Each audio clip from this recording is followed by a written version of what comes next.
Recording in progress.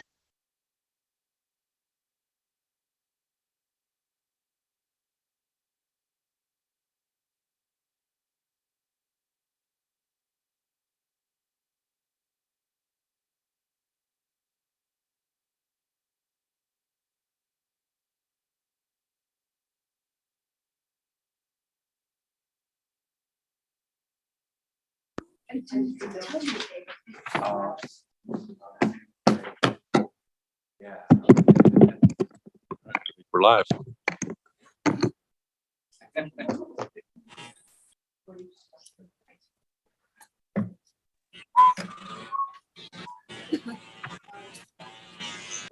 All right.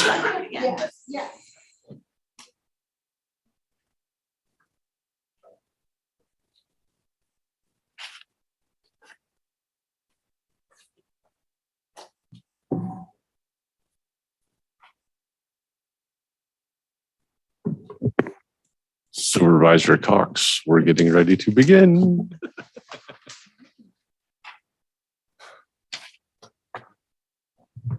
It's all right. I'll just keep the gavel if you don't want it.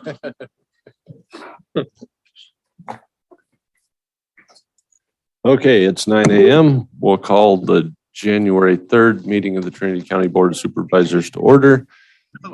Supervisor Gogan, will you lead us in the Pledge of Allegiance?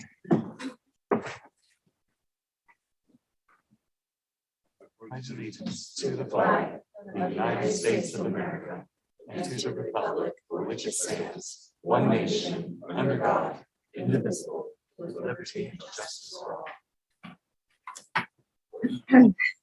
Right.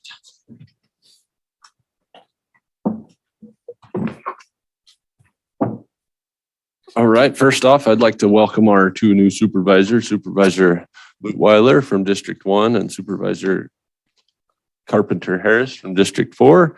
And with that, we'll move into county matters. Board of Supervisors, item 1.1, adopt a resolution adopting a revised governance manual, no fiscal impact. Supervisor Cox. Good morning. I bring this item to you this morning, first thing on the agenda before we do our rotation of the chairs. This may affect the outcome. So a little history. The board originally adopted the governance manual that we work under in 2013. It has been updated and made various changes and clarifications. The board has done that approximately every 2 years since then to reflect the preferences of the evolving composition of the board. With the seating of the new board members, it is again time to review our policies and procedures. The most immediate need is to clarify how the board chair rotation should work.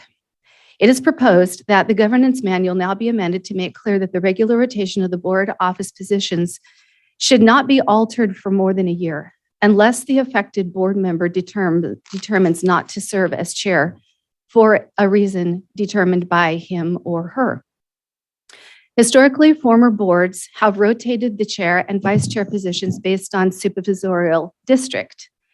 This has allowed the citizens of each district to have their respective board representatives serve in those positions. However, the existing governance manual prohibits board members from serving as board chair or vice chair if they have not been on the board in the previous year.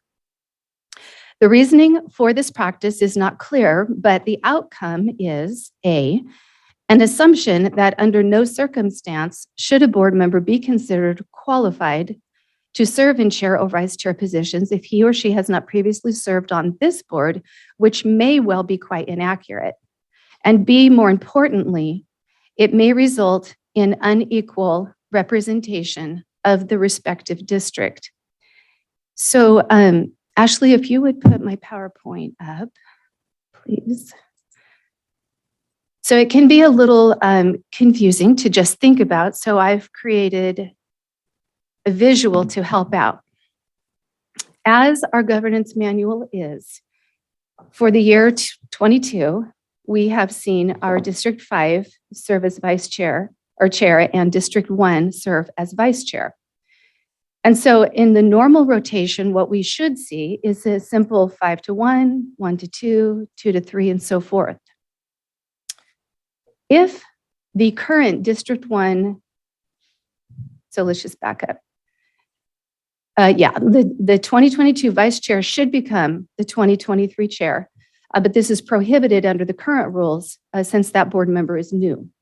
If the current District 1 supervisor runs for a second term and is elected, the soonest that District 1 could again have a board chair would be in 2027. District 5 is in jeopardy of the same scenario, but we'll focus on District 1 for this discussion. Next slide.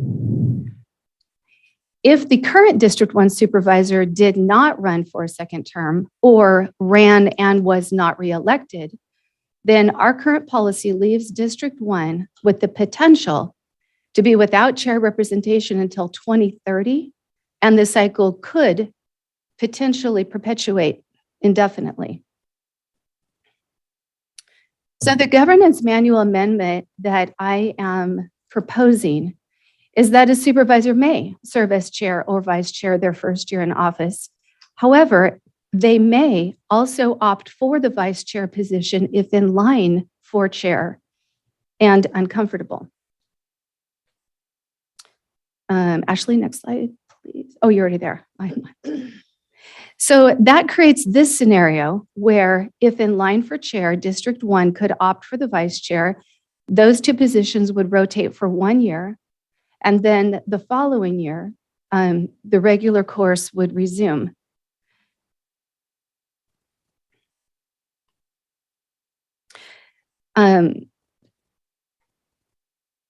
So I'm just going to recap just a tad so I don't miss something. The changes proposed today would 1, make rotation based on supervisory district in sequence without exception based on the prior board experience, and 2, allow individual board members who would otherwise serve as chair to determine if altering the normal rotation for a year would be appropriate under his or her circumstances.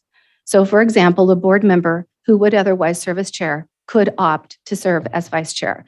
And then number 3, importantly, we would avoid the existing possibility that a newly seated board member's district could be effectively prohibited from having its representative service chair for multiple board terms, and that's the goal. Overall, this item suggests that additional possible changes and clarifications to the governance manual should also be considered by this board sometime in the near future, but for today, it seems enough to tackle this critical and time-sensitive issue to ensure that unintended outcomes are avoided, making option 2 in our packet of alternatives before you the recommended choice. And that is my item as presented. All right, any technical questions?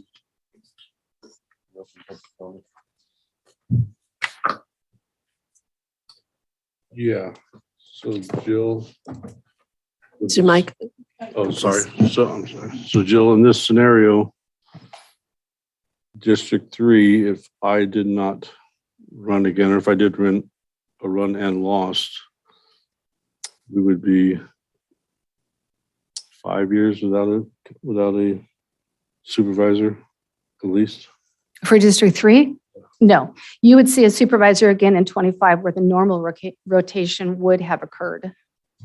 I may not be here in District 5. You may not Right. be there in 2025, but my proposal is not about us as individual people. It's about the districts that we represent retaining their equal representation. So in this scenario, you would have a first year board member in District 3 become the chair in its first year, correct? They would have that possibility of doing so, but if they felt that they were unequal to the task or uncomfortable, then just like slide 4, they would have the same option as is occurring with District 1 right now, where for 2025, 3 and 4 would trade places. In 2026, then 3 would be chair and 5 would be vice chair, so that you're never removing the rotation cycle for more than 1 year.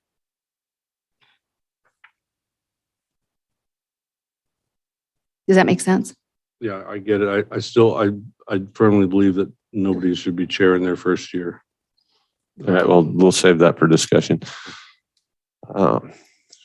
Any further technical questions? All right, public comment on item 1.1.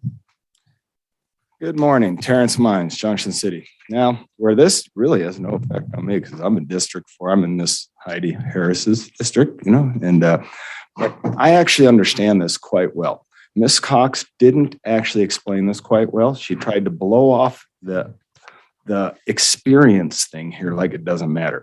I was a supervisor. Experience matters, Miss Cox. Sitting up there and understanding how this board works actually takes a little bit of time. That's why that was implemented. It was actually done for the betterment of everyone in this community.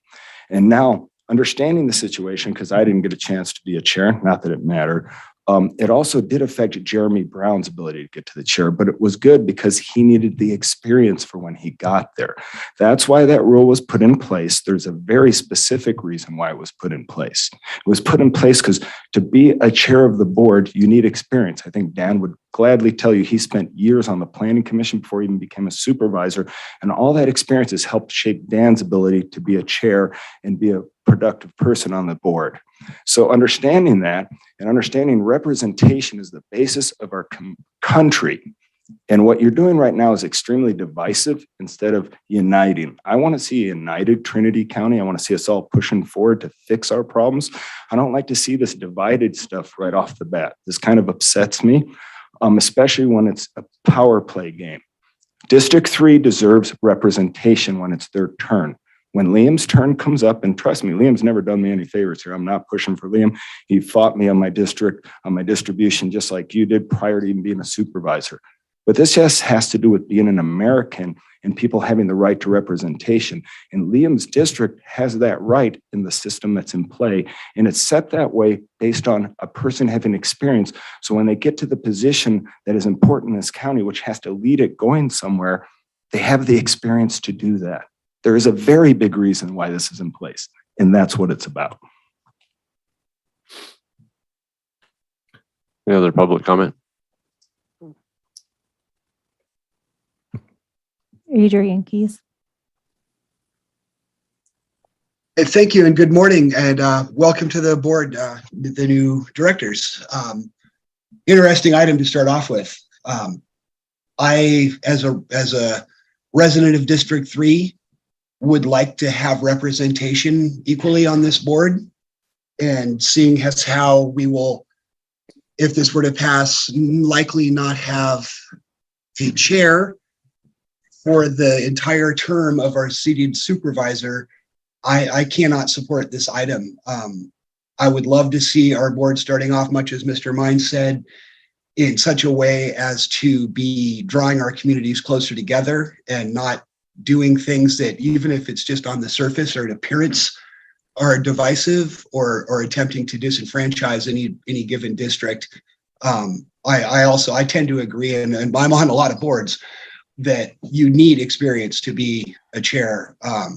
I can't imagine what it would be like to be seated on a board and be immediately placed into the chair position. And being that maybe that person would be too uncomfortable to hold the chair in their first year and then rotate out and so on and so forth, that just continues the cycle. And it's almost like an inevitability that we're going to be stuck in this loop for forever. So I suggest that we stick with the manual as it's written presently and try and get some work done on the board in such a way as to bring our communities closer together instead of farther apart. Thank you. Melissa.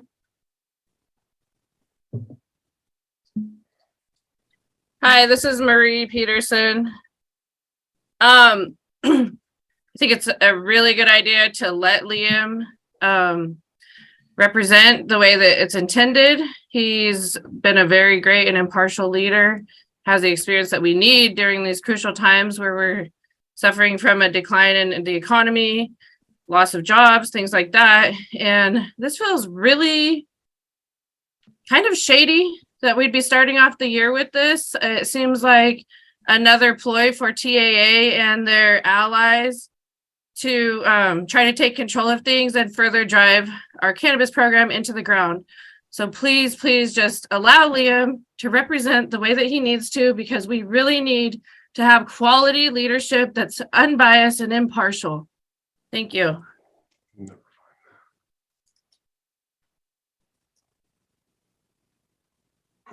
I have no new chats, no other raised hands. All right, with that, we will close the public comment and bring it back to the board. So if I could speak to a couple of the folks in public comment.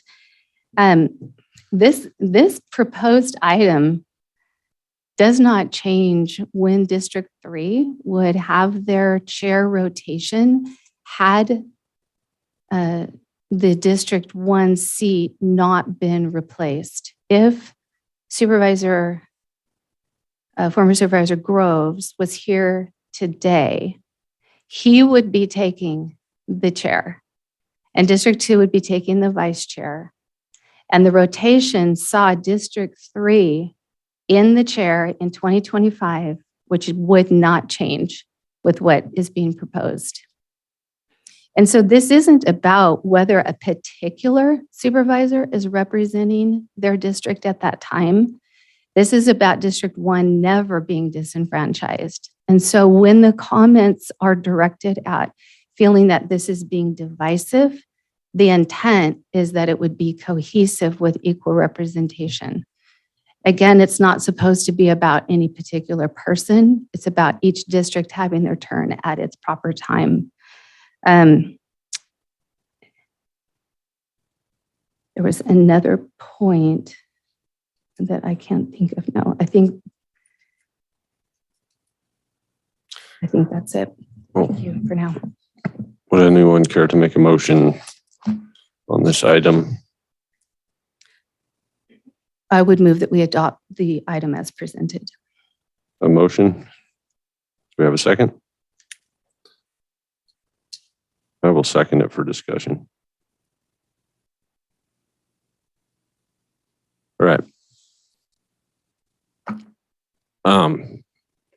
First off, I do think that there is a definite benefit to having experience in the chair position. I know before I was seated on the board, it was actually voted on right before the three of us were sworn in that whether or not even the vice chair would be allowed with only 1 year of experience or without 1 year of experience. If that would have passed, I wouldn't be the chair now.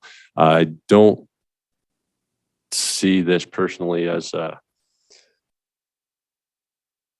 anything shady or back doorway of trying to maintain control. It seems to me like Supervisor Cox did a lot of research and actually at this point would be putting herself up as possibly not getting that chair role, because the way this is written, Supervisor Leutwiler could take the chair. So I really don't know. I think that this is a difficult one for me because I think that we do need to have someone with experience in the chair position. At the same time, I don't think it necessarily has to be experience as on the board of supervisors. There's a lot of other chairman roles out there. And I have been the guy that's been elected chair the day I took a seat on a board. So it is possible. So, but I would like to hear some other thoughts on that. Sure. I would think that being the board chair in the first year would be extremely difficult because of all the closed session things that we've gone through are not made available to the new board members. And we've gone through we're in the middle of a lot of different things now. That would take the experience of a board member, sitting board member, the three of us, I guess, to have knowledge about that. And I just think it's hard to come into, whether you're in private business or not, it's hard to come into government and be a board chair. You may think you can, and it seem like you can, but this is not the private world here. This is a whole different set of tools and things that we play with here that if you haven't been in government before, it does take a while to get up to speed, no matter who you are. There's just complex issues that we do behind, let's say closed doors or in closed session, that getting up to speed in year one will be very, very difficult. And I'm just concerned that District 3 also would not have any, would not have a supervisor for at least 5 years in this scenario. Well, it's, Actually, could you put that slide back up, please? every supervisor is not going to have a chairman for 5 years. Basically, if we do it on a rotation, I mean, there's 5 districts. So it's going to be 4 years at least between your district having a chairman. I do think that the issue I have is not with the way that Supervisor Cox has laid this out. I think this works. I think this is actually kind of how the Planning Commission was set up at one point. The issue I have is that I don't think that there should be a choice to take the chairmanship in your first year. I think that the first year, if you were elected and you would be in line for chair, I think it should be automatic that you're the vice chair, just to give you that 1 year. And then if the issue could be, we'll end up losing track of where we are. It'll be more difficult to take all that stuff into account than just, oh, it's District 1 this year, District 2 next year. So, but that's my biggest issue, is that we're giving somebody the option to be the chairman. When newly elected, I wouldn't do that. I would say that we definitely need to have at least that 1 year of experience for the chairman.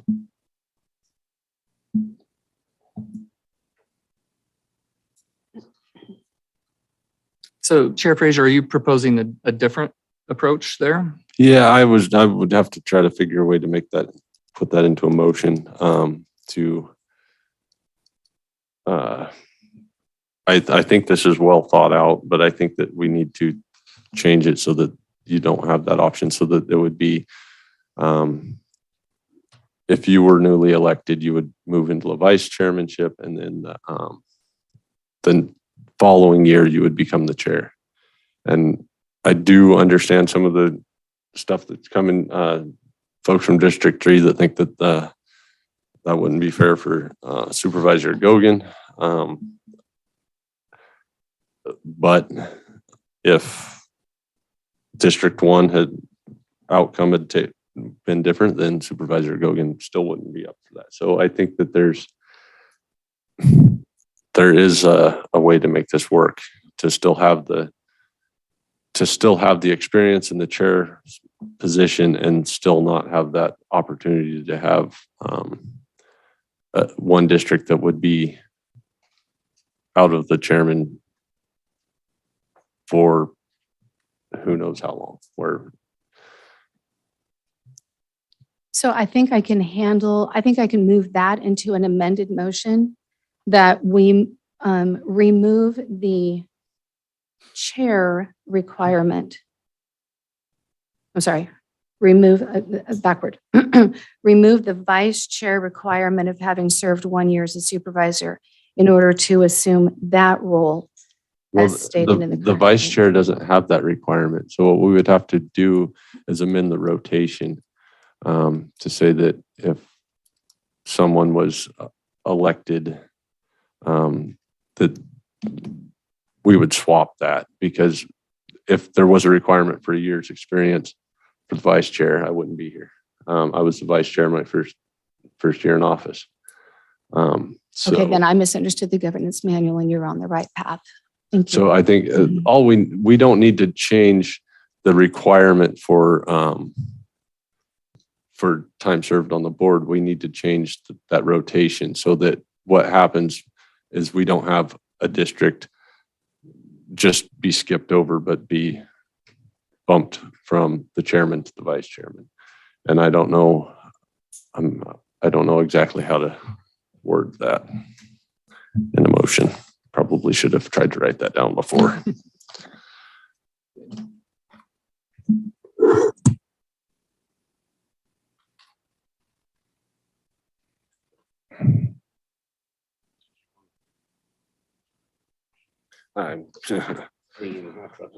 Well, I would like to put that into a motion. I'm just having a hard time coming up with the wording of it.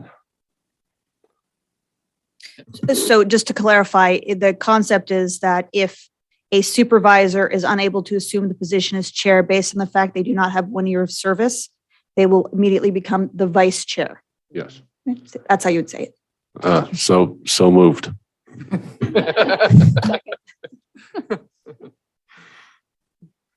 All right, we have a motion and a second. Any further discussion?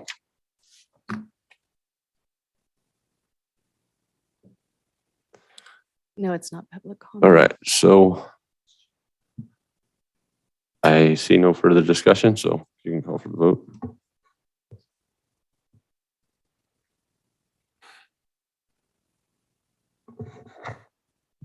Can you repeat that, Margaret? That would actually be my job, but go ahead. You're welcome to. The motion is to amend the governance manual to state that if a supervisor is unable to assume the position of chair based on failure to have a 1 year of service, then they will immediately assume the vice chair position in rotation. And I will put that in writing and make sure you have a copy of it. Supervisor Cox, Aye. Chairman Frazier, Aye. Supervisor Lutwiler, Aye. Supervisor Gogan, No. Supervisor Carpenter Harris. Aye. All right.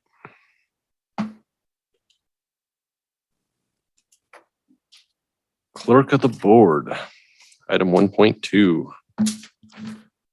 Okay, pursuant county governance manual, consider seating District 2 Supervisor, confirm seating District 2 Supervisor Jill Cox as chairman and District 3 Supervisors Liam Gogan as chair pro tem, vice chair.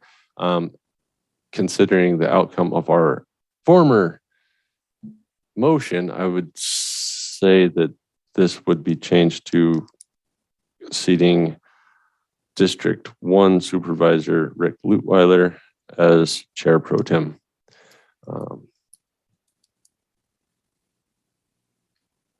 And who would be presenting this item? Well, just so the board knows and the public knows, this is a traditional formality that the outgoing chairman is presented an engraved. Oh, excuse me. Well, That's the wrong item. we're on 1.2. We're on 1.2? Item 1.2, yes. Chair and vice chair. It's under clerk of the board, so. Okay. Yeah. So every year, in order to be seated as the chair and the vice chair, we do need to have a majority vote of the Board of Supervisors to do it. As discussed in the previous item, it is a rotation. And so it is somewhat of a formality, but we still need to make sure it's done so we can have that complete for our records, and then we can assume the appropriate chairs. Right. Do we have any technical questions before we open public comment on item 1.2? Seems to be the point. All right. At this point. Seeing none, we will open public comment on item 1.2.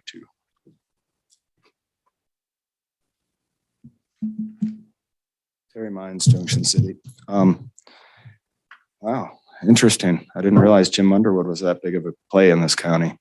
You guys should really pay attention to what's in the best interest of this county. You know, honestly, that was absolutely shady. It's unethical at the Can you highest level. keep your comments on item 1.2, please? I am, because you're seating people that shouldn't be seated. So I'm putting in my 2 cents right now because that's my allowed thing to do here. It's my opinion. What you just did, Dan, was unethical. You've done a lot of things here, Dan, that are unethical. From voting on my things as a planner to doing that as a supervisor. You don't understand what you just did. It's unfortunate that you don't comprehend that. You just took away District 3 representation. It's un-American, Dan. It's what it is. I'm going to call you out on it. That's what I do. I come here, I bring facts, and I tell the truth. Okay? I take accountability for my actions. I expect the same from the board. The board is here to promote positive things. You guys changed what the board used to be. It used to be in charge of promoting economic viability. You took that out because you didn't want to be responsible for that. But what you do have as a responsibility as a sitting supervisor is you have to make decisions which are in the best interest of the county as a whole, not your own little district, but as the county. That didn't just happen, so I'm calling it out like I have to. Okay, you guys are all up here representing Jim Underwood and TAA, as Marie just said, and it's more than obvious by that action. So I'm calling you out. It's that simple, Dan. Any further public comment?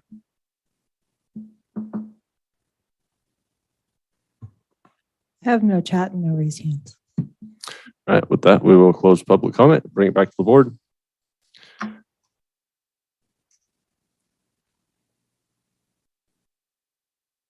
Would anyone care to make a motion?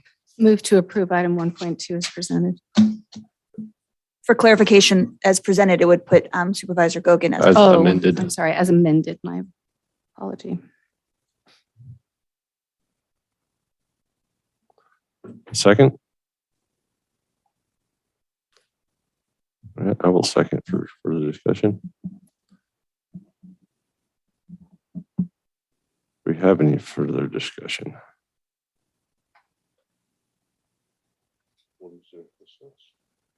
Not much. All right. Is this a majority or? Yes. It's a majority vote, correct.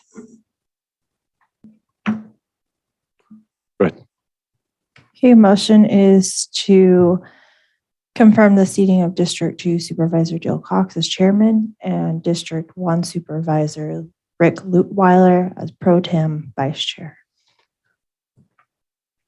Chairman Frazier. Aye. Supervisor Cox. Aye. Supervisor Lutweiler. Aye. Supervisor Gogan. No. Supervisor Carpenter Harris. Aye. All right. Okay, with that, we're going to take a short recess. Actually, we'll come back at 9:40. Give us some time to rearrange our chairs, and we will reconvene at 9:40 with Supervisor Cox's chair. And I guess I could just hand you an You're totally fine. Always give me that. I appreciate it.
It is 9:40 and we will reconvene our January 3rd Board of Supervisors meeting.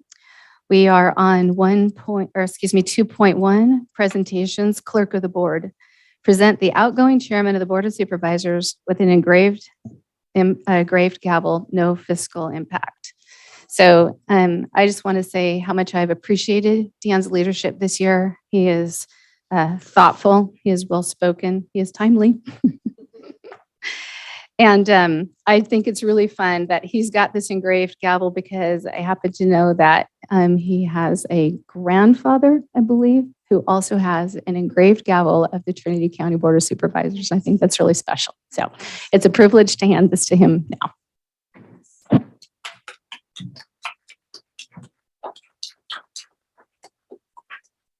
You can't beat the Friday show.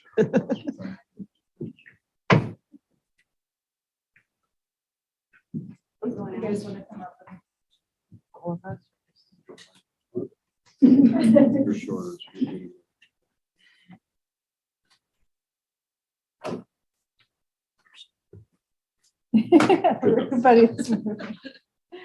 1, 2, 3. Perfect. Thank you. Looked like I was running away.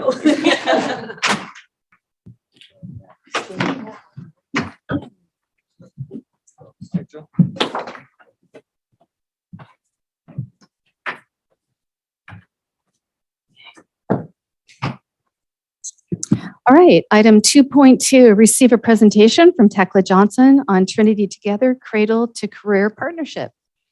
Tekla, welcome. Hi, Hi. I'm not here that often, so does this seem correct here, this far away? Is this movable? And Ashley, you have some slides for me? Yeah, I'm getting them pulled up right now.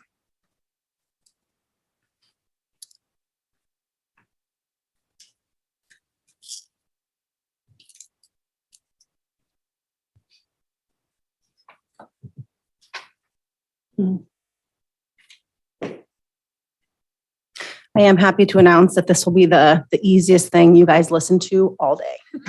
No decisions have to be made. And just so the board knows, I did invite Tekla to provide this presentation to you. I was a former committee member of Trinity Together when I was HHS director, and it is a wonderful group of committee members that are just focused and dedicated to assisting our youth to succeed in whatever aspiration they have. And I know Tekla will do a good job presenting the information. Thank you, Tekla. I'll try my best. So yes, my name is Tekla Johnson. I am the program manager for Trinity Together. We're a cradle to career partnership that serves our entire county. I appreciate being able to present today. And like I said, it's going to be fairly easy for you guys to listen to.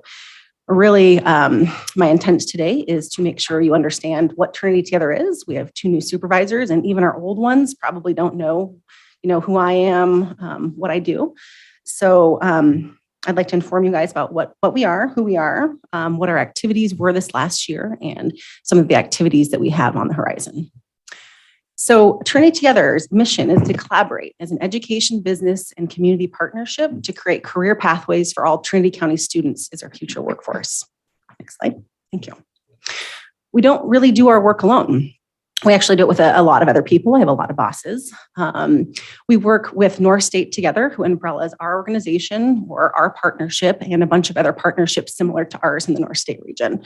So we work really closely with Shasta, Modoc, Siskiyou, and Tehama counties as well. North State Together does provide a backbone team that gives some support to those counties.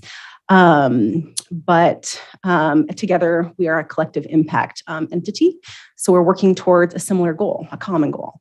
And for us, that's youth educational success. And how we reach that goal in each of our counties look a little bit different. We're able to implement local strategies that work for our communities. So what happens here in Trinity County is different than what happens maybe in Tehama County, but we're all kind of working towards some of those same goals.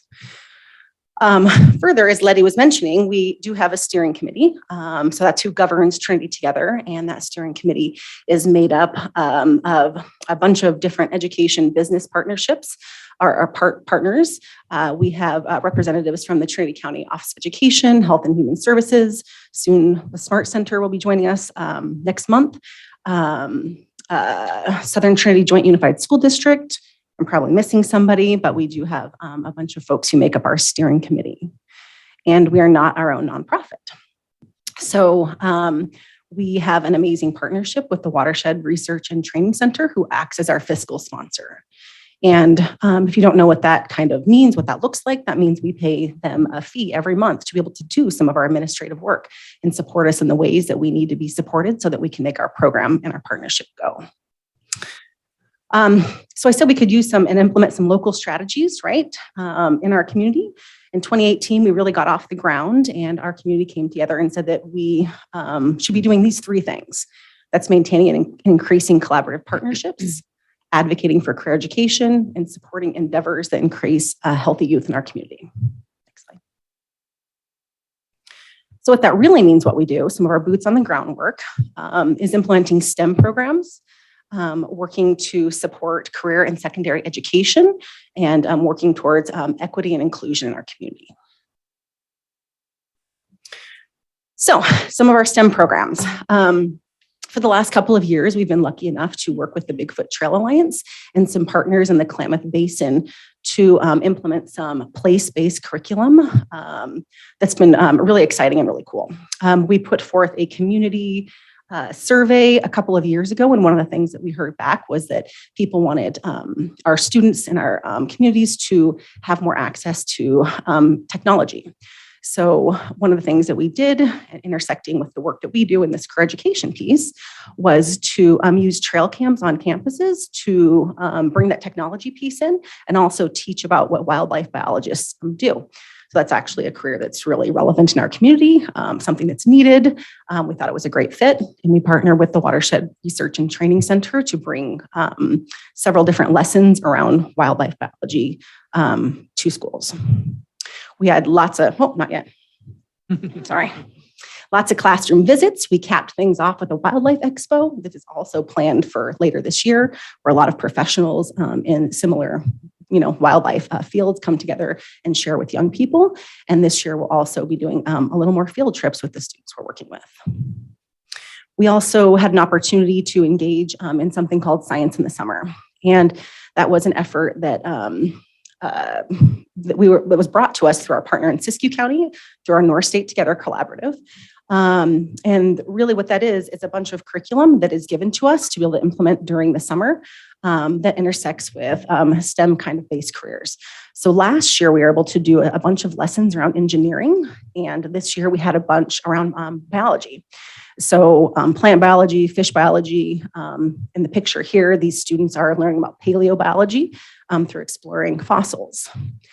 Though that was intended to be kind of a summer program, they come with, like 4 lessons for each of these years. And so we're able to really extend that during the school year as well. And then last, these Paxton Patterson career kits. That's been sort of a program that we've actually done for the past few years.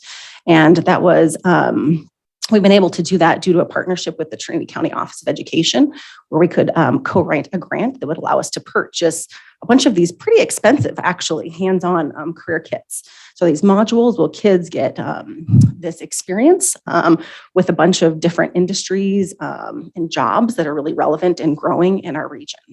So in this picture, you can see there's a young kid exploring and experimenting with our electrical kit. We have a bunch of other kits too, alternative energy. We have some in the health fields, drone technology, engineering. And we go into classrooms. We have kids group up in small teams. They follow along online with some curriculum, and then they are able to sort of cap each lesson with some kind of a hands-on project. It's been really great, and we are hopeful that we can purchase more of these kits and keep kind of growing what we're doing. We've worked with most schools in the county with these kits. And the really great thing about them is they do build some hard skills, but they also build some of the soft skills, so like teamwork and communication. Thank you. One of the things that we have been doing around career and secondary education support since the inception of Trinity Together was assisting students through job shadows and internships. So that's work-based learning. We've been able to connect quite a few students with both of those things. This year, we also have 2 interns through Shasta College who have come to us through a really great program called College Corps, and they're able to be paid for some of the work that they're doing. The 2 students that we have are interested in becoming educators. And as a lot of you probably know, the education field needs teachers, right? That's not a problem locally, it's a problem regionally, and it's a problem nationally. So we're really excited to be able to have the opportunity to have these 2 interns come to us, and we're able to place them, one in the preschool and one wants to be a drama teacher for high school students. So she's working both at Hayfork and at Trinity High School. And that's a really exciting opportunity. We also put on a series of college and career expos. The first one that was able to do in person was last year at the fairgrounds in Hayfork. We had over 30, when I say attendees, it wasn't really attendees, right? It was presenters from all kinds of colleges and all kinds of careers come and be stationed at the career fair. Anything from unions to the healthcare field to fire, a bunch of different industries. It was really cool. That was open for youth 11th and 12th grade and adults. We are really hoping this year, May 12th at our next College and Career Expo, that we'll have more of an adult emphasis. And we're going to be doing it at Loudon Park this year. So expect that. It was very cool. We were able to give a $500 last year, $500 art and design scholarship to a student. And we offered a couple of different workshops around work ethics and personal finance as well. And that couldn't be possible without our partnership with the County Office of Education, where we were able to receive some grant funding, as well as the Smart Center, who is an awesome partner, and Health and Human Services, who partnered with us on that. We last year piloted, the very end of last year, a cool project called Partners in Persistence. And that's really a program that is kind of based on the McConnell Scholars model. Not that we are near that amazing and great as that program right now. But the idea is that kids might do better, right? If they're linked back in somehow, they have an adult mentor. That there are a lot of different kinds of indicators for student success that mentors might be able to talk to students about, right? Get them on the right path. And that folks, when they're giving out scholarships to students, have some kind of an investment in their future. So with the Partners in Persistence program, we had a pretty small grant, but we were able to hook 4 students up with the Office of Education, a mentor there, and one through the Hayfork Rotary. Both of those organizations give scholarships, so they were the likely candidates to reach back out to these students over the course of about 6 months, and also be able to send them a care package. So it was a cool program that we're hoping to continue. And Career Conversations, another awesome program, kind of started during COVID, when we realized we were not able to meet in person with students, but we still had to offer some kind of a career education to them. So my previous partner and I sort of dreamt up this idea of Career Conversations, where we'd be able to loop alumni who really do we believe, want to give back and have something to offer Trinity County students, able to loop them back in and give virtual presentations through Zoom. We became the experts on Zoom very early on. And they were able to talk with young people about their career path. In our first year, we probably had, I know, about 22 presenters. Last year, we had only 4 presentations at 3 different schools, but with an incoming new employee, I'm hoping that we can kind of make that a little more robust. But the people we have coming out of Trinity County to be able to offer, good advice back to students. We have really smart, really bright people doing awesome things in the world. So we have people that are astrophysicists, right, who've spoken to our students. We have just really, really cool things. This is a project that we're have been excited about, and I'm excited to kind of keep going.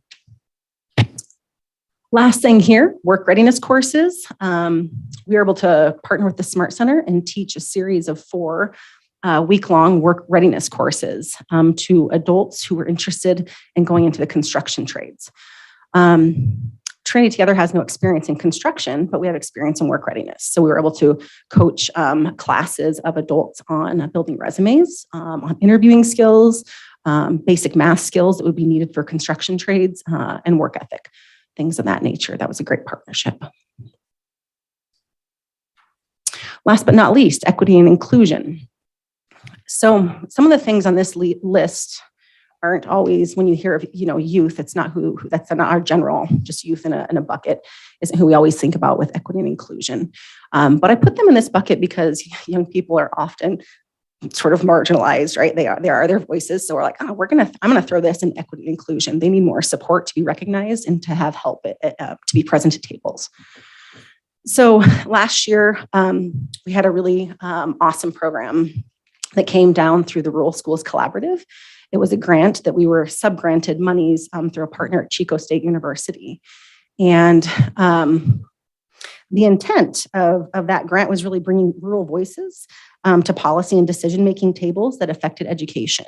But how we implemented that here in our community was talking to students and adults about their educational experiences and then bringing those two groups of people together to discuss that. We tried to sort of overlay that with our lens also on workplace learning, but that was a really great opportunity, again, to bring youth voice to the table and to be able to support young people and talking to adults in our community. We've always been an advocate for civic engagement, and in the last year have talked to a couple of different civic groups about how youth could take part in leadership and potentially board positions in, the Lions Club or Rotary, and what could that look like? We do not have students placed yet, but it's probably not something we're giving up on yet either. Also, we have Poetry Out Loud. And while Poetry Out Loud does not seem like a, how does that have to do with youth voice and, career? And well, it does actually. So we spent a lot of time coaching a group of youth in Poetry Out Loud, public speaking skills, which I still have yet to master, right? It's really hard for young people. That is a leadership skill that is really important. And I've heard some really great stories from young people who went through Poetry Out Loud and said, hey, this helped me get X, Y, or Z because I was so much more confident in speaking in these public realms and spaces. We worked a lot with ALPS View students last year. If you guys are familiar with ALPS View, you'll know that a lot of the students who attend there need extra support to be successful.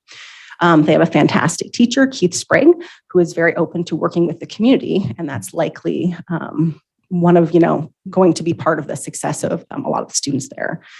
But because of his receptiveness, we were able to secure a grant through the county child abuse prevention grant that allowed us to do this really cool bike project, bring in a mechanic to teach young people bike mechanic skills that they were able to then turn back over to the community and have a day where they were able to fix bikes for folks in the community for free. They were paid a stipend. And then they were also able to go on a short trail ride with their parents and then go out to dinner afterwards. So there were some parent engagement pieces in there as well. We heard that students, ALPS View, sometimes didn't attend school because they don't have clean clothes. We were lucky enough to receive a grant that enabled us to be able to purchase a washer and dryer for ALPS View. And we've been really successful in helping them to go on different field trips, educational based, and some service learning trips as well, and just sort of fostering those community connections and relationships. Last, we were able to help implement a bunch of different ready for work lessons, not unlike the ones that we did with adults in the Smart Center, but helping kids to be better prepared for interviews, sort of the social media world, preparing a resume, things of that nature. And kind of the newest thing that we've been working on throughout this last year is the Trinity Pride Coalition. So Trinity Together realizes that our LGBTQ youth are more at risk than other youth in the realms of both suicide, bullying, harassment, all of those pieces, right? So what do we have in our community that supports those folks? We don't have a lot. We have actually zero things.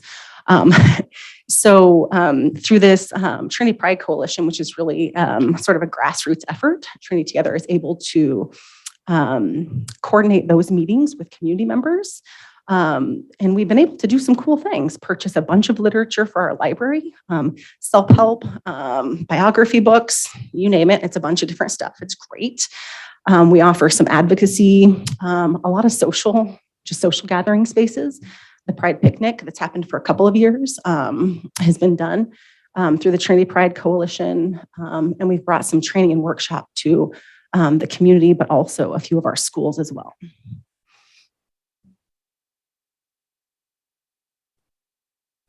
All right. So the work ahead of us, what's on the horizon? We've been really lucky to secure some grant funding from the state through North State Together. So we've gotten some really great funds through a sub-grant. And that allows us to focus more on medical careers. So there's a couple of careers that are really not just in heavy need, right? And that's education, and that's medical. Through some of this funding, we're able to purchase some new Paxton Patterson kits, the ones that I was telling you about before, the hands-on module. They're going to be focused just on medical careers. And we are in discussions with our high schools and soon to be some of our healthcare providers about what would it look like? What could it look like to have a high school medical pathway in our schools? To date, we do not have a medical pathway in any of our schools. We know it's a career that's in heavy need, and how do we prepare our students for that? The same kind of goes with the education careers. We're supporting our interns right now through that. And that we will be figuring out what that might look like to support early childhood education and instructors that have a lot of new mandates kind of coming down the pike in that realm. We're able to continue all of our current programming. So all the STEM stuff, the Paxton Patterson stuff, and then we're hopeful, not this summer, but the summer after, to have a youth summer employment program that would include working with some businesses and potentially some other partners to be able to pay youth to work in the community. Around equity inclusion, we got a lot going on here. We are going to be helping to support HRN with a current program that they have through youth leadership this year. Being a good partner, helping to make that program a little more robust. Also got some really nice partnerships with Health and Human Services. Some of the work that they do with youth who are in need is exactly where Trinity Together finds like that important work. So we've got some good stuff kind of going on with them, especially around the internships piece and work experience. And through the Trinity Pride Coalition, we've started a new youth group. We've had one meeting. We'll be meeting twice a month at the Trinity Congregational Church, who has been an amazing supporter, and we're able to use their church space to have that LGBTQ focused kind of youth group. We're also going to be offering some more GSA support. That's Gender and Sexuality Alliance. We do have one school that has a Gender and Sexuality Alliance, and the program right now is a little floundering, right? They need a little more help and support. We're looking for ways to be able to do that in school. I think I've already talked about some internships. We will be hopefully hiring a couple of students for 2 different internships, an opportunity to be a liaison between that youth group, that Trinity Pride Coalition meeting, and their schools.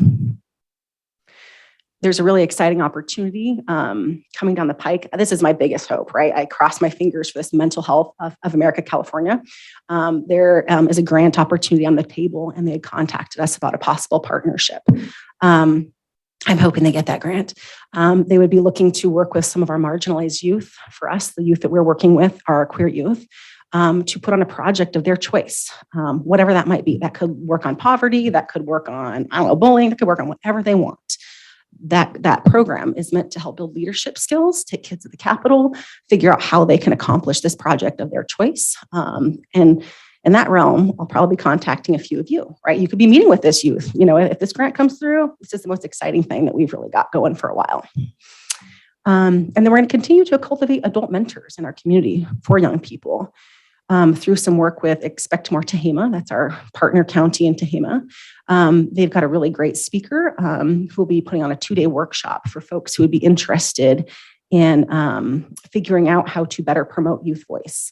So I'll be looking for some community members to join me down to Tehama County for that, and to figure out how to build a more regional cohort around that specific endeavor. And last, one of the things we'll be doing is trying to figure out how we're going to redefine some of our work this year. We spend a lot of time and energy, which is awesome, on programs. You've heard about all the programs we implement. We realize that a lot of the power from our work comes with increased collaboration and partnerships and some of that collective impact work. And that means that we have to have common goals that are shared with other people in our community. We want to make sure we have all the right people, the right goals, and the right strategies. So that's something that we'll be kind of looking at in our steering committee and figuring out how we're redefining some things in our future. Last, I wanted to, just sort of, this is a call to action, let everyone know here that this is our work. This is not the work of Trinity Together to help youth be successful in life and in education. This is Trinity County's work. This is our region's work. There will be times that I will contact someone from this board, someone who's listening, to this presentation about how can we do this together. And if there is someone listening who's got some ideas about how can we do this together, you should contact me. And here's my contact information and the contact information for Trinity Together. Thank you. Tekla, thank you for the effort in putting together such a beautiful presentation. I heard Tekla give this to the First Five Commission, and your passion for kids is really beautiful. Your organizational skills are clear, and we really appreciate your energy and your effort. I was excited when we were talking about creating a path for medical, a path for kids toward a medical field. You have a beautiful lab coming to Trinity High School. It's a privilege to be able to walk through there, and it's incredible what those kids are going to be able to do now in their lab work. And there's a piece that will help toward, what you're looking toward in that sphere. So thank you. Are there questions of board members for Tekla? I do. Two things. First, you mentioned something about like the fire groups being there at your career day and so forth. Are the trades very much represented at those events as well? As much as we can. Okay. It's definitely, a paradigm shift from probably even 5 years ago, right? 4-year schools are out, 2-year schools and trades are in. We realize we need to have pathways for all kinds of kids. And that means 4-year schools, that means trades. So the unions, yes, absolutely. We do our best to have a balance. Okay. Yeah. And the other was just a little bit to how you were wrapping up, but is there anything that you can think of now that we as a board can do to support your organization? Because I think what we hope for in the county is people and organizations that are doing the kinds of things that you're doing. So then at least I see our role is how do we help empower them to be successful? So I'm just opening up for your input. I could see so many ways. Mentorship is something we spoke about, right? If there are ways and ideas that you guys can think, how do we draw young people in? I love living in a small community where young people could honestly sit in this room and see how things work, right? In a political level. That's not something that gets to happen everywhere. So mentorship and leadership building is one opportunity. We always have room on our steering committee, but I know you guys are definitely busy people. We have twice a year, we have partner meetings that I'll make sure to invite all of you to. And we often have other things, when we have the Pride Picnic, having a young person see a supervisor and a leader in our community show up to some of these events, it means a lot. So those are all ways that I would call on you. Besides that Mental Health America kind of project, if that comes through, I know I'll be contacting you guys because the leadership, of this community is what's going to help some of those projects really run and get past. So. Great. Thank you. Thank you. Okay. Other questions? I would just like to make a comment. Thank you. I know that a lot of times when you're doing these types of projects, the tenacity and the resiliency it takes to hit up against walls and keep going is quite a project. I volunteer a lot at the high school, and I really love the kids up there. They're great. And so often in communicating with them, they'll say to me, someone needs to teach us how to be an adult. And that's one of the things I always want to know, like, how do you get power to your house? What do you have to do when this happens? And so just some of those life skills that are maybe not being taught at home are so helpful for them. They have a lot of questions just about how to be a grown up, as they say. So I do thank you for those extra things that you're adding to their everyday life. Thanks. That was actually, when I went to Alpsview, but let me tell you, a lot of the kids are like, come on, do we need to learn about some of this? But the one thing that I saw a lot of people, perk up at was when they had to learn about taxes. How do we do taxes? Not like I took them through the whole thing, right? But where do taxes go? Why do we have to, right? They were interested in that. I had a lot of questions. So I think you're right. Anybody else? Thank you very much. Feel free to call on me whenever you like. I sure will. Thank you, guys. All right, with that, we will move into public comment. This time is for information from the public on matters not appearing on this agenda or within the consent calendar. All comments are limited to 3 minutes and must pertain to matters within the jurisdiction of this board. When addressing the board, please state your name for the record and address the board as a whole through the chair. No action or discussion will be conducted on matters not listed on the agenda. However, the chair may refer the subject matter to the appropriate department for follow-up or schedule the matter on a subsequent board agenda. Do we have any public comment in the room?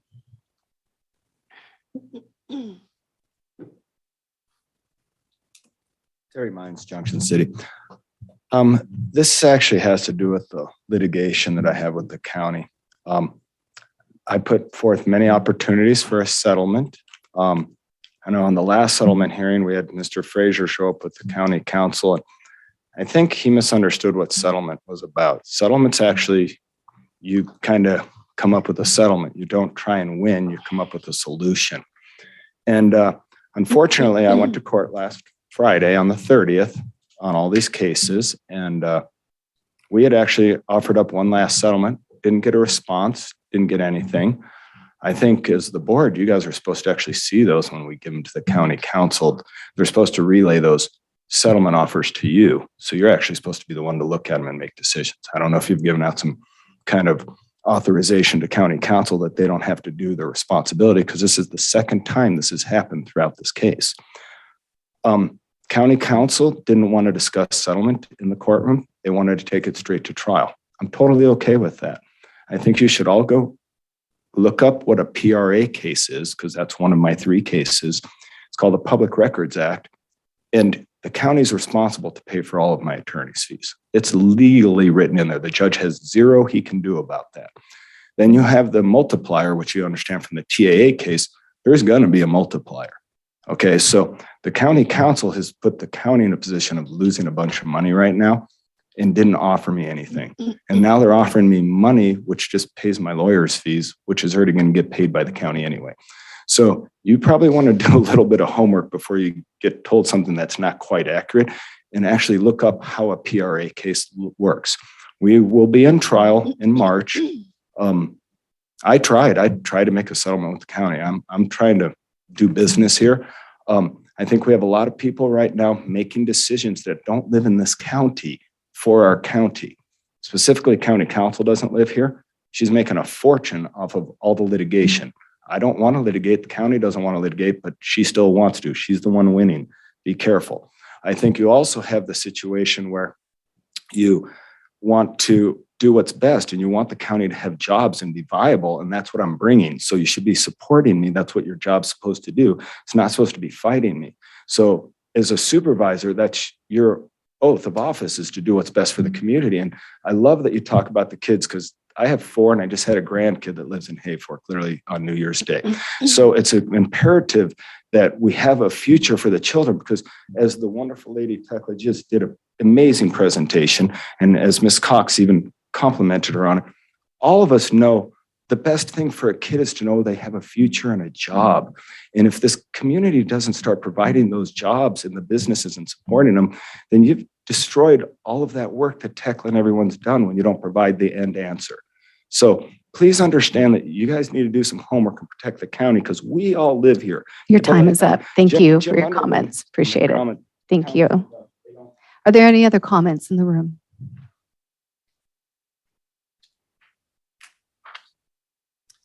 Hi, I'm Dave Guyman from Weaverville. Last week, the previous Board of Supervisors held a special meeting, and at that meeting, then Supervisor Groves attacked the grand jury report involving the actions of the board and county council related to commercial cannabis.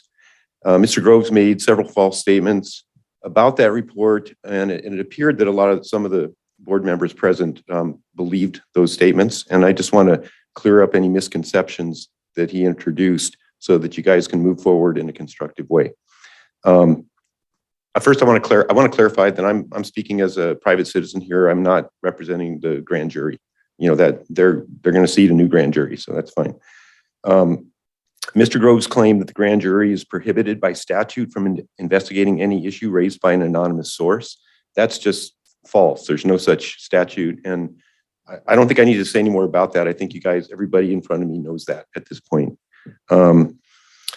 Second, Mr. Groves asserted that none of the important players involved in the issues discussed in the report were interviewed. But, any interviews like that are strictly confidential. So, he really, can't know with any kind of certainty who was or wasn't interviewed other than himself. That would require that people that were interviewed violated their oaths of confidentiality. As the report states, multiple interviews with individuals who did have firsthand knowledge of the issues involved were conducted. Now, without going into the details, I just want to just assure you that the investigating committee was compliant with the applicable statutes. The report doesn't really discuss any interviews or what so-and-so said in an interview as some unidentified individual, because obviously that can easily be denied. So the investigators chose to instead base their findings on documented evidence, from the public record. So that's what's discussed in the report. And you're not going to read anything about interviews, really. Mr. Groves also complained that the report engages in what he called character assassination. But as you guys know, the report doesn't comment on anybody's character, and it doesn't mention Mr. Groves at all. So, his eagerness to take the report personally is kind of, I don't know, I guess he's got his personal involvement, but that's not the fault of the grand jury. All the facts and events described in the report are directly related to county governance, and all of them are derived from public documents. So I'm hopeful that this board will agree that it's not acceptable for the county to avoid responding to this grand jury report by demanding that the grand jury modify the report to the previous board's liking. So the strategy of deflection and denial that Mr. Groves was advocating last week is not the way forward, particularly if the current board wants to begin a new era. I'm sorry, your time is up. Okay. Thank you. I think you guys will do the right thing. Thank you. Okay. Any other public comment in the room?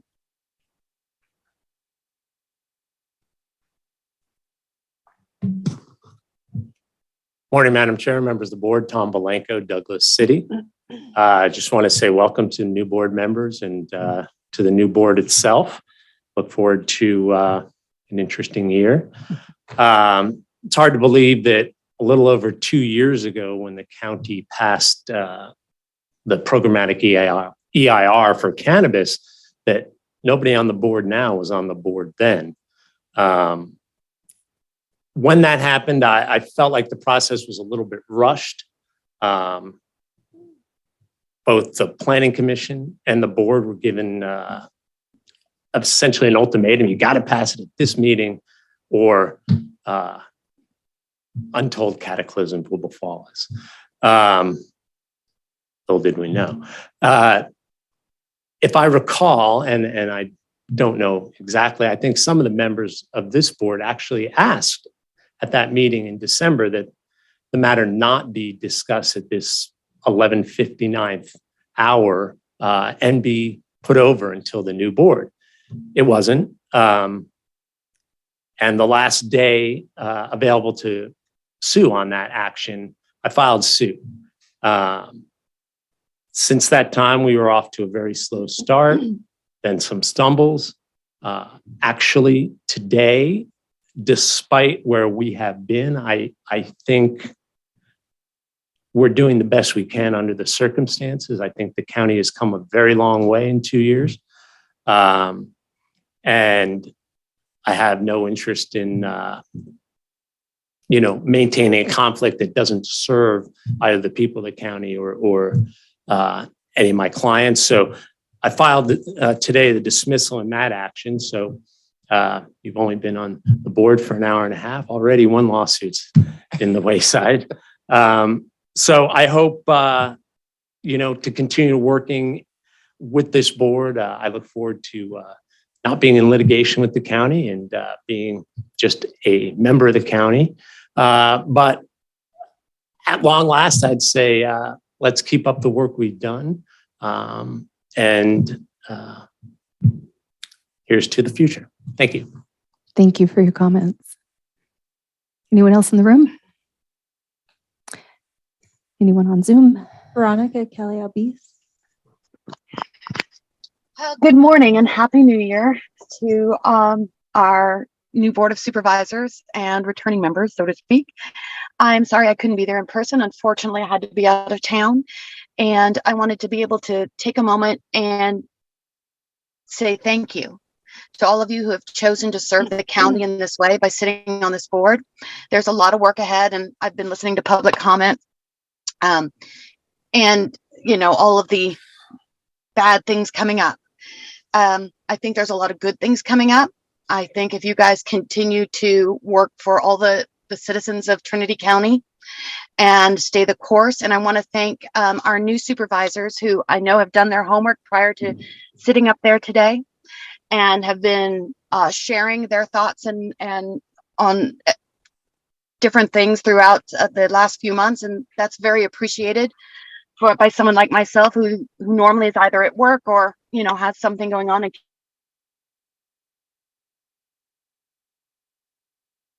Veronica, it seems like we've lost you. Can you hear us? All right, Veronica, if you can reconnect, we'll circle back and you can have your remaining 2 minutes. Adrian Keith. Hey, thanks again, and good morning, Chair Cox and the new supervisors. I'd like to get off on a better foot. I sometimes wish the opening comment could be moved back to the beginning of the agenda. I really want to thank. Can't always attend the meetings. Whoops. And I'll be part of the. Okay, let's continue. Veronica, we lost you. I think you can hear me now. So we're going to circle back. I can now. Sorry, connection was a little off. I just want to say. Okay, just a second. We're going to have to wiggle here to make sure our time is correct. So, can you reset the timer at 2 minutes, Adrian? I'm sorry. Can we pause you and pick up Veronica? Of course. Thank you for your patience. Okay, Veronica, you're good to continue.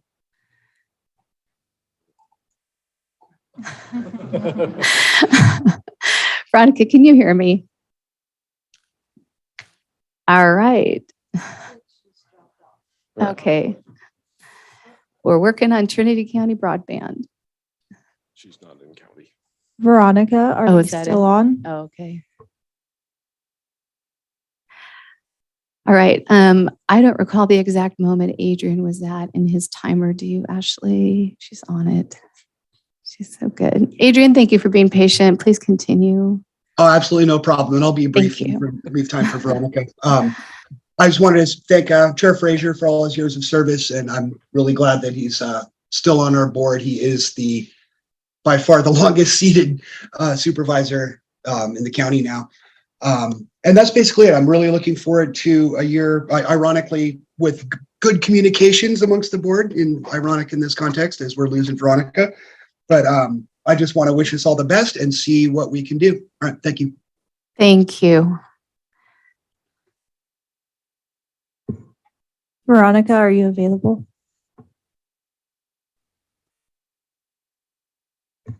With that, I have no raised hands or other chats. All right. Apologies, Veronica. And with that, we will close public comment and move into reports and announcements. We will start with any reports from department heads. Anybody in the room like to give a report? Very good.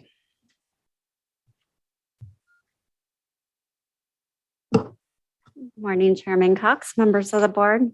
Happy New Year.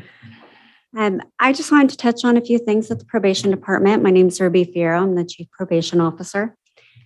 Is that really loud? It's good. Okay.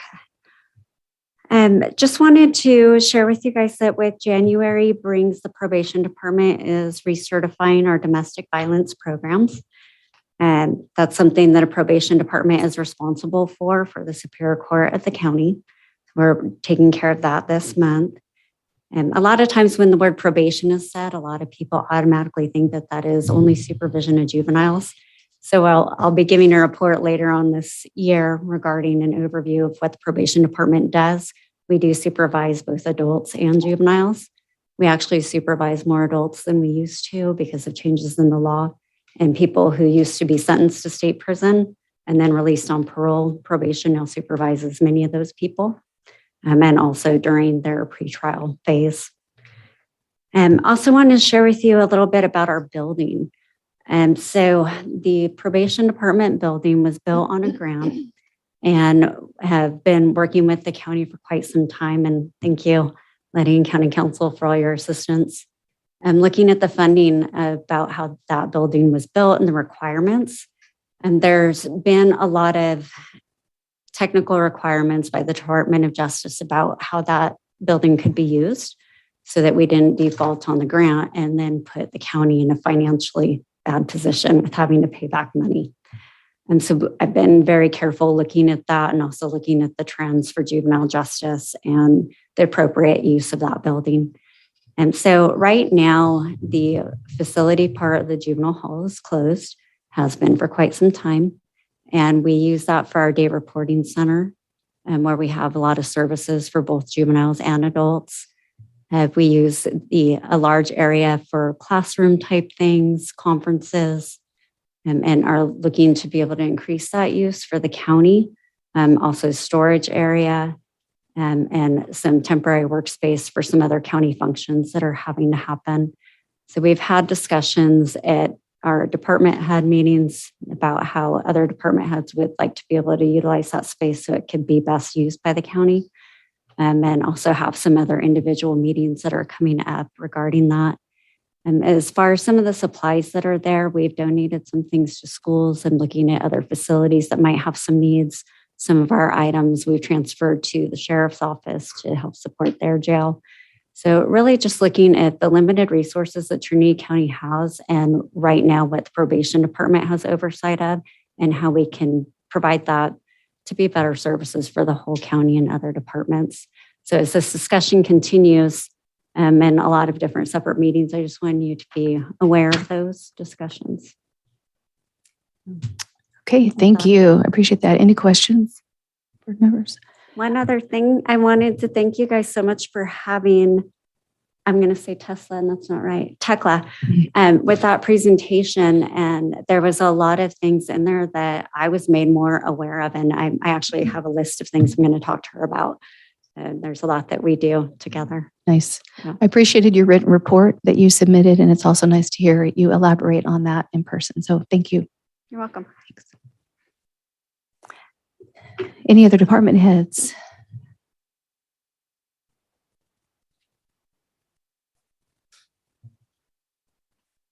Good morning, everyone. My name is Ed Presley. I'm the interim deputy director of building and planning. And that was a rare instance of actually having to raise the microphone. I guess I am taller than Ruby. That's nice. It's a good ego thing. So first of all, I'd like to say thank you for sitting in the seats that you're sitting in this year. I don't think any year we've ever had here, granted I've only been here since 2016, has been comforting and easy. I really appreciate everybody and the two new supervisors and the new chair sitting. So we appreciate everybody's attention and support to our needs at the Building and Planning Department. We do have a couple of things coming up that I just kind of would like to highlight just extremely briefly. I didn't even make notes. I'm just going off the top of my head. The first is that we will be looking for a plan checker. And that is that Jim Santiago has retired. And so we're going to need to be looking at that pretty closely here pretty soon. And I'm working with the CAO on getting that stuff finalized and taken care of. But right now, I think Cody could even speak to it, that we do have a number of permits that are basically sitting and waiting for that to happen. So we're going to be taking care of that. Just if you're hearing a scuttlebutt on the streets that things are slowing down, the building department's usually on it and very, very quick. The other one is just in the spirit of transparency and with everything that's been talked about with the grand jury report, we're looking at the cannabis budget and the grant funds expenditures, and we're actually going to be working hopefully either with a board member or some higher level of, we'll say, expertise and getting those more itemized so that everybody is aware of how the grant funds have been spent, because we do believe that's extremely important. But as a government entity working with grant funds, it's extremely important to have that out in the open and how those funds are being used. We don't think there's going to be any issue with getting everything together. We're going to be looking for options on how we can get some more expertise involvement on that. So with that, thank you for what you're doing. I smile there, Dan. Yeah. So I just appreciate everybody. So thank you. Thank you.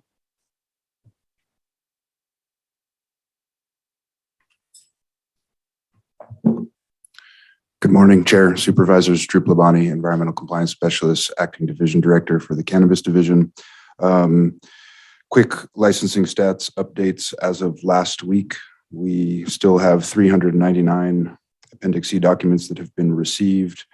Of that 399, we have successfully approved and noticed 108 in the newspaper, and 68 of them have been paid for and picked up to date. The numbers are current as of December the 28th. Thank you. That's it for me for the moment. All right, thank you.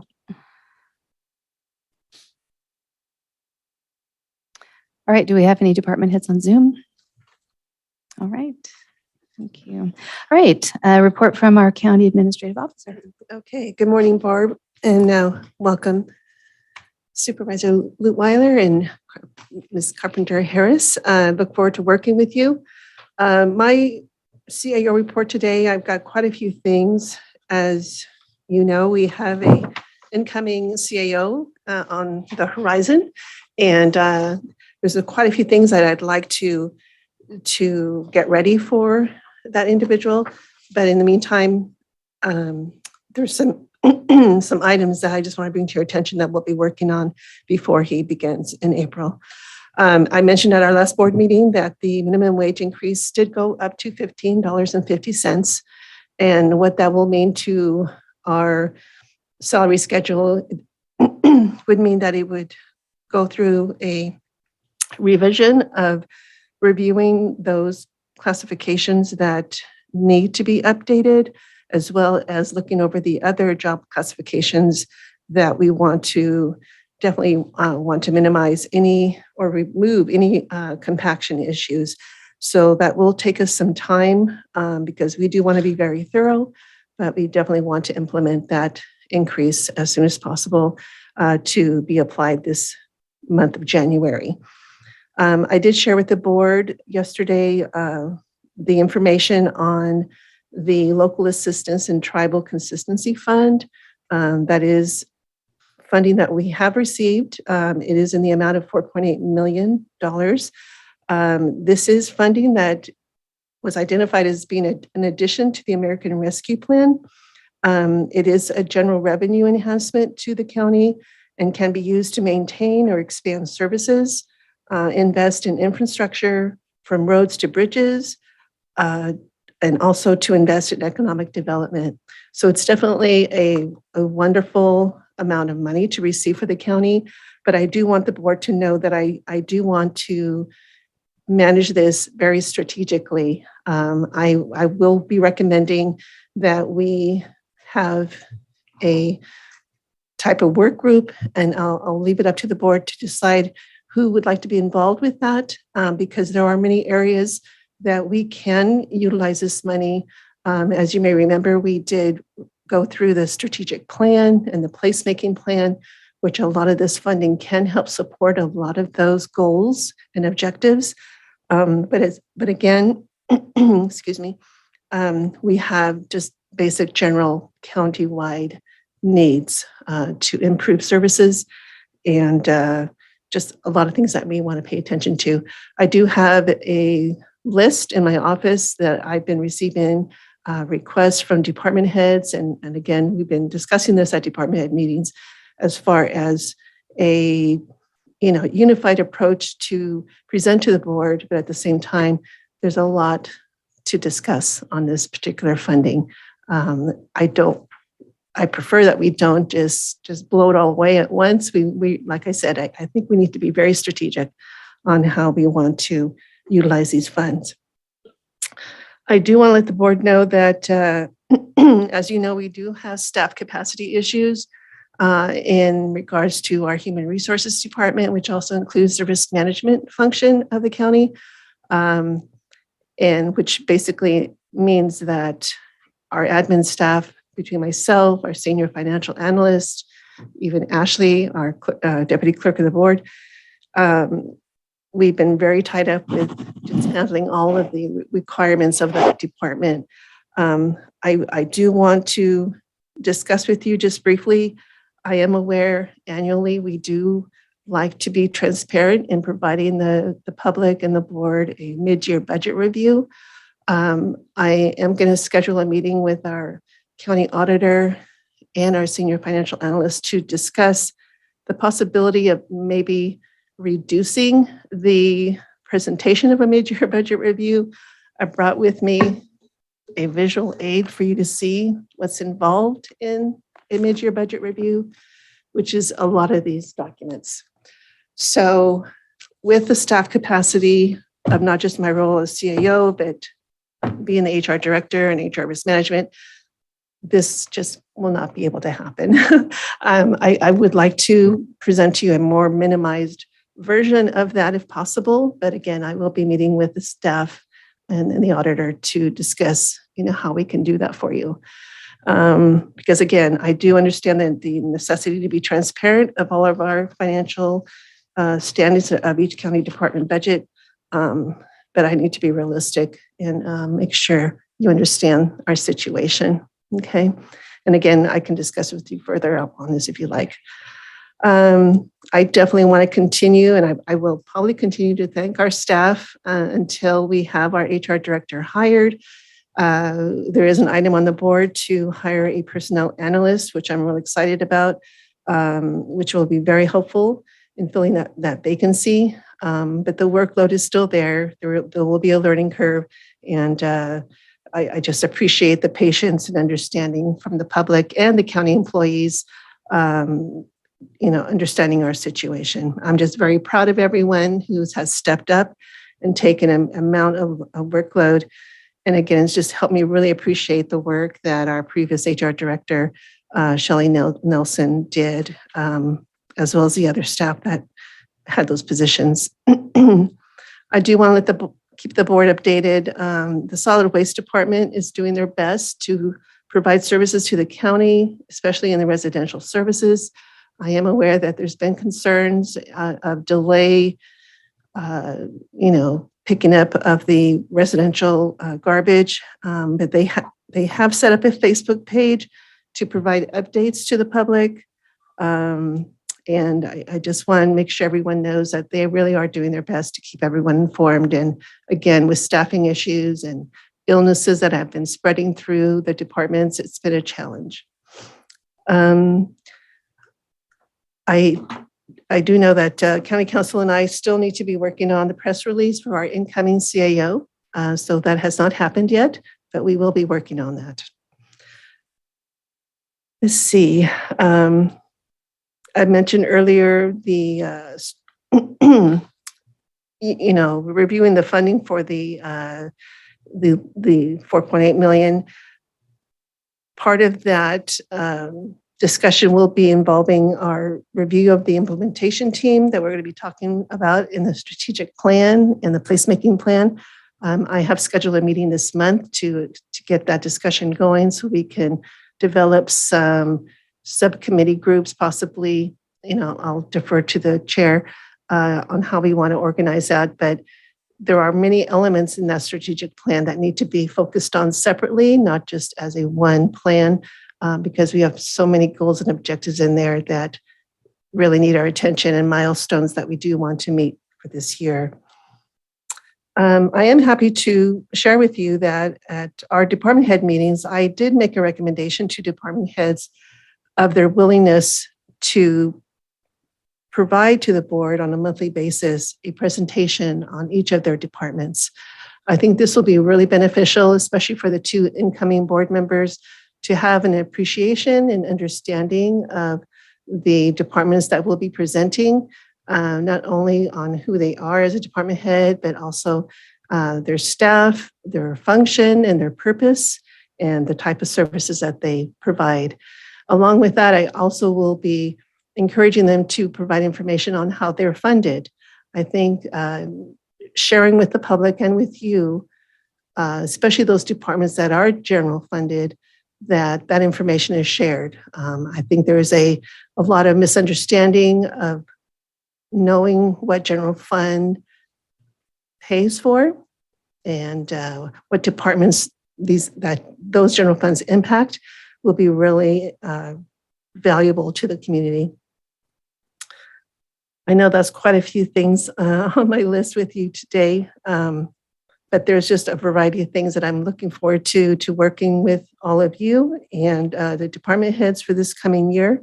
And of course, in getting preparation for that transition for the new CAO. So I appreciate the time, and that's all I have for today.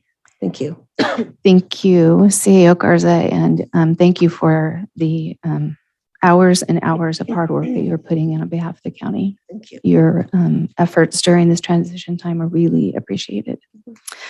For our board reports, let's start with Supervisor Frazier. All right. I'll keep it short. I've had no out-of-county travel and I have nothing to report. Okay, Supervisor Lutweiler. Okay, I wanted to report out-of-county travel last year when Supervisor Carpenter Harris and I attended the New Supervisor Institute. That was a day of in-person training, and then we had a follow-up half-day session on Zoom. I think it was 6 hours. And I have been working with interim CAO Garza on some thoughts on how the strategic plan could be taken forward. So we've had some discussions on that to try to help along that process, and have also been working with a economic development roundtable that you're full aware of since you set it up, to try to kickstart some efforts about how we can invest in community and public-private efforts to move economic development forward for the county. All right. I have no out-of-county travel to report today. What I do want to report out is a little follow-up to what Dr. Presley was mentioning in his report. After Thursday's special board meeting, when the board considered the $1 million+ ask that the cannabis department is needing on projected revenues and expenditures right now, and then considering that we pushed that discussion forward and originally to today, when I considered that, I thought, well, how is today's discussion going to be any different than Thursday's discussion? If we don't have additional information to consider, then how can we make a truly informed decision on how best to proceed to make this program successful? So I requested that Dr. Presley, Interim Cannabis Division Director Plabani, come together. Tracy Delgado was there, Supervisor Lutweiler, our senior financial analyst, and myself, to sit down and just learn a little bit more, try to understand some of the details about what is going on, what are the needs, and what is the expediency with which we need to come to a decision. So the end of that discussion was that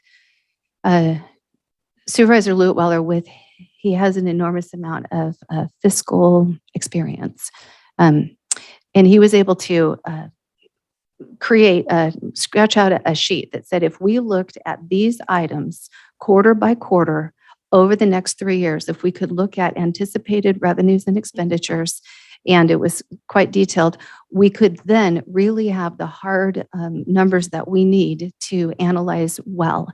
And Tracy felt that she could fill that chart in by the time we have our next board meeting. And at that point, we would really have some good information to bring to supervisors to consider in a very detailed and thoughtful way. So what I am going to, the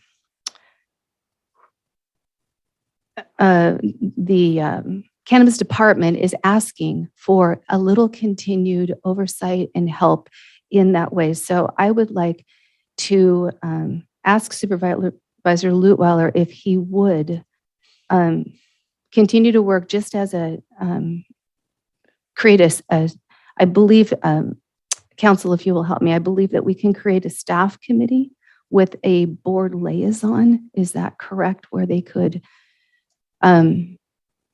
it's more just kind of assigning that help that they're asking for as they look at these numbers to bring to the board for consideration. Is that something that is formally done or just a request for help?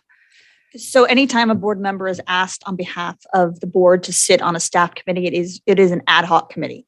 So Okay. It would be a formal ad hoc committee, but yes, it absolutely can be done. Okay, and so I can I could wave the gavel, I think, and just create that, but what I would really like is to hear board support for that. And so if there would be, would there be a motion to ask to allow that oversight and that help that's being asked for to be given? Are you asking just for like a one member ad hoc, or would you, right? And it would be, the specific time period would be over a 2-week span at this point to help them to pull those numbers together so that we have those hard facts for consideration. I won't make it so easy for you. I think Okay. that you have that authority to create that ad hoc if you so desire as the chair. And if I would say if that's what you think needs to be done, do it. And I'm not going to make a motion for you. Okay, fair. I will create that one person ad hoc that will help out with the request that Director Presley and Interim Cannabis Division Director Plabani are asking, and ask Supervisor Lutweiler if he would be willing to help in that capacity. I am. All right, done. And that is the end of my report. Supervisor Gogan. I have no out of county travel and nothing to report. Supervisor Carpenter Harris. Last month also with Rick to the new supervisors training, and then the correspondence from the second training for the new supervisors certification, or I don't know what it is. Okay. Where we learn how to be what we are. All right.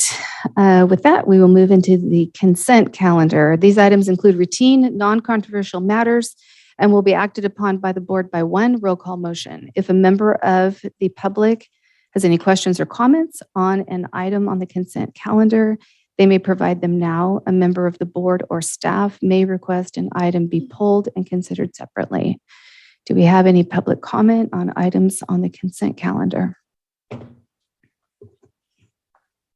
I have no chat, no raised hands. All right.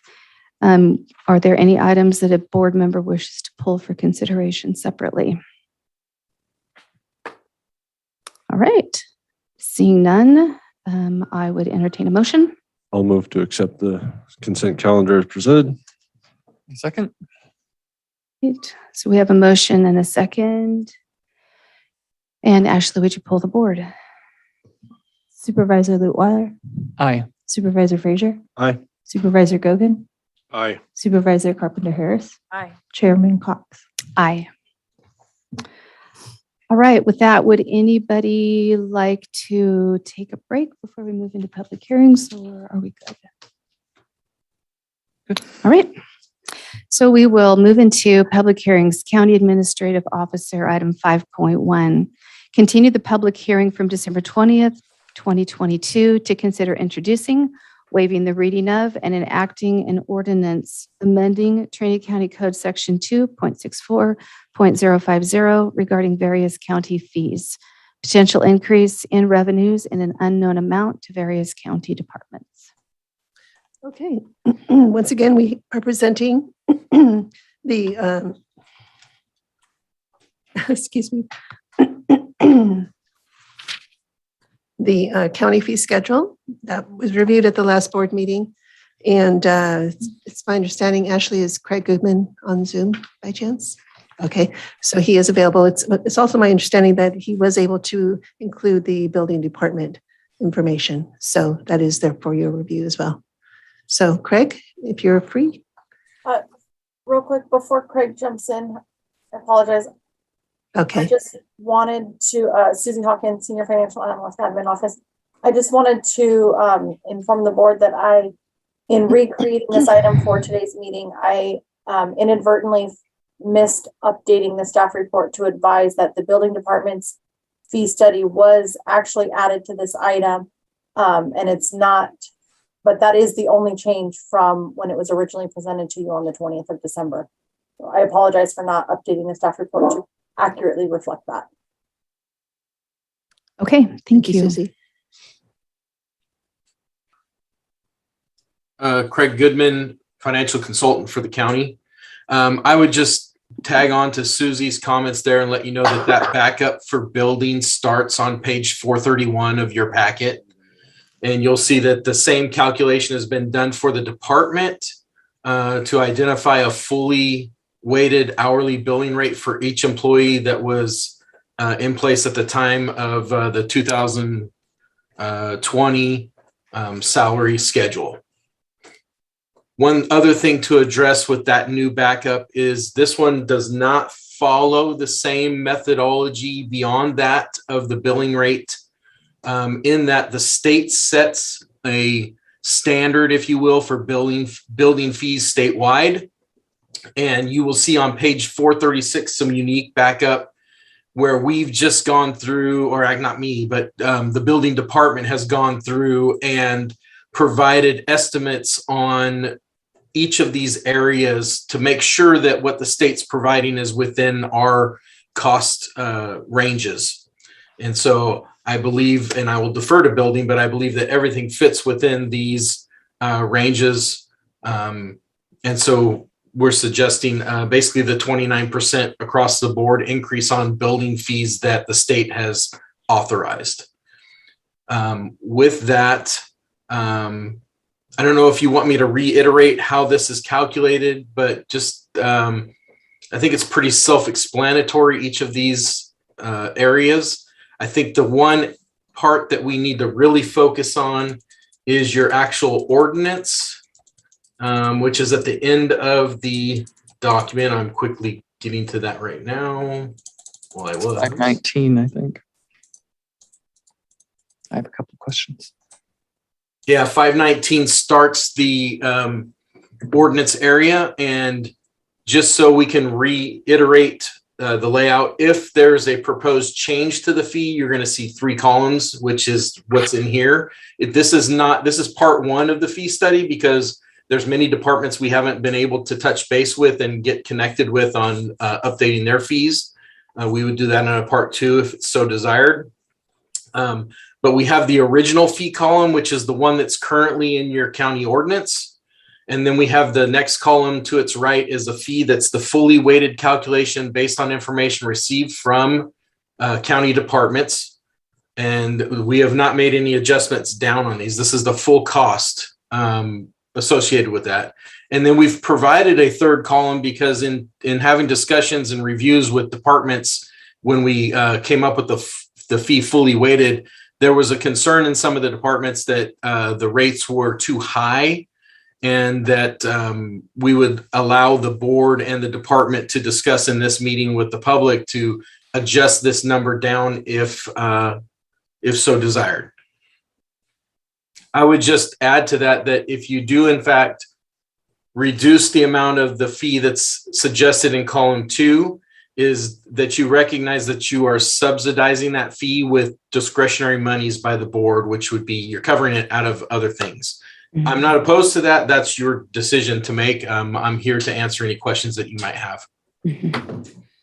Okay, Supervisor Lutweiler has a question. Well, I think you just addressed one of my questions, but I'll still follow through on it. And that is clarifying that what you're putting before us is the information that if we want to make sure that the fees we collect cover the costs of providing those services, then these are the numbers we would need to approve. And if we don't, then we are basically saying we will subsidize the delivery of these services through funding from somewhere else. Yes, is that correct? That based on the information received from the departments, that's a correct statement. Okay, and then the one thing that you said that threw me a little bit on that understanding is when you talked about with the planning department that we were going with state approved percentage increases. So help me understand how that fits into what we just said. Okay, so the planning department's not in this presentation, it's the building department. Okay, just to clarify. And so the building department, they get, is Cody in the room or Ed? Yes. They get they could probably explain it better than I can, but I spent significant time with Cody in between the last meeting and the current meeting to make sure we developed a methodology that would explain how these costs are generated. But if they're there, it'd probably be easier for them to be the technical expert on this versus me chopping my way through it.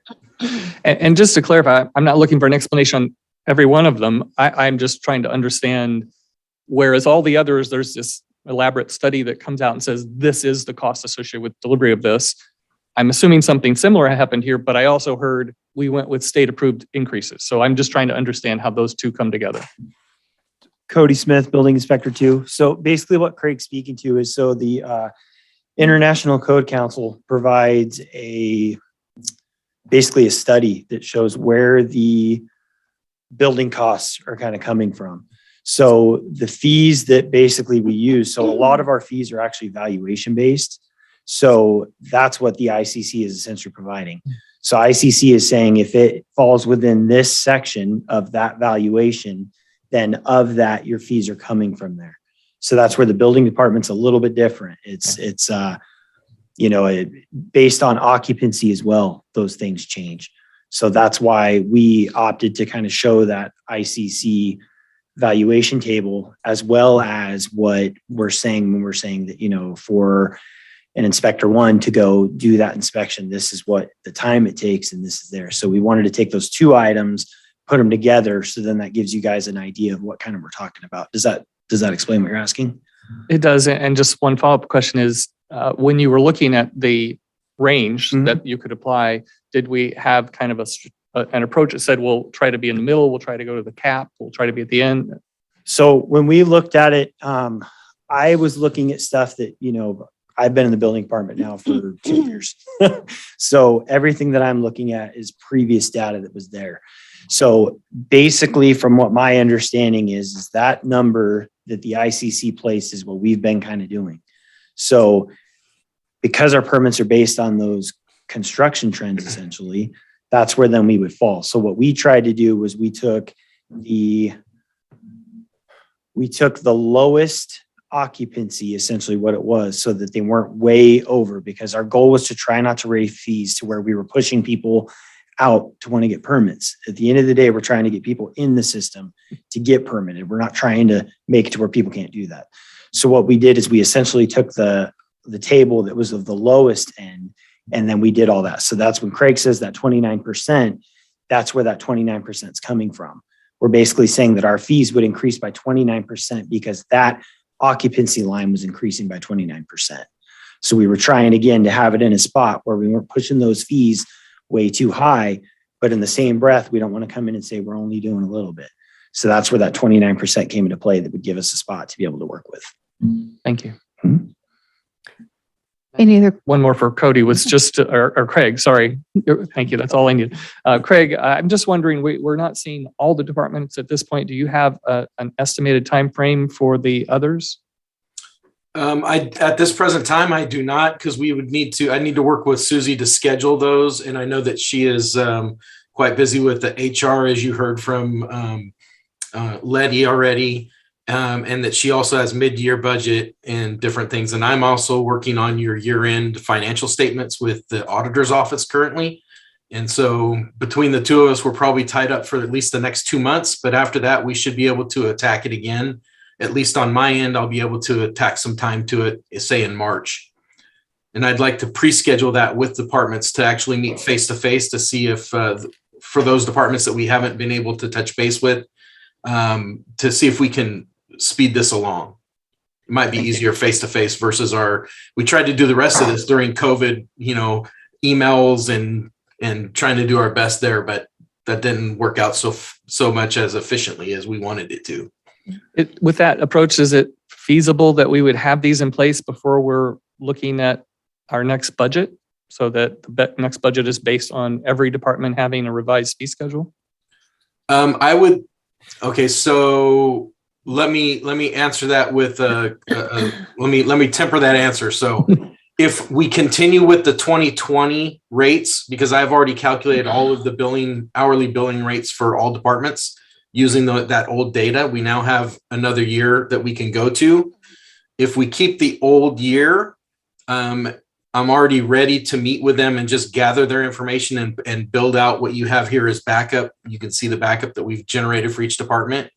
I can sit with them and we can pretty much create that, which I would say, yes, we probably could have that by June 30th if it fits into the department schedules and they can commit their time to that. If we need to update all this with the new year data, that might take a little bit longer. That's how I would temper that answer, but it's going to depend on those departments that aren't listed here having availability between March and say May. Thank you. Yep. Any other questions? All right, with that, we will open public comment. I have no raised hands, no chats. All right. So bring it back to the board. Any discussion? I don't. We can have a little discussion before we have a motion. We're okay. We can have a little conversation here before we put a motion on the table. Just to clarify one item, Chair. Yes. I think there were some discussions in the previous meeting about reducing some of the fees, and I'm not sure if those are documented from that meeting. I would look to the clerk. We did have some discussion. I can jump in on that. The document that's presented does not show those amounts being changed, but they were under the treasurer tax collector. And they were the additional mobile home tax clearance. There was discussion to reduce that to $35. And then under the treasurer tax collector, the parcel map / lot line adjustment security bond, there was discussion to reduce that to $40. Okay. All right, well, I would entertain a motion if someone would like to make one. I move that we approve as presented. I would second. I have a question. Is that as presented or as presented with the modifications to the treasurer tax collector from our last meeting that Susie just brought up? Because that would be a. Yeah, mine is as presented, not with any changes. Okay. All right, we have discussion or a Good with that, Lynn? subsequent Okay. motion? I would make a subsequent motion that we approve with the reductions that were brought up by the treasurer tax collector at our previous board meeting. Can we list those specifically? Is there a second before we do? Well, can I ask Susie to specifically list them again because I didn't write them down. It was Correct, and I'm asked to do that before a second, just so the second knows So- exactly what Got they're it. seconding. Thank you. Mhm. so Susie, can you read those off again? Those exact two reductions. Absolutely. Under the treasurer tax collector, the additional mobile home tax clearance, the discussion at the last board meeting was to reduce that from $67 per certificate to $35 per certificate. And under the parcel map / lot line adjustment security bond, the discussion was to reduce that from $82 per parcel to $40 per parcel.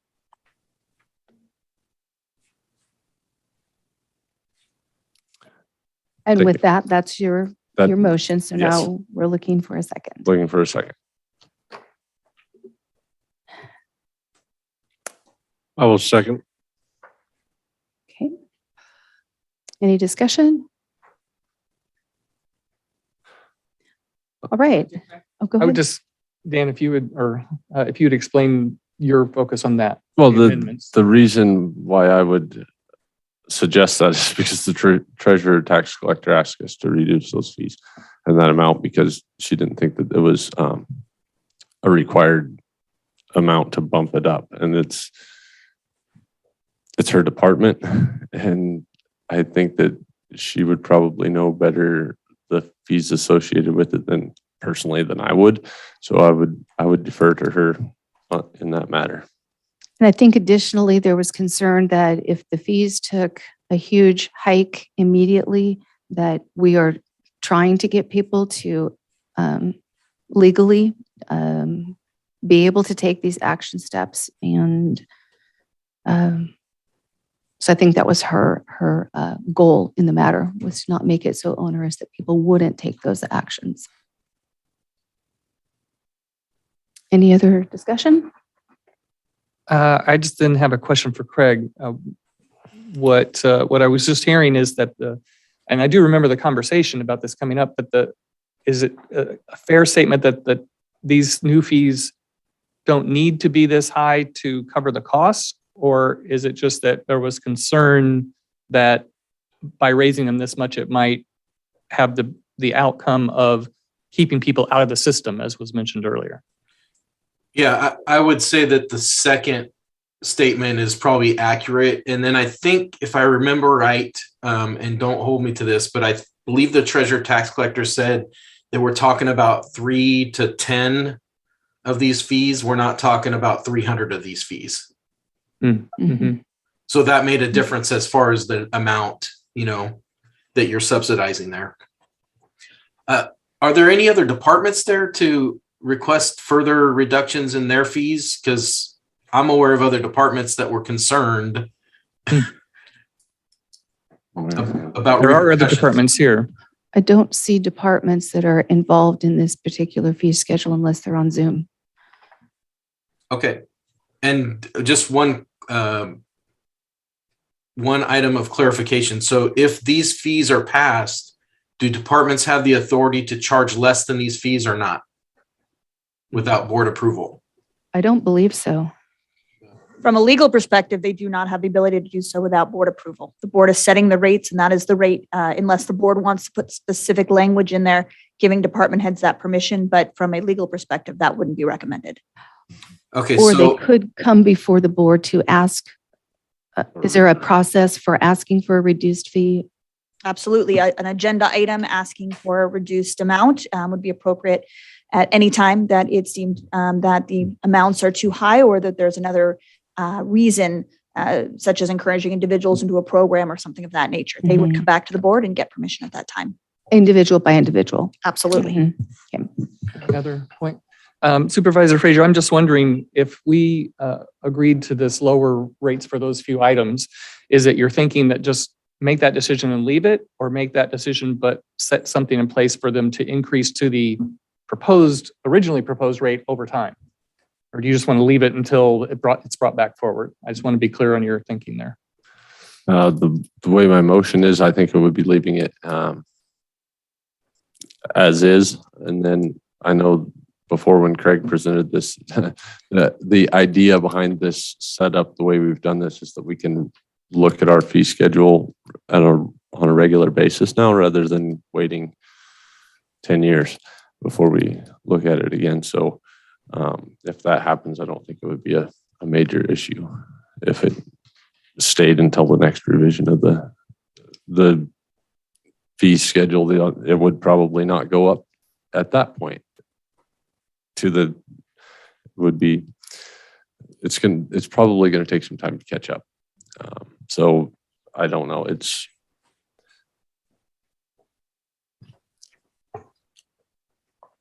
Chairman Okay. Cox, I have Debbie with General Services. Yes. With her hand raised. Please. Debbie, go ahead. Hi, I just wanted to ask, because I do have multiple parties that who pay in advance. If I have anything that's scheduled and prepaid in advance of today and the passing of the new fees, how does that work? Am I to collect the remainder? Or is their rental secured at the time of their application and submission of payment? I can answer that.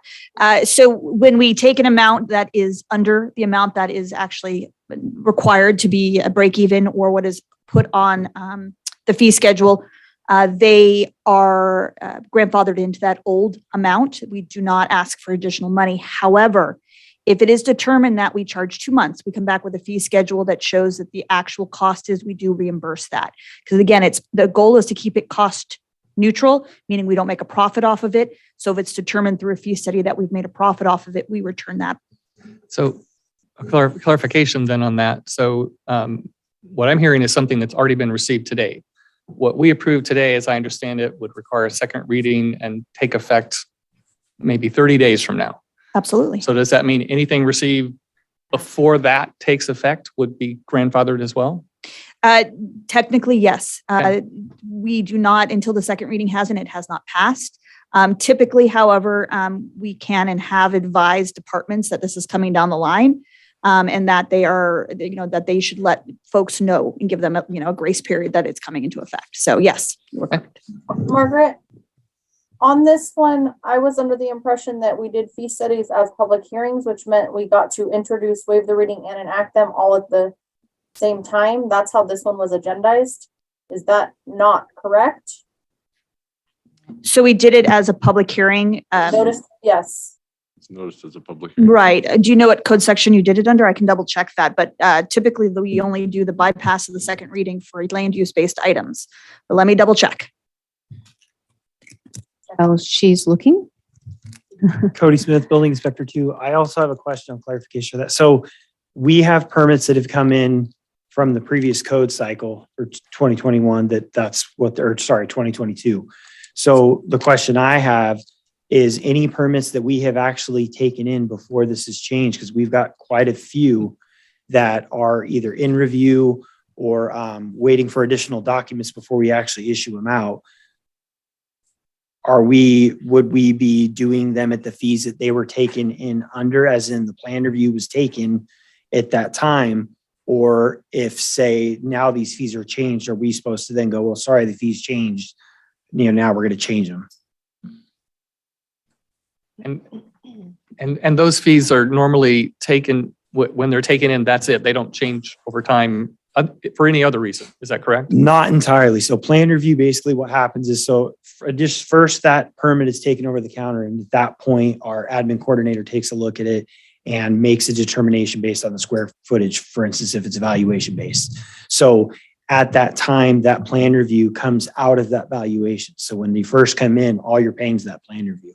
Then once we've reviewed it and everything's okay and we can approve it and issue it, then at that point you come in and you pay the balance of everything due. Okay. So that's the clarification that I'm asking for. Yeah. Thanks. And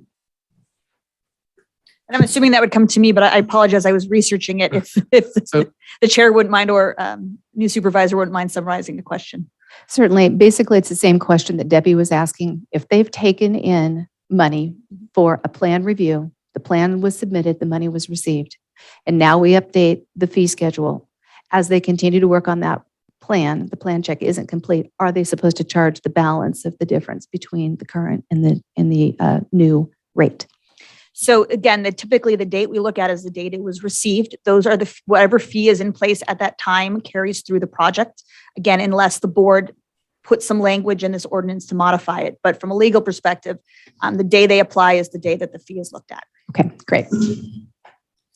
All right. Is there further discussion, or perhaps does someone want to make, we have a room for a second subsequent motion? Nope. Are you looking for a second to?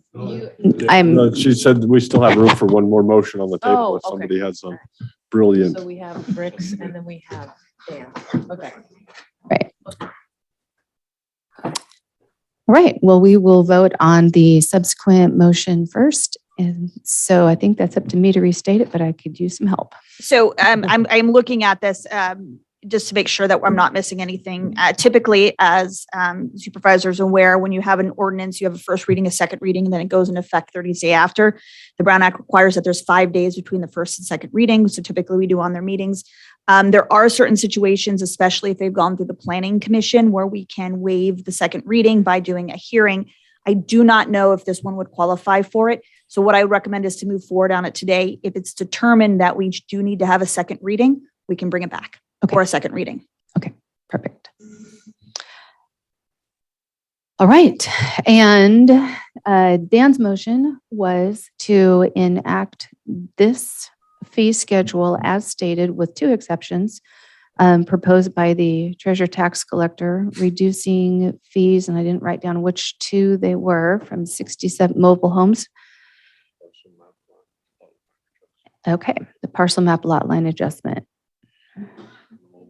Full fee was 65 to 35 and the parcel map was 82 to 40. Okay. All right, so on that motion, would you pull the board?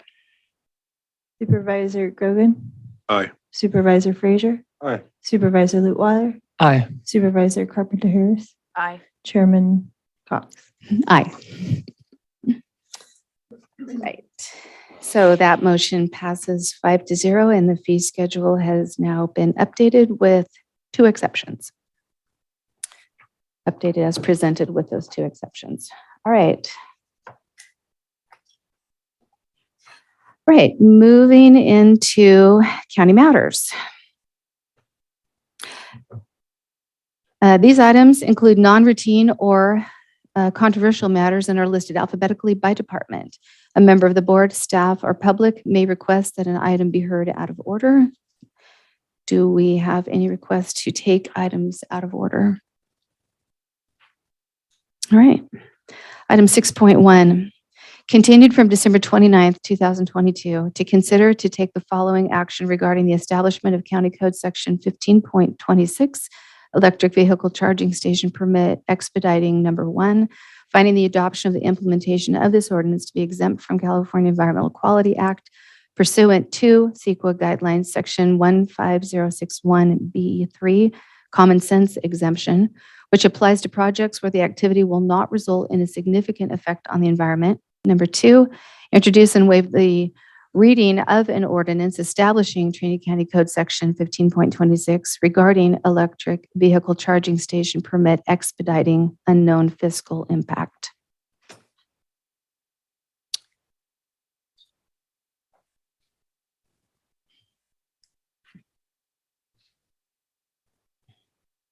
Hello, my name is Skylar Fisher, Associate Planner with the Trinity County Planning Department. Okay, I was told that staff could start sitting in that chair, but I didn't want to presume anything. We may. Okay, thank you.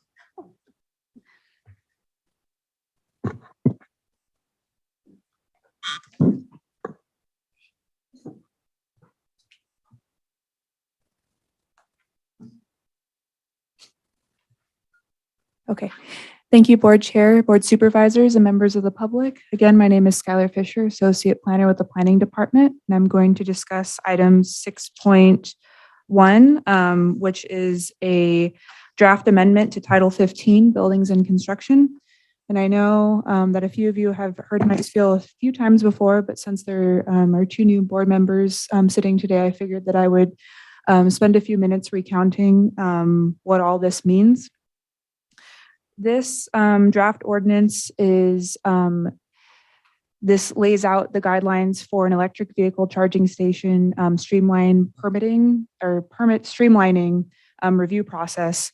And this was triggered primarily by AB 1236 and AB 970, which is codified in Government Code sections 65850.7 and 65850.71. which requires local jurisdictions to adopt a streamlined permitting procedure for electric vehicle charging stations, or EVCS. And so this includes both the ordinance and a draft checklist or the application, which is included as one of the attachments to this item. So what does that really mean and what does the review mean?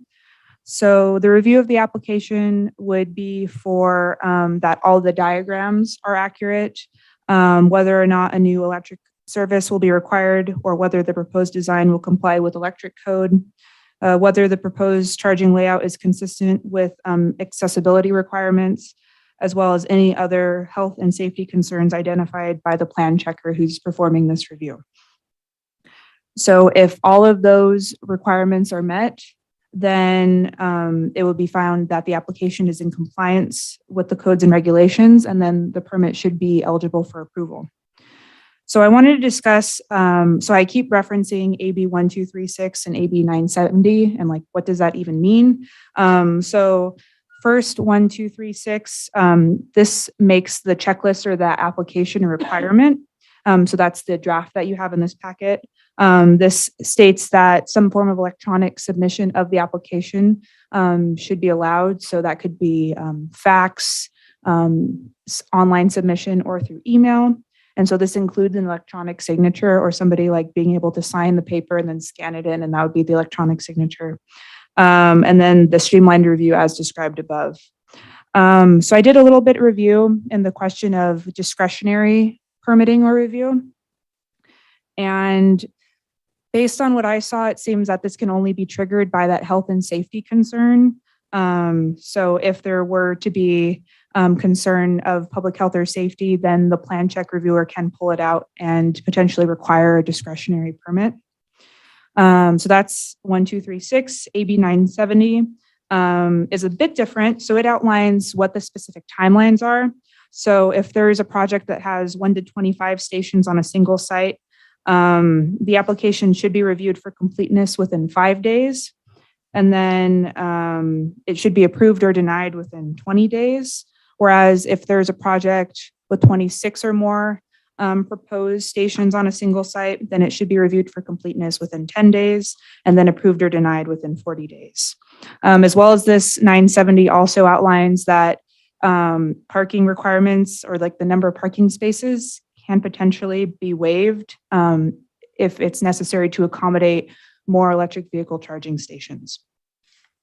At our last meeting, there was concern about zoning. So I tried to dig in to see if the GoBiz website had any commentary on how electric vehicle charging stations correspond with zoning. And the only thing I could really find was essentially a discussion saying that some local jurisdictions have concerns about zoning and they understand that, but the state generally regards these as an accessory use to be compatible with like a residence, or if you have like a parking lot, then it's kind of like that parking space type of thing. So in that way that they also encourage jurisdictions to find that same determination of it being accessory to these types of uses. I also did a little bit of review for CEQA, and I always hope that if I look something up like electric vehicle charging stations are like exempt, what exemption, then Google will just answer it and it'll just all be perfect and there'll be a bow on it. That never happens. But I spent some time on CEQA.net, which is where people like upload CEQA determinations. And I just like looked at like a bunch of different electric vehicle charging station projects and to see like if any had like a negative declaration prepared, how many had notices of exemptions prepared. And I only found exemptions, and generally it would be, there's like 3 main ones that I found. So class 11, and that's typically accessory structures. So kind of like what we discussed before. Class 1, which has been used, it's typically for the operation, repair, maintenance, permitting, and minor alteration of public or private structures. So they found that to kind of fit under that exemption, as well as class 3, which is new construction or conversion of small structures. So obviously, like we don't know what projects are going to come in, but based on my review, like the combination of the information that we have provided by the state, how these projects have been processed and how the environmental review has gone in the past, I think that's kind of why the state seems pretty confident that there isn't necessarily going to be a CEQA concern as long as a project meets all of the checklist requirements for being processed. So all of that being said, staff recommends that the Trinity County Board of Supervisors find the adoption and implementation of this ordinance to be exempt from CEQA pursuant to CEQA guidelines 15061B3, the common sense exemption, which applies to projects where activity will not result in a significant effect on the environment, and B, introduce and waive the reading of an ordinance establishing the Trinity County Code Section 15.26 regarding electric vehicle charging station permit expediting. And I can answer any questions. Thank you. Okay, questions from any board members? I do. Skylar, I'm just wondering, I did hear in previous meetings, supervisors talk about potential concerns about with no quote limitations, this could go in places that just don't make any sense. And one example was in an intersection where there just clearly wasn't appropriate access. Would something like that be able to be addressed under health and safety, or does that outside the scope of what that reflects? So that was something that was brought up by the Department of Transportation when we originally circulated this. And so the only change to the draft ordinance, and I don't know the exact section off the top of my head, but they added a bullet that discusses, let's see. Oh, in 15.26.60E, they added a few sections. For example, installation may be allowed within 10 feet of the travel way of any publicly maintained road only with approval of the responsible agency. So there is some language added. First, I think that, yes, that would qualify under that safety concern, but I think DOT kind of was a step ahead and like, oh, we don't want any charging stations in our roads or anything like that. And I can add to that, I agree that the answer is a very solid maybe. So what it would be an individual determination whether where it is going to be placed would potentially interfere with the flow of traffic or cause any safety concerns. And so that when we're doing the plan check, that would be something that would be looked at. If it is determined that it causes a health and safety risk, we do have that provision that allows us to push it in another direction. Would a health and safety provision also cover an instance we had discussed just hypothetically? What if somebody were to want to put 20 charging stations on a lot in a residential area? Could you look at maybe the flow of traffic increase there because of such activity and maybe the safety of residents, children in a neighborhood? Does that help us govern our land use a little bit in that situation? So again, solid answer of maybe, and we have to look at the determination just because, a lot of residential areas have the flow capacity to allow for additional use, especially in some of the rural areas. Now, wouldn't be very wise to place it out there, but there would possibly be no safety issue in those types of scenarios if they were to do it in, a downtown Weaverville area where it would have an impact on the flow of traffic or line of sight and all the other stuff that we do take into consideration, then absolutely. Okay. All right. Any other questions? I guess just one more is in the scenario that we're proposing, what, if any, appeal process would be available to individuals who are concerned about the outcome? Do you want to take that? I'm happy to. So, and we had a bit of discussion about this last time, which is that the ordinance does require, the way it's written, requires there to be an appeal process. The issue that the supervisors raised was how do they know it's happening? And I don't believe that the board had opined on that, but they had not formally decided to take action to make it public or make a publication requirement. Because as it's written, there is no publication requirement. Thank you. And would the state look at us as being incompliant if we added a publication requirement or we said not to do that? The way it's written, it does not specifically prohibit it. I think we would have a very good argument because they do have an appeal process contemplated as part of the original legislation. We could just say we're making sure folks have the right to exercise their rights as articulated in your ordinance. That being said, I can never speak on behalf of the state. So I just want to make that clear. They could have a problem with that. But from the way I read it, that would be a very defensible provision. Okay. All right. I have a question concerning that because most of our noticing and appeals is a 10-day window where this ordinance gives approval in 5 days. So how do we have an actual appeal period if it's going to be approved in 5 days and it gets noticed and then the newspaper comes out on Wednesday? You are absolutely correct. And I do not believe we would be in good standing if we attempted to modify their 5-day approval period. So my recommendation is to look at other mechanisms for publication, like our website or something else that would give people more immediate access to it. And I just want to confirm with Skylar, when in your reading of it, it's 5 days to approve or to receive and acknowledge receipt of it. I believe that there may be a subtle difference. No, it's 5 days to review and has to be approved in 20. Yes. Okay. Yes, that was going to be my subtle distinction. So it has to be received and reviewed within 5 days. So they would technically have ability of time, although a very short window if we were to publish in the weekly newspaper.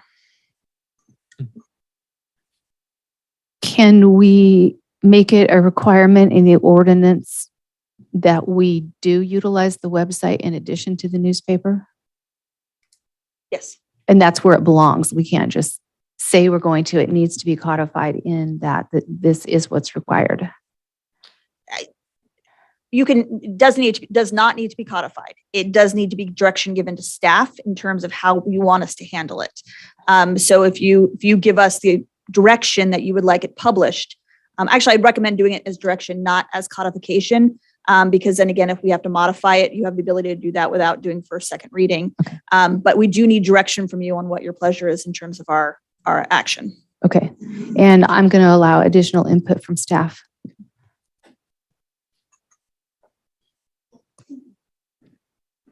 Cody Smith, Building Inspector 2. So I just wanted to add to that in that window, so you're talking the 5 days, we need to review it. So I would say that building staff should be able to review that and have that thing ready to go. So that then while we're waiting for this appeal period that we're talking about, this permit will be ready. So at that point, once we get the determination that if it's okay, we can get it out the door after we've had the review, we're not waiting for anything else to hold it up. These permits, most of the stuff that we've gotten, they usually get turned around really fast anyway. There's, I'm speaking on the behalf of my previous building official who did all the review, but I can tell you that when it comes to a lot of things like this of nature, they usually turn around pretty quick. They're engineered plans. They're not anything that's too crazy. The most problem that you see with them are the ADA compliance. That's the big one that you were really, especially for the bigger charger stations. The ones where someone's just going to put one in their garage, that's very quick. So in terms of the actual time like it takes to review that, you're not talking about a lot. I mean, you're talking probably do it in that day. So that's where if we are talking about this appeal process, there's no reason why staff, in my opinion, couldn't have this thing ready to roll so that we're essentially just waiting for that to hit to say that we can go. And then at that point we can go. So this 20-day approve or deny window, you're saying is not something to lean on? It's not a problem at all. We turn these things around. At the end of the day, our goal in the building department is to get these permits turned around as fast as we can. Okay. We have things that they have to go through planning, they have to go through environmental health, they have to be approved. But at the end of the day, the building department's goal is to get these things turned around as fast as possible. We don't like them sitting on our shelf. We want to get everybody going. We understand contractors now, everybody has their own timeline. And our goal at the end of the day is always make sure that we're not holding them up. So 20 days is not a problem. All right. Anybody care to make a motion? Oh, wait. We have public comment. Thank you. Yes, so we will open public comment at this time. I have no raised hands, no chats.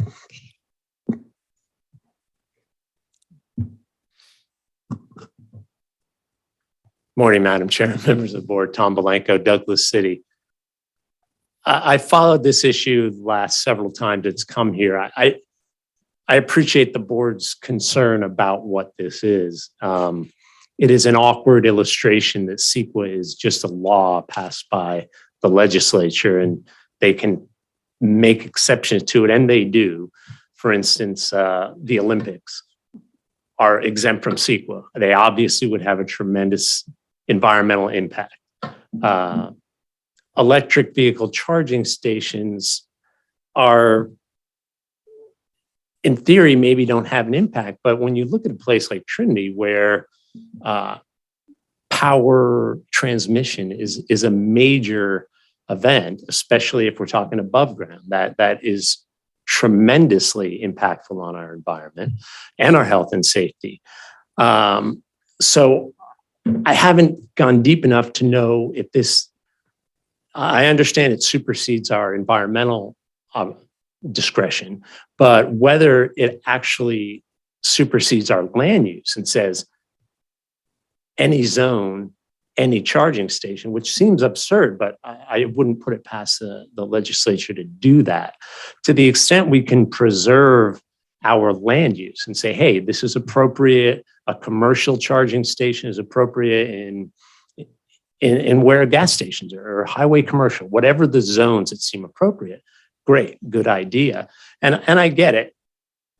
It's going to be under UL Labs required. The requirements for the charging station cover a lot of what might normally require SQL analysis. In somebody's home, sure, that it should be like a building permit. But I think to the extent possible, the more land use control we can preserve, the better. Thank you. Thank you.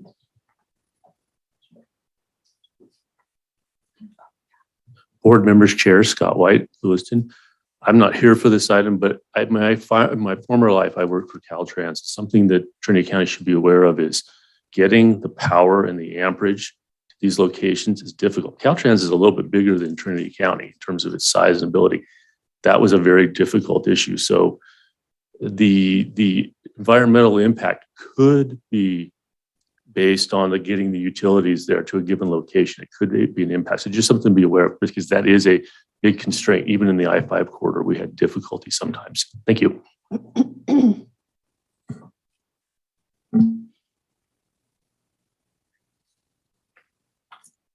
don't know who to ask the question of, but we've talked about this before, that power is potentially going to be an issue over time, depending on how many of these you put in.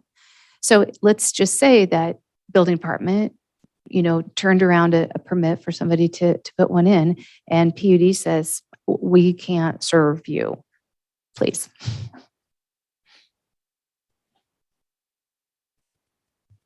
Cody Smith, Inspector 2. So one thing that we could do, and we actually do it already, is any kind of power upgrade that anybody would like to do, essentially, we have to get a will serve letter from PUD. So before we can even issue that permit, so that we don't put ourselves in that situation, we actually ask for a will serve letter. So in this case, Skylar, I don't know if, that could be something that we'd ask for. Just at time of submittal, please give us a will serve letter. And that's not that big of a deal. We don't see, because a lot of times PUD is the big one. They're the ones that are really controlling, like, look, we can't, depending on your area where you're at. PG&E, they're pretty much just no problem, they'll do it. But I don't see any issue why we couldn't have a will serve letter situation, where then that gives us a mechanism to make sure that we're not pushing something out that essentially is going to get turned back, kind of like you said. Right. Okay. Thank you. And I think that's something, just to respond to that, I think that's something we should definitely look at in terms of whether having the requirement of will serve letter would violate the ordinance. If it would, and I think that's a very good suggestion that I would like to look into. If it would, we do need to make it very specific on our application that we're keeping it separate from power, and that they may get our permit, but they may not be able to function because they have to have independent relationships with the power supplier. So that's a very good point. And I'm happy to do some research and work with Cody on it, because I really do like his suggestion. I did also, if you wouldn't mind, Chair, just briefly addressing Mr. Blanco's comments, because that was a very important part of our discussions in the last two meetings. And I really appreciate him raising them again, because that was the concern that, from my understanding, some of the board members had regarding this, is that it takes away the ability of local government to have land use control. So I have done extensive research on it to see if there's any wiggle room in terms of being able to limit to specific zones or specific areas. And I know we have new board members, so I want to make sure that they're apprised of that information as well. The way that the SB 1291 was originally written, it did have limitations on the fueling systems in specific zones. So it contemplated keeping the land use at a local level. However, as it went through the process, that was specifically removed by the legislature. And by specifically removing it, what they're telling us is that they do not believe the local government should have control over the area it's put in, which again, I know is a big concern for the prior board and for staff as well, is that it really is taking away and hand tying our decision to be able to decide what jurisdictions it is. Based on my reading of it, I also reached out to RCRC, which has been part of this in the drafting and opposing it going forward. And their attorney, Arthur Wyleen, agreed with that analysis that they are specifically saying in the legislation that we do not have local land use controls. And I know that was, again, something the board was talking about, putting together a group or individuals to go have additional conversations about that. The other questions that we received last time were what happens if we just don't do it? And the way the ordinance, the way their code reads, it doesn't specifically have the penalties built in. So it's left for us to somewhat wonder what the state would do if we said, we're not going to follow your rules. Based on experience, what we're seeing is that if the state sees the local jurisdiction not compliant, they are putting even stricter and more restrictive rules on us going forward. We're not necessarily seeing fines for this type of activity. Doesn't mean it couldn't happen, but the trend has been that they come down harder on us next time. One follow-up question on what was said. Would the will serve letter requirement need to be built into this ordinance, or that again can be staff direction? I believe it does not need to be built into this ordinance, but it might not even need staff direction. If we determine, if staff level determines that it's appropriate, they have the right to create the application as they see fit. What I'll do is make sure that it's appropriate. Okay.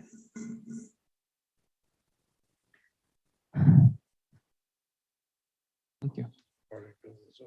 I know. Use your microphone. They want to know. My concern is, as Tom brought up, the zoning part of this. I don't think we should have them. Oh, am I getting out of order? I was just Wondering if you would close public comment at this point, or if we're. Thank you. I missed that. Are there any other raised hands? Any other public comment in the room? All right, we'll close the public comment. Supervisor Koken. You don't like the zoning restriction. So as of our last meeting we had, my heartburn is kind of the zoning of this, and these being in residential neighborhoods, 1 through 25, it seems like a pretty easy approval. I like to see them put in places like, gas stations, parking lots, and certainly, lean towards tourism. When these people park to charge their cars a half hour, 45 minutes or so, I'd like to see them put somewhere where they can spend their time spending their money in Trinity County. I don't think it's up Ransom Road or Reservoir Road or anywhere like that. So I know there's some restrictions, as council said. I don't know how hard they would come down on us for not adhering to everything that they say, but it is our county. And I just, I hate to have that part kind of shoved down our throat, because you could probably do this in most other counties in the state, probably 45 to 50, probably easily. But this county is not one of those counties. And I hate to go against any state recommendation, but I think I would at this time, just to keep them out of neighborhoods and certain zones in Trinity County, especially since we have plenty of other places we could put them.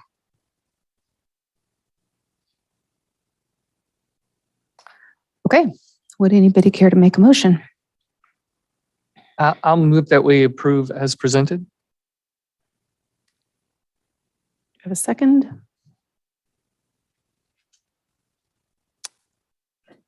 I'll second for discussion.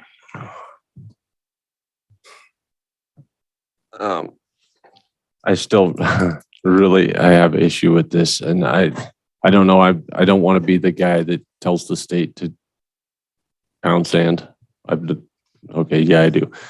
This is, it's not right the way that this is being done. There has to be a way where we can kind of find some middle ground here. And I know one of the issues, and it was brought up at our last board meeting, we can't apply a zoning requirement here. That has to be heard by the planning commission. So I think that's the only proper way to do it, is to allow this in certain zones. The state doesn't seem to think that's a good idea. I don't know where they decided that this fits everywhere. I would have absolutely no problem with this if it said residential use. Perfect. Let anybody who wants to have their own EV charging station wherever they want to have it, I'm good with that. The commercial application is the problem I have. 25 charging units, a 20-day turnaround, that sounds fine, but there has to be a way that we know that goes where it belongs. And we've seen enough issues with zoning in the past several years to know that not everything fits everywhere. And I said at our last meeting, just imagine the public comment we'd received that this was cannabis related. Like, we're going to put a distribution facility wherever anybody wants on 20 days. What would happen? So I think that we need to try to find a way to come up with a middle ground. I'm not opposed to expediting any permits. I think that one of the biggest problems around is that it takes forever to do anything. That's not really, it shouldn't be accepted.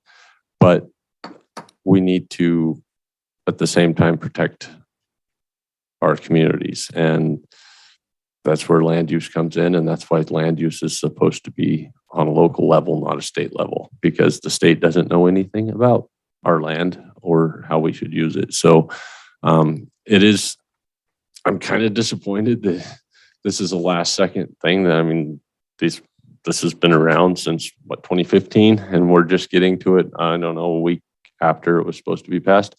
So it should have been addressed before. And I don't know how the state could get too up in arms if we add a zoning requirement. I mean, you're still expediting it. You're still putting it where it. And then at that point, if somebody sues us, then we would find out if we really had any ability to stop somebody from putting it in a residential area. So my proposal would be, I would make a motion that we send this to the Planning Commission, ask them to come up with the appropriate zoning for expedited permitting for commercial EV charging stations, and then bring it back to us fully, well knowing that we're going to be uncompliant with state code until we get it done. Do you have a second? I'll second that.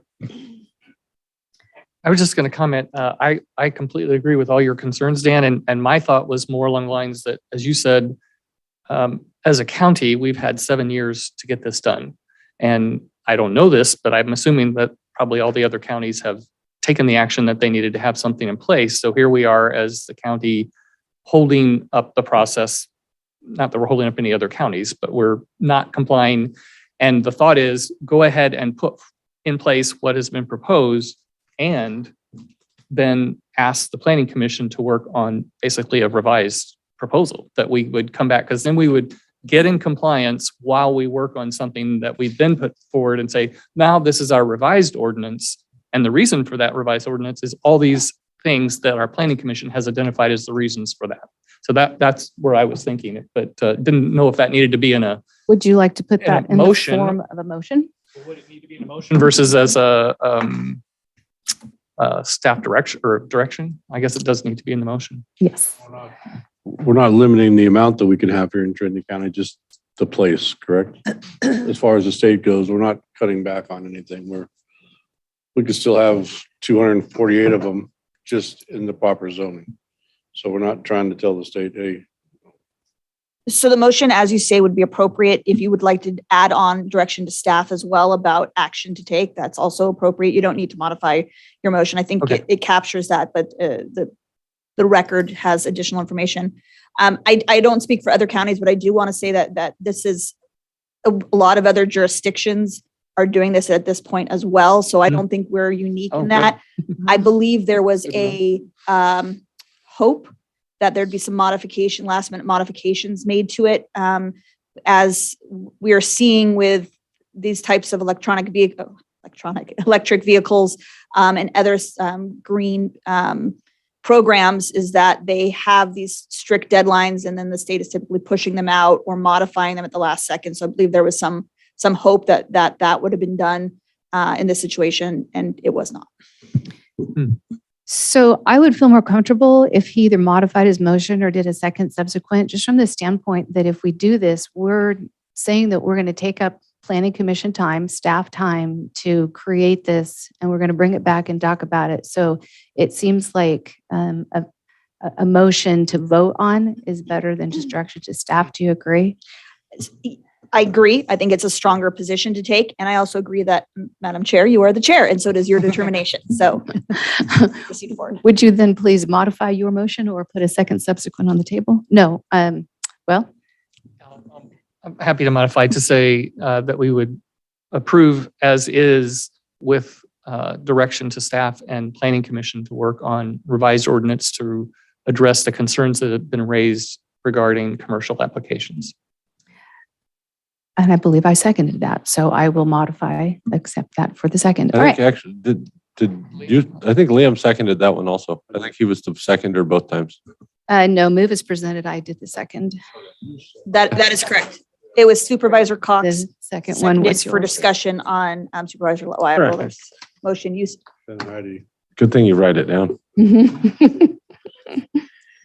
Yeah. And Heidi seconded Supervisor Dan's. Carpenter Harrison motion. seconded. Correct. All right. So do we have, since he amended his motion, there's still the ability to put a second subsequent on the table if anybody would like to. All right. With that, we will vote on Supervisor Frazier's motion first, and his was, do you have that, Ashley, to read back? Okay, thank you. Supervisor Frazier was to send back to the Planning Commission for appropriate zoning for commercial. Is that correct, Supervisor? Yes. Okay. Supervisor Carpenter Harris? Yes. Supervisor Frazier? Aye. Supervisor Lutweiler? No. Supervisor Gogan? Aye. Chairman Cox? No.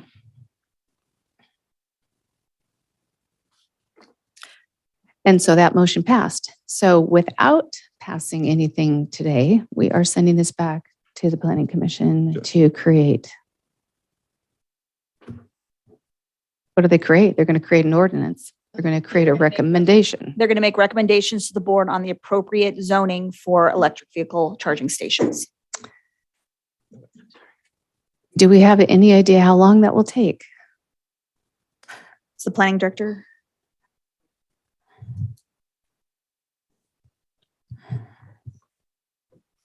Hello, Ed Presley, Interim Deputy Director of Building and Planning, and I think we've passed the noticing requirements for the 12th, correct? Could we get that on the? The right calendar. That's not even the right year. That's last year. Yeah, so it'll probably be the second meeting in January, not the first meeting. The second meeting in January will either be 117 or 118. I think he means the Planning Commission meeting. Planning Commission. Okay, I would have thank to you. look at a calendar, sorry. All right. Second Planning Commission meeting, whatever that date ends up being. All right. Yes. So at this time, we will take a break and we will, well, okay, let me ask you this question. It's 10 minutes to 12. Are you guys going to want a lunch break today? All right. Well, it's 10 minutes to 12, so let's take a lunch break and we will meet back at 1 o'clock. Supervisor Cox, or Madam Chair, item 6.2, if we're, is that the one we were looking at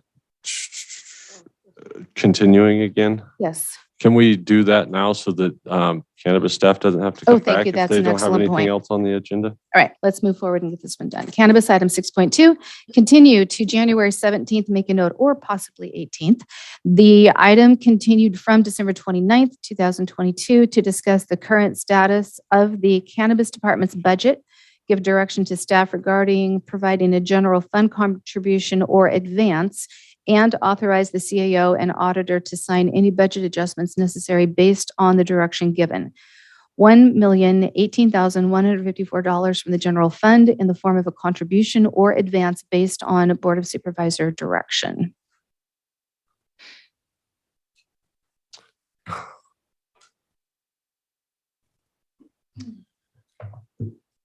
Guess it's still good morning.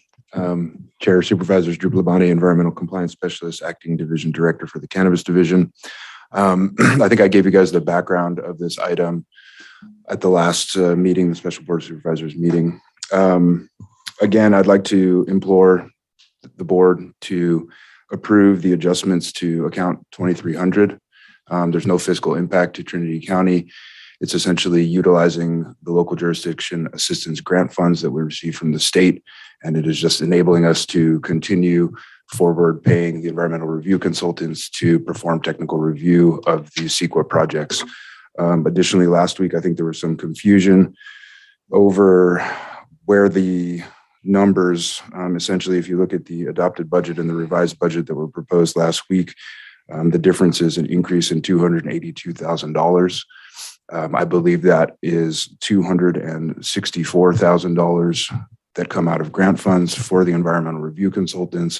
And then that additional $18,000 to make it $282,000 is actually the result of your previous approval of the Mentor Harnish contract and the budget request from contingency funds to meet that change.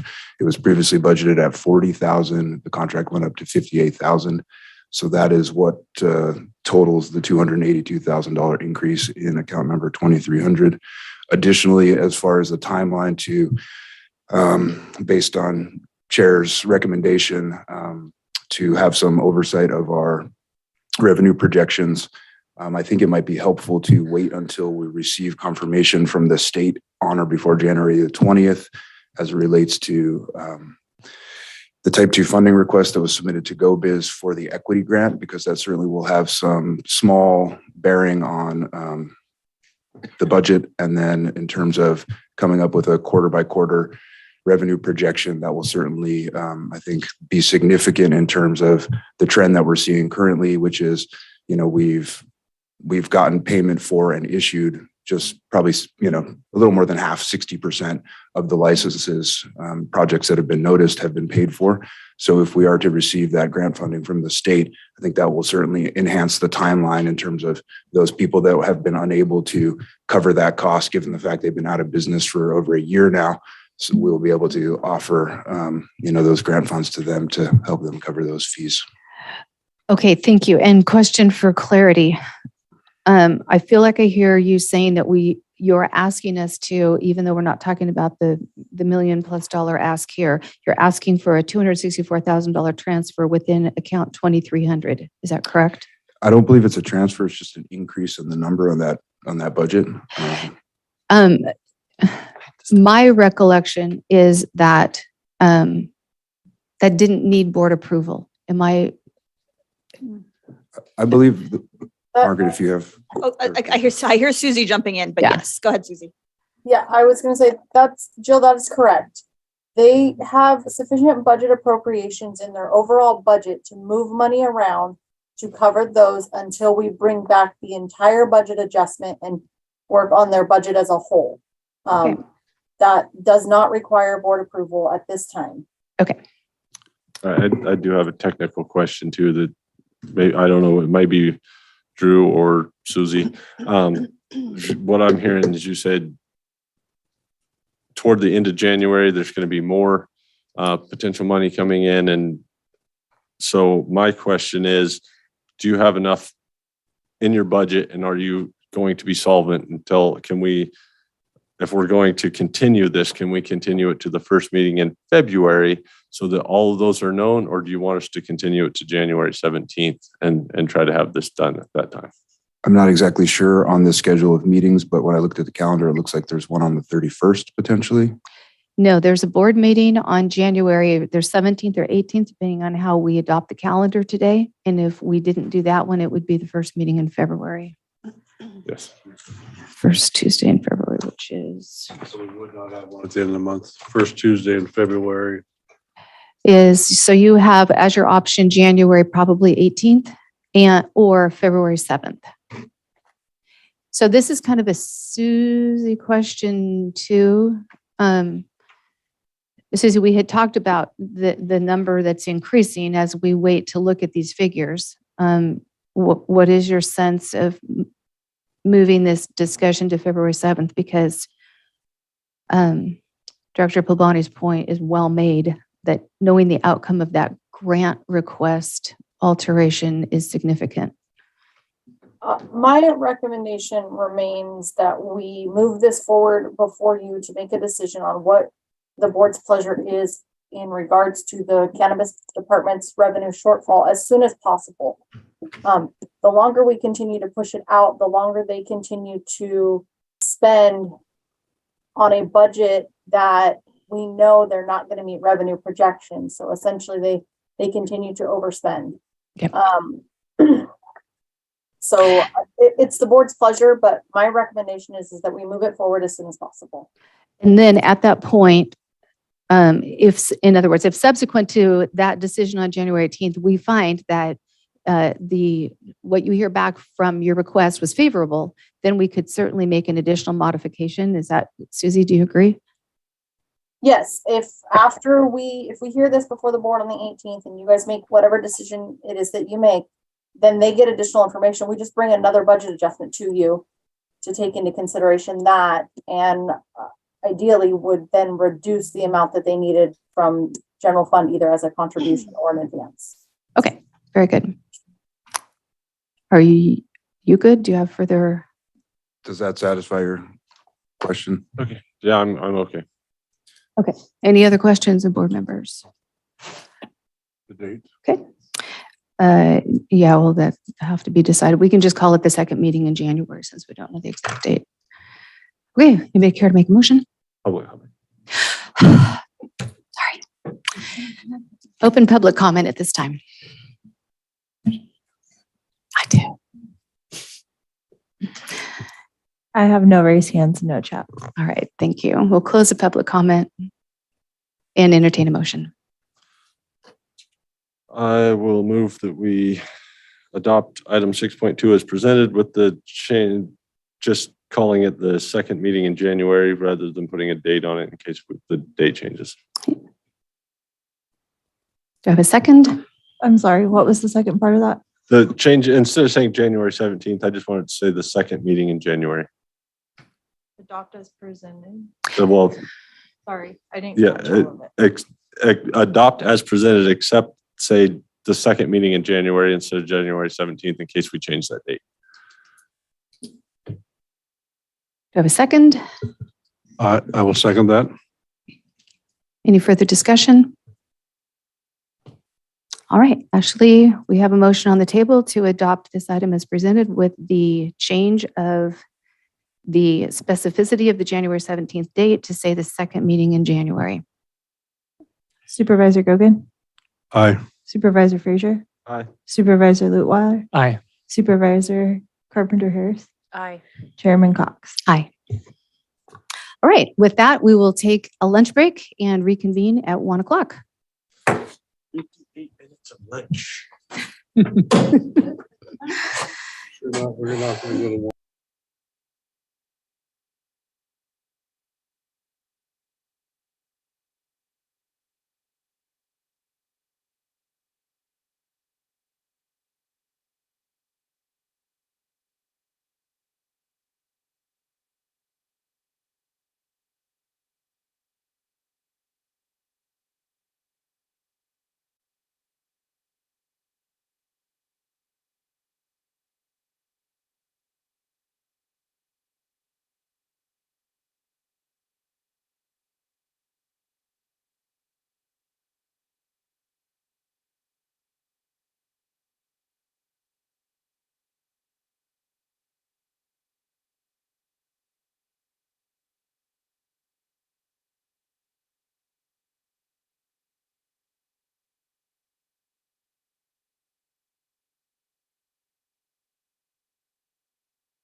January 3rd Board of Supervisors meeting back to order.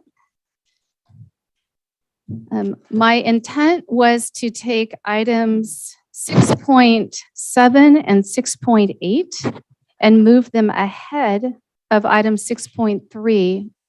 Just thinking that folks that have kind of weighty issues don't need to have to sit and watch us work through tedious housekeeping items.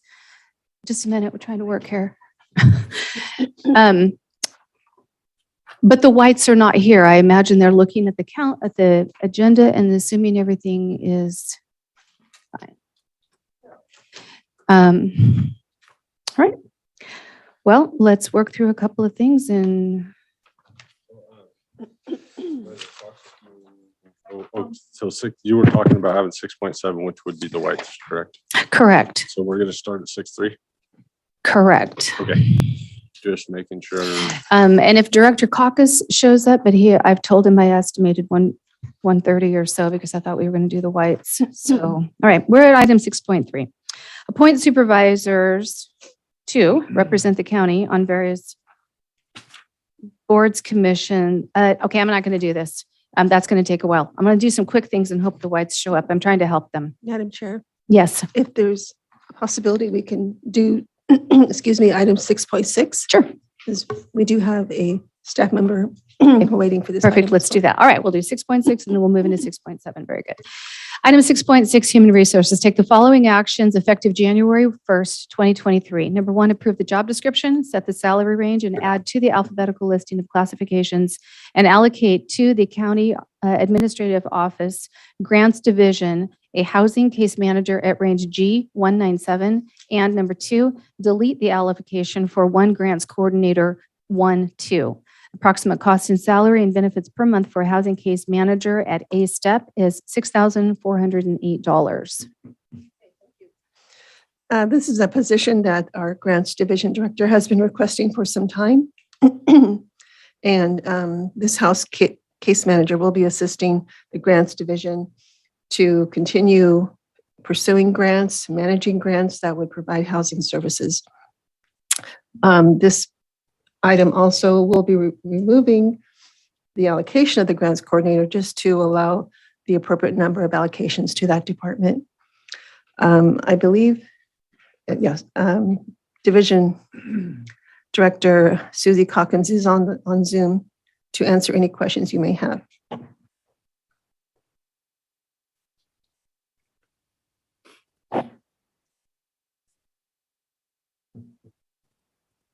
Susie, are you there? Oh, looks like she may not be able, but right now she's on the phone. So if you have any questions for me, I can see how I do have one question for you because it says we're deleting the allocation for the grants coordinator 1-2 and adding this an allocation for this classification. Do you have the difference in salary and benefits between the two? Do you know what are we going to be seeing a decrease in salary overall or an increase? No, the grants coordinator allocation is not funded. It's just allocated to the department. So there is no savings. Okay. But this position is grant funded. It is a limited term based on the grant funding. So this is a new position that would be added to the department, but yet it would just replace that grants coordinator allocation so that we could have this business case manager. And that individual realizes that if grant funding is discontinued, so is the position. No individual has been hired yet, but it is on the job description that it is a limited term. Yeah. Yes. All right. Any other questions from supervisors? Okay, with that, we will open public comment. Anybody wishing to comment in the room? Anybody on Zoom? Raised hands, no jobs. All right. I'd be willing to entertain a motion. I move to approve as presented. I will second. Okay, any discussion? Right, item 6.6, motion is to approve as presented. Supervisor Gogan, Aye. Supervisor Lutwiler, Aye. Supervisor Frazier, Aye. Supervisor Carpenter Harris, Aye. Chairman Cox. Aye. Getting it. Thank you. All right. So we are rearranging the agenda to accommodate folks that shouldn't have to sit and watch us go through housekeeping matters. So we're going to take item 6.7 next. So planning and zoning. Conduct an appeal hearing to consider upholding, modifying, or overturning the Planning Commission's determination that application P-2219 was complete with the submittal of vesting deeds and proof of legal access to parcel C for the submitted exhibit. The appeal includes a request that a new application submission be found automatically complete. And with that, I realize we need our planner. We got one.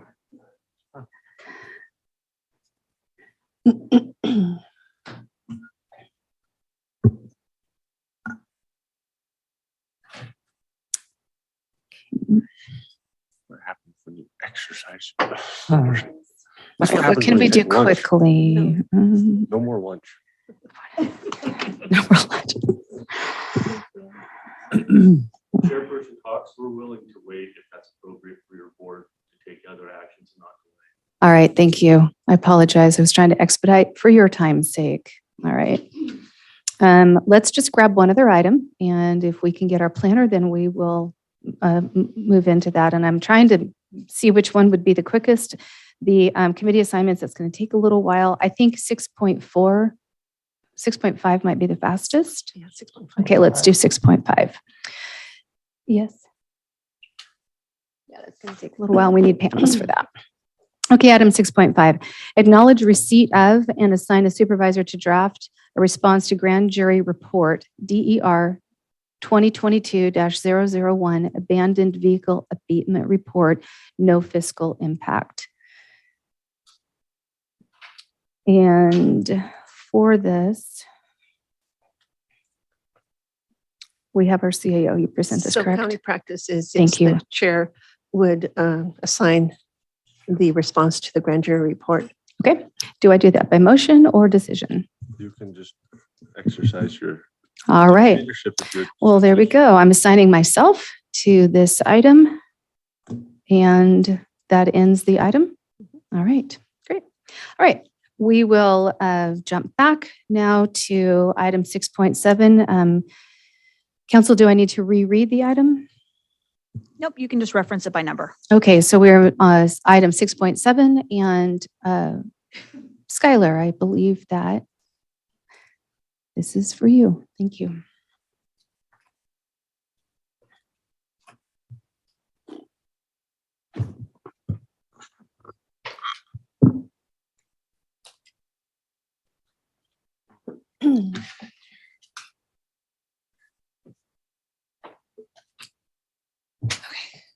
Thank you, Board Chair, Supervisors, and members of the public. My name is Skylar Fisher, Associate Planner with the Planning Department. I apologize for my tardiness.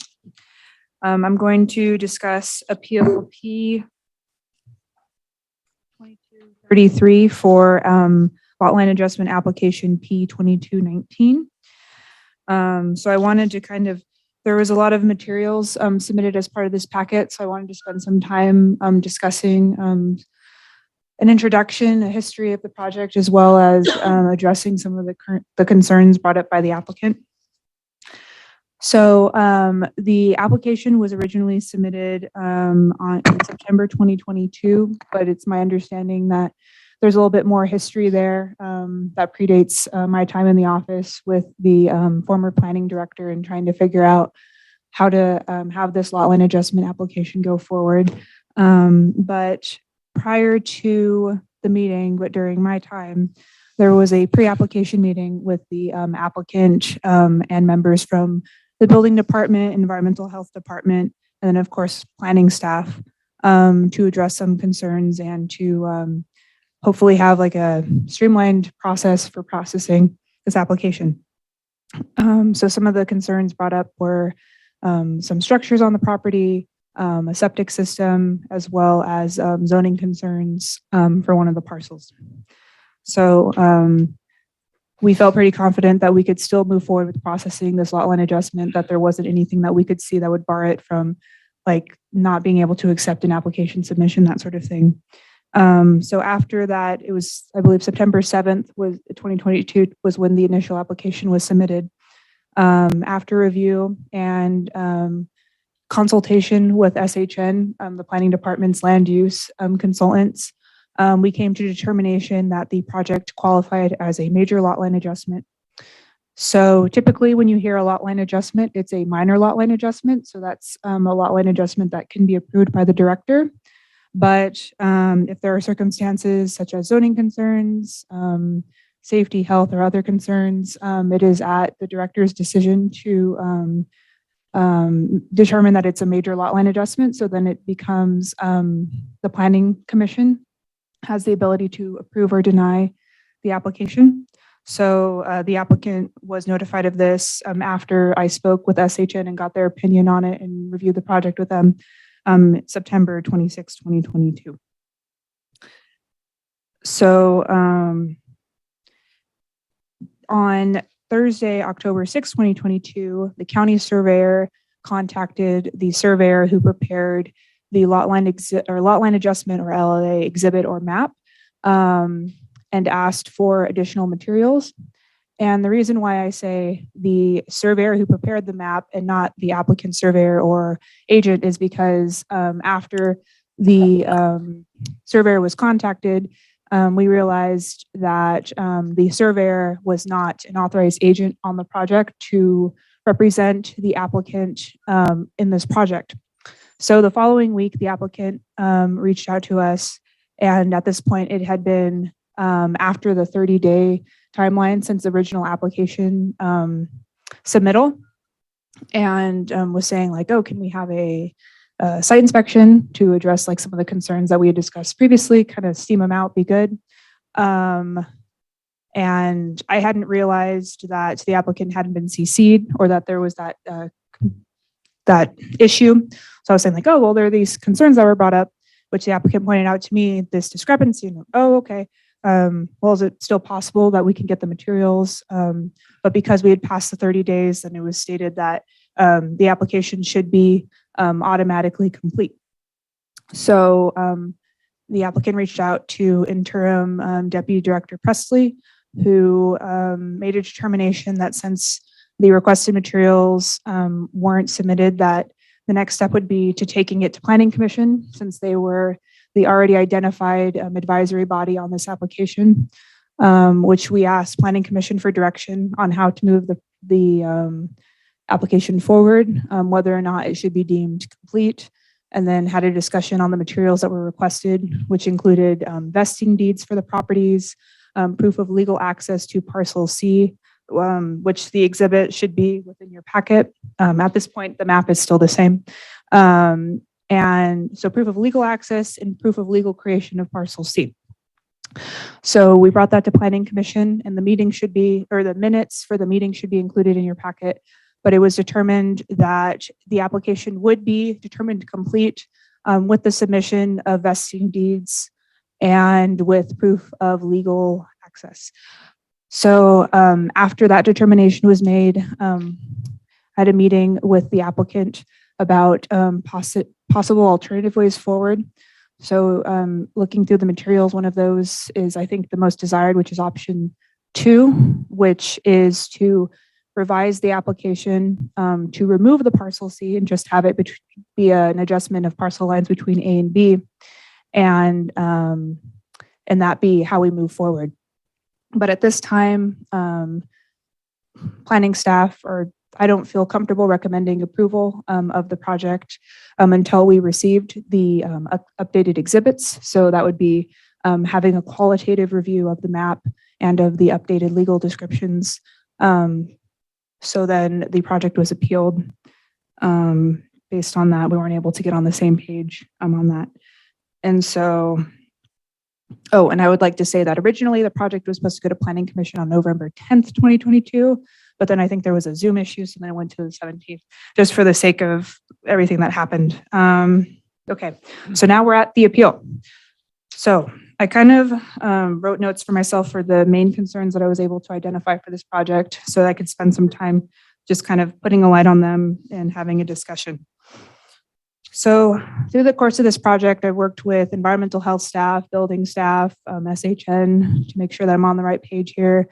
I've also had at least one meeting with county council to make sure that I'm not overstepping any like legal things, I suppose. So I just wanted to say that first. And so I think the heart of the concern is, of course, the application submittal and us reaching out to the applicant timely and to the appropriate person and by the appropriate person. So that originally comes from section 17.30E20C within our zoning ordinance, which states, and I'm just going to quote it, within 30 days after submittal of an application and payment of initial filing fees, a planning director shall determine if additional information is necessary and shall provide or attempt to provide written notice to the applicant of the requirement for such additional information or shall inform the applicant that the application is complete. Should the planning director not attempt to provide the applicant with notice of incompleteness or completeness of the application, then the application shall be deemed complete. So I spoke to county council and SHN about this question specifically, and it seemed that since there was an intent to reach out to the applicant within the 30-day timeline, that we believed that that met the requirement. There's been discussion on the fact that only the planning director specifically can reach out.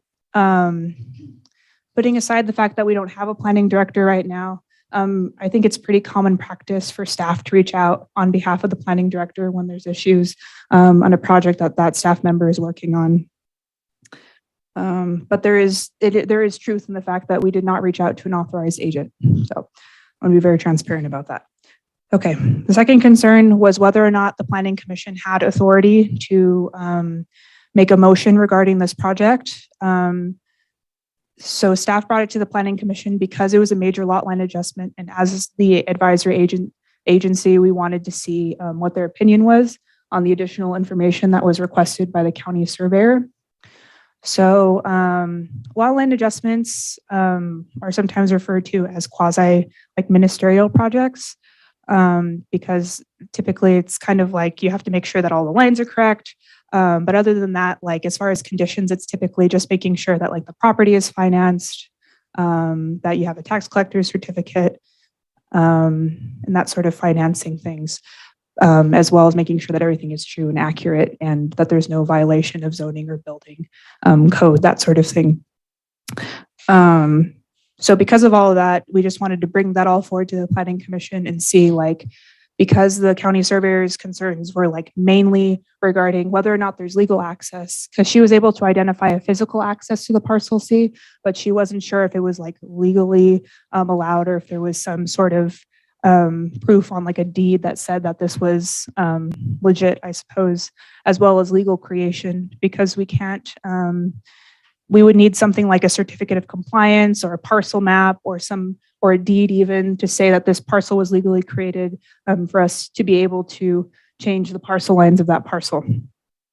So that's why we referred it to Planning Commission to make sure like if they had any alternatives or if any ideas on the matter, basically the direction that they could give us as staff. The next concern brought up was that we were picking and choosing which projects to follow the noticing requirements for.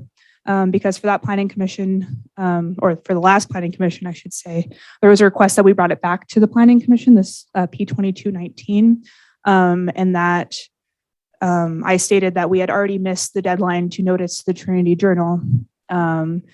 And there, within our noticing requirements within the zoning ordinance, it states that the post office closest to the project parcel must have a notice in the bulletin.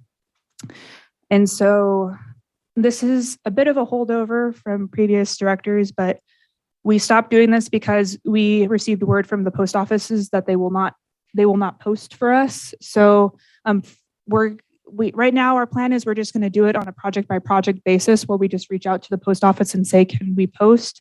But for example, for our upcoming Planning Commission, we reached out to the Weaverville and Lewiston Post Office, and we asked them if they would post, and they said no. So it's a bit difficult to meet that requirement.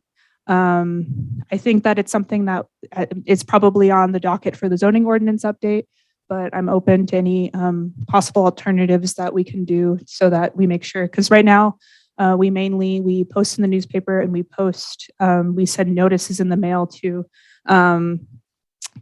all properties within 300 feet of the project parcel. And then other concerns brought up was that this project was getting neglected due to staffing issues, which I agree, a senior planner would be nice. I'm not going to discount that, I will agree. And there was also brought up that a subdivision review committee would be beneficial, which I also agree with. I think that having a routine committee dedicated to handling projects that are under the purview of the subdivision ordinance would be beneficial. The only thing that I say, and I think my predecessors said this too, but preparing for meetings takes a lot of time. So handling the noticing, handling the staff reports, we get lots of public comments from people interested in the projects, as well as attending the meetings themselves. It's time that we gladly devote because it's really important to hear these projects and get public comment and, be transparent. But that's just the reality of the situation in our office right now. But if we receive direction to start up the subdivision review committee, we can start working on that. So the new options. So I briefly spoke to option 2. And I think I spent like maybe a whole day just running around making sure that I wasn't on the wrong page about this one. So I've spoken with, again, SHN. I lean on them a lot for the more unique questions or more complex questions that I get throughout my day about whether it was possible to approve a project without formally being able to review the exhibit or legal descriptions for that project, which is what's requested in the option 2. And I also spoke to the county surveyor on whether or not she's had experience of this happening before, which to my understanding, it hasn't. So while I think that it is, we're completely fine with a revised submission, with a new exhibit, with new legal descriptions, whatever the applicant would like to amend their project to be, we would still like to do a qualitative review of the application before we can recommend approval of the project. And yeah, so no, we're fine keeping it on the project number 2, like no additional fees or anything required. The only other concern that we have on this project that have been brought up and kind of disputed, the first having to do with environmental health, and Director Anderson wasn't able to attend today, but I got a statement from her about a week ago, and I'll quote again because I never like to misquote people.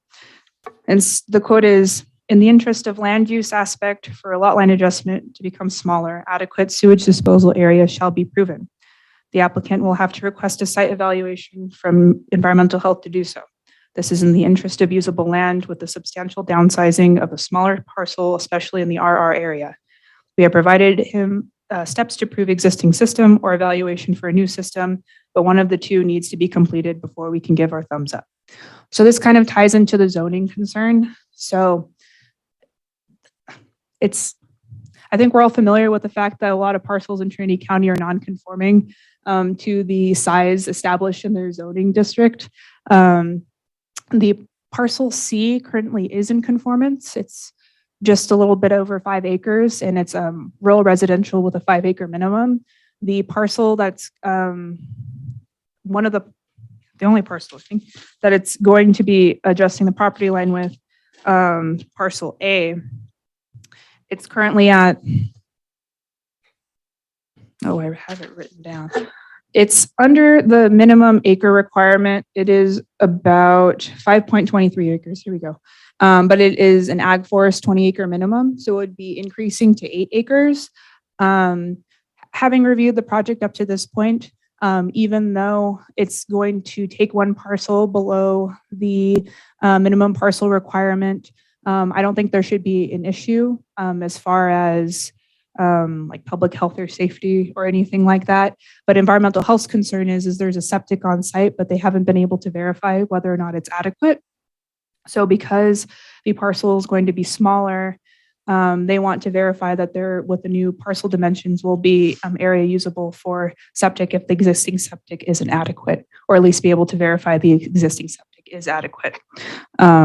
So going back to the zoning, that's both of those are reasons why the major lot line adjustment determination was made, because especially for zoning, I don't feel comfortable making a determination of zoning nonconformance myself. That's why we would refer it to the Planning Commission so that it can be deliberated amongst them, and also we can receive public comment if there's any concerns from neighbors or anything like that.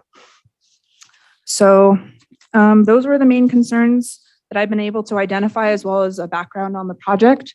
That being said, I know usually we end this with a recommendation, but truly, all I really recommend is a way to move this project forward, because that's what we ultimately want to do. So however you determine that we do that, we're happy to step up and do that. And I can answer any questions. Thank you. I have a couple. Council, do I take questions from the board first or hear from the applicant? Technical questions. Thank you. Go ahead. Two things. First, the consulting group that you referenced, what are their qualifications when you turn to them for answers about how things should be handled? So they have some senior land use planner staff. They have some surveyors. I don't know. I haven't looked at their resumes, but This is just what they do all the time. Oh yeah, they do private, and they also, but I think they mainly do like jurisdiction consulting, that sort of thing. Okay. And then with regard to the septic, this is all new stuff to me, but I guess I always thought septics were determined appropriate based on the house or whatever it was supporting versus land size. So can you help me understand that? I don't understand. Oh, I would have to lean on environmental health for that. Okay. Yeah. Okay. That's it for now. My question would be, when I pulled up the APNs on the parcel viewer map, these aren't contiguous when you look at them on the website. There's a long skinny one here, and there's a one that looks like this with a deal over there, and one in the middle. And then when I look at this map here, I mean, we're talking about contiguous properties, and that's the only way that it makes sense. So I don't know if maybe we just say, well, the parcel viewer map has a problem. Or did anyone else find that to be confusing? There's a parcel that was going to be affected by the major lot line adjustment that was basically working around their property, but it wasn't actually part of the carving up. Is that correct? And so with the two properties that are next to each other that are owned by the applicant, but then there was another property below that, or I'm just wondering if that's the parcel that you were looking at, but I don't know by the numbers. I didn't look it up by APN. I would have to, I don't have a copy of the aerial with the APNs. I apologize. And it may be that it doesn't really matter right now. We go with the map that's in the backup data and not worry about the parcel viewer map. So I'm okay with that. Okay. Thank you. Any other questions of board members for Skylar? Not yet. Okay, we will hear from the applicant. I'm going to pass out the items that we were talking about today. One is a brief letter from my wife, and the other is the presentation I'll be making. A good afternoon, board members. Thank you for trying to adjust around our schedule and work together on that. And my name is Scott White. I live in Lewiston. My wife are the owners of the properties. Welcome Supervisor Lutweiler and Supervisor Carpenter Harris. I appreciate Skylar for doing a great job of pointing out to you why this is such a big problem. And I'm going to talk to a couple of those points now. First, the parcel viewer for Trinity County has a caption on it. It is only for general planning purposes. It is not accurate. If you look at it for our parcels, it's way off. So all three of the parcels are contiguous. But parcel viewers, good for some very general things, but beyond that, no. Second, you actually have physically in your possession every single item necessary for option 2. You have them today, the legal descriptions, all that information. Planning staff also has it. I got that between the 22nd and the 27th. Every single item required to approve option 2 is physically in your possession today. 3, just because the post offices won't post, it's still code. County staff doesn't have the authority to say, I'm not going to follow code. What the heck? Did they ever come to you and talk to you about that issue and get your direction? I would argue probably not. Staff doesn't have the authority, and that's what this whole appeal is about, to pick and choose county code. And I really want to thank Skylar, because I could sit down after this if you listen to what I have to say. She said, without doubt, and is now a part of the public record, that Ed Presley is not the planning director. And she also stated he made the decision to take this to the planning commission as a major and take it to the planning commission. He has no authority to do that. As you know, on November 1st, I addressed the board. I have in my possession your appointment of him. It is administrative. He is given no authority to make planning decisions. He has made multiple decisions in relation to our project, and I am very frustrated about that. So I want you to notice that right now, that he's acting outside the scope of the authority you appointed him with. So let me get my glasses so I can see what I'm doing. If you'll bear with me, I handed out the information. I've given you a ton. You talked earlier about people encouraging people to come and do the process. That's not what's happening. You're encouraging them to run away from planning. Supervisor Fraser is why it takes so long. Wait until the end of my presentation. Boy, are you going to understand why it takes so long. I spent 6+ years in my 27-year career working in planning in Trinity County. I was fortunate to be hired by John Jealousy, who was an expert on the code and state law, and he trained us and he expected us to know that. I have almost 30 years now speaking to the Trinity County Board of Supervisors, both professionally and as a resident, citing laws and regulations, and I always have documentation for what I say to you. Today is the most important presentation I've ever made to you because our future is at stake because of what's happening to us. Today is all about who is following the rules you as the Board of Supervisors adopted, us or your staff. To do this, I'm just going to walk through the staff report to Skylar because this is enough to prove my point about who's doing what. For the $500 we paid to be here, I wish your staff would have at least been honest. Our December 27th letter lists 3 actions we are seeking. Void the planning commission item because it could never happen. Approve our project and set a time limit on staff to issue the notice of lot line adjustment. Staff has tried to control the narrative and limit what information decision makers get throughout this project, but they twisted things so hard this time that they broke them. They want you to focus on November 17th when the key date is really October 7th. Quote from the staff report, the appeal includes a request that a new application submission be found automatically complete. That statement is not true. On November 25th and 29th, we provided 2 different ways to get our project finished, 2 different ways to proceed despite the Planning Commission disaster, 2 ways in full compliance with county code and law. Neither of them requested a new application or a new project. Both proposed a reduced scope alternative that voluntarily addressed the 4 issues that were actually raised by county staff in response to the request for comments, not the botched action that went to the Planning Commission, but was actually asked for. One of our approaches proposed to keep this approved at the staff level. The other was to take 3 options back to the Planning Commission. A reduced scope alternative for the purpose of addressing issues raised fits within the existing submittal. There is no requirement in code that it be a new application. I made this point to staff and they offered nothing in rebuttal. If you had seasoned staff, they would have recognized and appreciated that gave them a get out of jail free card in offering to not have to be here today. As a planner, I always appreciated when an applicant voluntarily offered solutions when as staff we made a mistake or we had an oversight. Your staff just dug in their heels and stuck to what they believe. You have extensive documentation that supports our position. Planning staff are not following county code. From the staff report, due to environmental health needing verification of the existing septic system is adequate or for the system to be reevaluated. First off, this was never given as a reason our project was declared a major until the staff report you got for this meeting. We were never told that was one of the reasons this would be a major. Second, this statement is an exact and perfect illustration of how your staff ignore information and hold to a point regardless of facts. In the project chronology and other materials we provided to you, on August 9th, we met at planning for an official reset. All parties agreed on a way to move forward, including use of perk tests.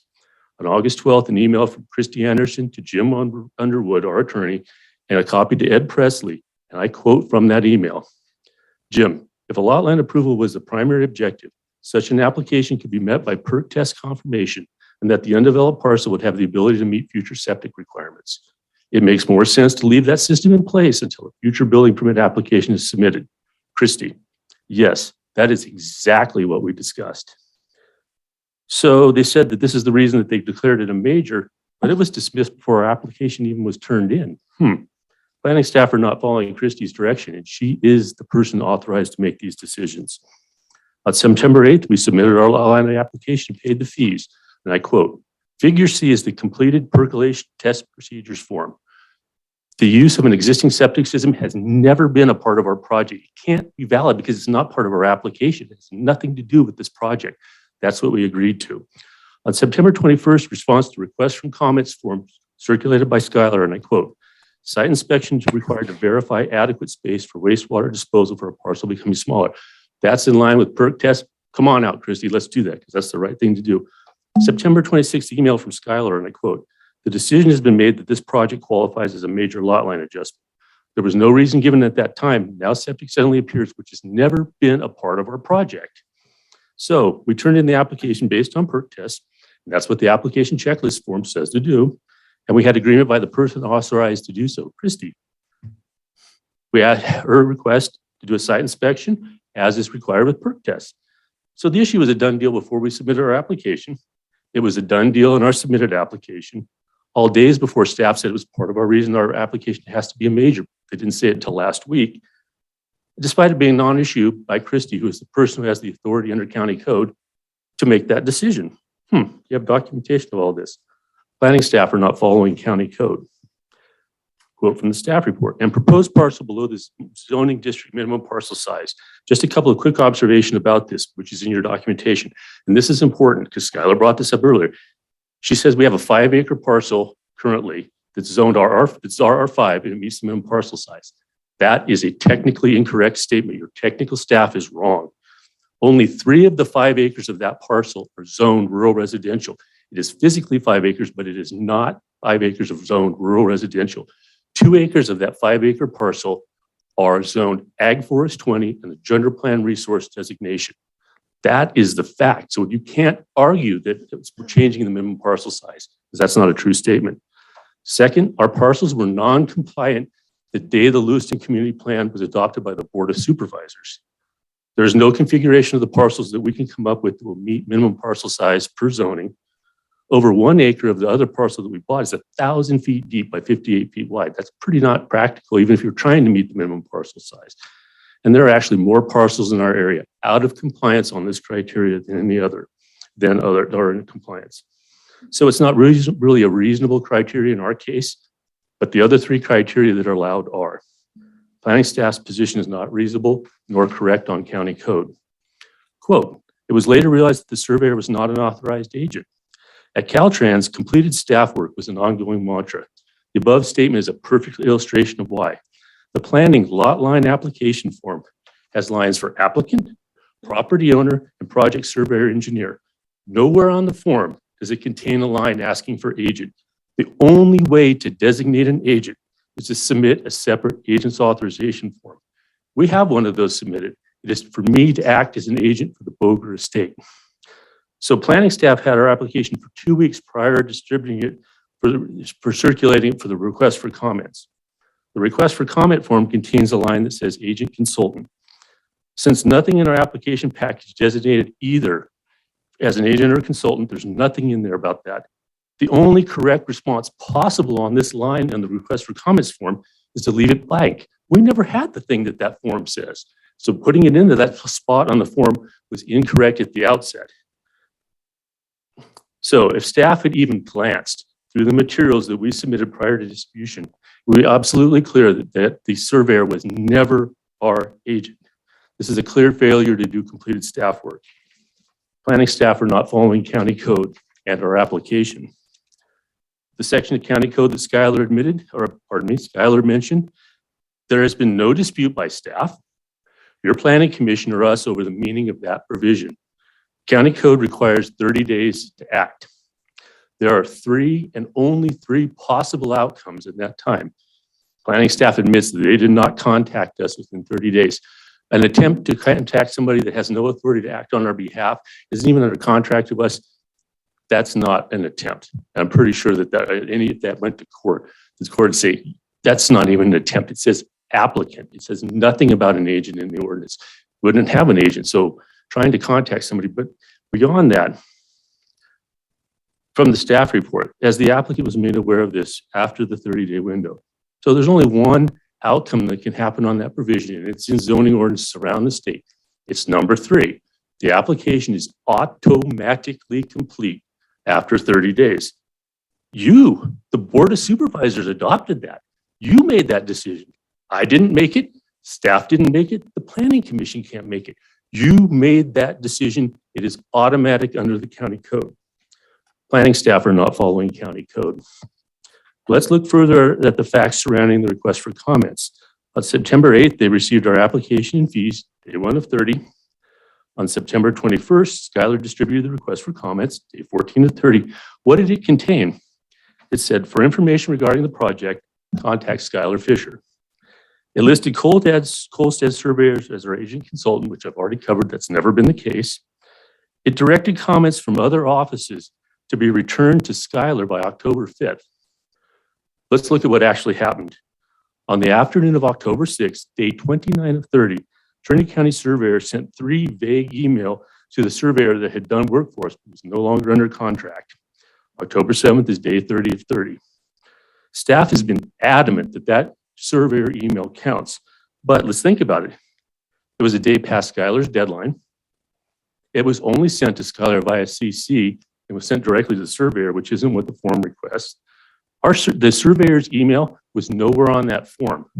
So she had to go look somewhere to find it to try to get a hold of him. And of course, they said he wasn't under our agent. They admitted their mistake. Then they made it worse by going to the Planning Commission to try to fix it. Planning staff are not following county code or their own process. The applicant declined submitting additional information. That's from the staff report. First off, you can look through every single communication I've made throughout the entire process. And you will never see that I denied to provide additional information. I clearly and repeatedly cited county code in regard to the requirements for complete, and that staff was required to treat them as such. They've never done so. If staff would have done so, we would have been on our way to a discussion to get finished. But despite multiple offers to meet with staff to work on these issues, they refused. And Mr. Presley said, it's got to go to the commission, which he doesn't have authority to do. You have our option 2 before you today for action, where we voluntarily address the items that were actually brought up in response to comments. We're volunteering to do a better job than staff did. Planning staff are incorrect in not following county code. From the staff report, the applicant later met with planning department staff to request an alternative pathway forward, which planning staff declined. The applicant then appealed the planning commission decision. Staff was only available to meet the afternoon of day 10 of 10. So we didn't have a lot of time to try to work together. And I told staff, I do not want to file the appeal. I want to work with you. We have a solution that meets the law. Staff declined to get my offer of a get out of jail free card that day. Staff could have avoided being here with you today, but it was their choice to bring the ugly side of their actions before you. And here's some more ugly. When I asked staff what their issues might be with the reduced scope alternative I had presented, the first response was, you need to address the existing septic system. But wait a minute, that's not even part of our project. It has nothing to do with our project. How can that be a reason to object to an alternative that has nothing to do with our project? Planning staff are incorrect in not following county code. I hope you now understand the depth of our frustration. You set out rules in the county code for us to follow, and we have tried so very, very hard to do so. For whatever reason, the county staff won't. You heard some issues today, before today, the number of times, and I'm going to show you a visual, the county staff actually cited a specific code section in dealing with us. None. They made a couple of vague references. I've been very thorough in saying why I believe what I'm saying is true based on county code and 27 years of experience and training. You now have a tremendous amount of material. The planning commission action can't happen. The decision for complete is the gateway to the planning commission. It's not you go to the planning commission. It happens first. It is a professional determination by staff. They send information to the commission and say, this is what's required. We screened it. Here's what happened. They have to go by whatever happened there. The commission doesn't get to take that action. I challenge anybody to look in the ordinance and find where it has the discussion of planning commission and complete in the same sentence or paragraph or any relationship. Can't find it because it doesn't exist. Second, we want you to act to approve our project based on findings of fact and conditions of approval we provided to you, which is actually what we included in our appeal. Some things to know as you consider what we were asking, and this kind of goes to Skylar too. There were no in-person or Zoom comments at that planning commission meeting for or against our project.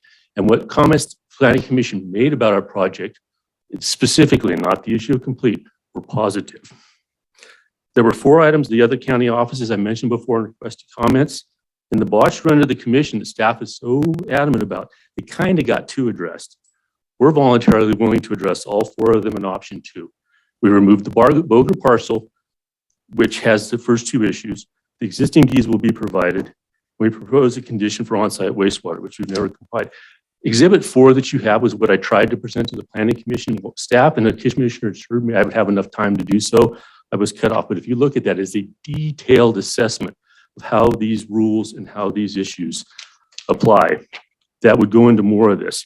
I don't believe the access issue was within the scope of a lot line adjustment. Even if that access had never been provided, it would have been under a prescriptive easement, provable in court. I know that because I've done that on our property when we bought it. It is my professional job. So that's a moot issue. Also, building permits are issued based on access. So it's just county surveyor. Planning is in charge of complete because they screen what comes in from the other elements. And they look and say, is this one that fits in the code? Is this one fit? What's that? That's their job to send it to me, the applicant. It's not their surveyor's job to send it to my surveyor. That's not how it works, and there's a reason for that. So the findings of fact and code, the application was complete by county code with no action by the planning commission necessary. And all over that, you have the county code section there. The 15-day time limit for agencies for their second review on the project is automatically happened by code. There's a provision that triggers in as soon as it's complete, which I told you already did happen. Talk about it later if you need more. No further information is necessary or relevant. The scope of review for a lot line adjustment is very narrow in state law, and it's actually become more narrow over time. It's not expanding, it's contracting because the state doesn't want this to be a hard process. Supervisor Fraser talked about you can't get anything through. Well, there's a reason. Project option B could easily be found to be a minor lot line adjustment, a ministerial act exempt from CEQA. 2 parcels, same owners. The proposal is to make more viable. Holding them hostage over a zoning non-compliance that were non-compliant the day it was made. There's other criteria that can be used. The parcels, we showed the information about the parcel size, the configuration on Skylar on December 15th, as she noted, stated in an email that zoning of parcel size should not be an issue. The real issue here is, are we moving toward or away from what the Lewiston Community Plan says? We're moving towards. That's what's consistent. That's why you don't see a word like exact or perfect. It's consistent. Are we going in that direction? I believe that we are. Well, anyway, you have all the analysis that I provided. And I had that when I met with Lisa Lozier originally. We were all ready to submit the project. I don't want to go into why that didn't happen. But my 2 criteria were, I worked here. I want to make it easy on you guys, and I want to follow all the rules. That was my 2 foundational criteria. The findings required by, the conditions of approval, and Skylar made a mention of these. The financing with the same legal description of the redesigned lots. We went through the lot line adjustment we were proposing with our lender, Coast Central, when we refinanced our home to buy the property next door. We refinanced it, and we're swinging in the breeze on this whole thing on something that's very simple. But they said, no problem, you're adding land to the financed parcel. Parcel 2, the one getting smaller, there's no debt on. We bought it outright. Our parcel is financed. So we met that criteria. We knew it was there. Are the property taxes paid? The parcel that will become smaller without our home are done. We'll pay the second installment as soon as we get approval. We put in the condition, of course, for site visit for wastewater disposal. So why is complete and this other stuff such a big deal? Well, given what I've just talked to you about, does anyone think that if we just did what the commission wanted, which is what Ed said over and over again, do you really think anybody's going to be satisfied? Because what the commission did isn't really kind of the issues that were actually brought up. So they declared it a major lot line adjustment based on a septic issue that never existed. So I guess the question I have is, do you think we feel real confident we're ever, after 4 months and thousands and thousands and thousands of dollars of loss, very confident we're going to get anywhere? We're asking you to void the November 17th meeting, commission meeting, because it could never happen by code. It couldn't happen because on October 7th, the time clock stopped. Our application was complete. You go forward complete. If you read the ordinance, the only actions the planning director can do after that are based on complete, not doing something else. That's in the code. Adopt findings of fact and conditions of approval for P2219 option 2.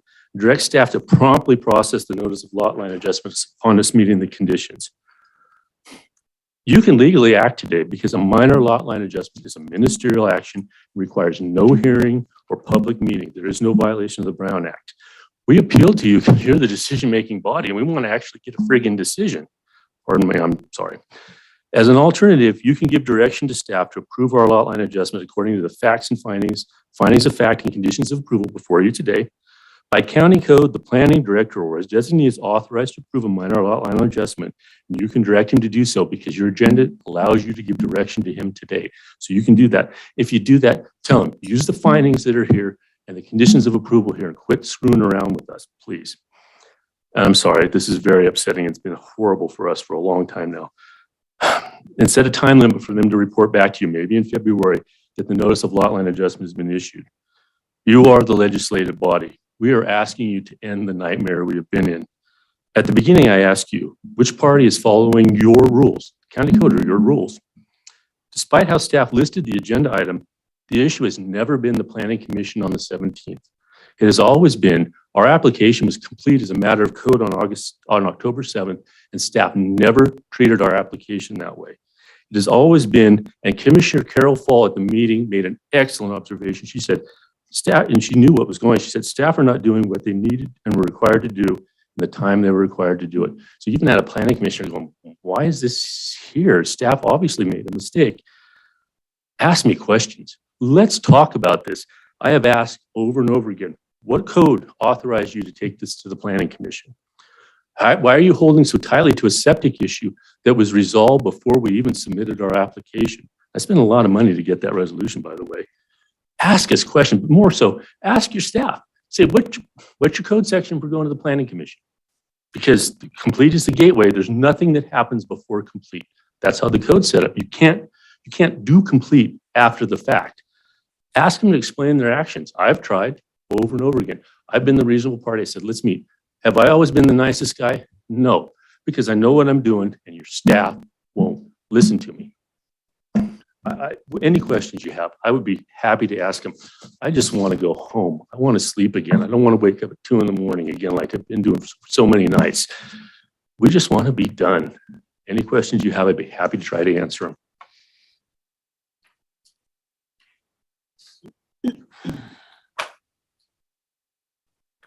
Margaret, I need help with process, please. Absolutely. Technical questions of respondent. Okay. Yes, Scott, if you would come back. Sure. So just to help me with clarity, and please don't take my questions as though I'm trying to direct any sort of course of thinking. Hey, I want to answer questions. Let's go. Whatever you got, let's do it. When this first started, you were asking for a major lot line adjustment, correct? That was the first desire. No, the first desire was we asked for a lot line adjustment. That's not our decision to make major versus minor. Okay. We submitted, planning made that decision. And just so you know, I talked to a former planner director, John Jelisich, said there's no way even the original project would have been a major. But hey, that's what they decided. Okay. And then not in what you presented just now, but in the backup data that was provided, there is reference to asking that a second application be automatically deemed complete. Why would a second application be needed? That wasn't a second application. That was a revised project alternative. That's what I was talking about. We have a reduced, it's kind of like under CEQA where you have the preferred environmental alternative and then you have the project alternative. Preferred environmental is often one that's smaller, has less impacts than that, but you prove that one. But in this case, what we did is we said, what are the issues? Well, they were all associated with the Boger parcel. So we said, chop those off. The only change from that to there's a little squiggle of line on 20.27 acres at the back. So then you have just those two parcels. That is not what we were told at the time and was stressed over and over again is a new application and it is a new project. My argument was No, it should be called complete because it is a subset of the original project with the specific purpose of reducing and addressing impacts that have been raised. That is entirely, if you had that, and I feel bad for Skylar. You guys have set her up for failure. I've told that to the commission, everybody else. Everything's fallen on her shoulders. That's horrible. But if you had experienced staff, they go, super, let's get done. Okay, I think that the point today is we have the staff that we have. You have a project that you want to see done. Yes. And our purpose here today is to find a way that is agreeable to all to the finish line. Yep. And appropriate apologies will be made where needed. Yep. So if we can just keep our comments directed at the goal, I Sure. think that that would be helpful for everybody. Thank you. I'm going to ask. Did that answer your question, ma'am? It did. Thank Thank you. you. Could if other board members have questions of Scott? I'm sorry. This has been so upsetting. I'm sorry. I can appreciate Apologize. that. Scott, I just wanted to know, I gather that the option for the lesser number of changes to the lot lines is an attempt to try to just move it forward. Is your ultimate desire that you would love it for the original, or are you fine with what the second proposal is, if I'm phrasing that correctly? I approached Sandy Roan used to own that property. We knew the parcel lines were kind of funky back there near where the section court, because it's buried under it. It's like 14 feet of mud or something. Anyway, so I'd always thought that's a different owner now. So I approached them about that, saying that's over the back hill. Hey, it'll deal with you and setbacks and things. So yes, we'd like that. I can't afford. And those are issues that came up. I don't think I can't afford to fight county surveyor that you're not right in asking those and asking planning staff to weed them out because they didn't weed them out the first time. I got to get done. What we've done, all the work that we've done, it will be available to the Boger estate. The only thing that will really be different is they'll have to pay an application fee on their own. But we've set it up, they'll get all the material. And instead of us being the applicant agent, they'll be the applicant agent. And so they still get the benefit of that, but we've got to get done. Thank you. Questions? Okay, and then do we allow Skylar, if she has anything now, to? Correct. She has an opportunity to respond. Okay.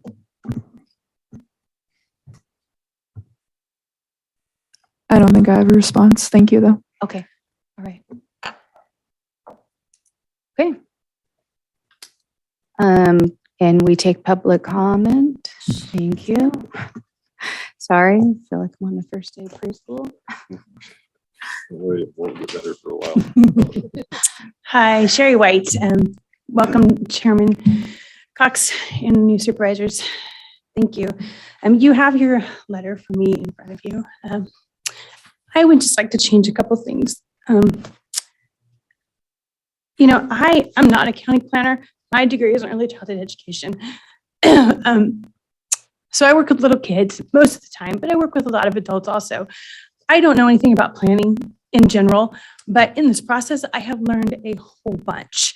And I've learned it questions asking my husband, but not also of my husband, asking people who are also planners who are not associated with my husband, just so I'm getting the full picture.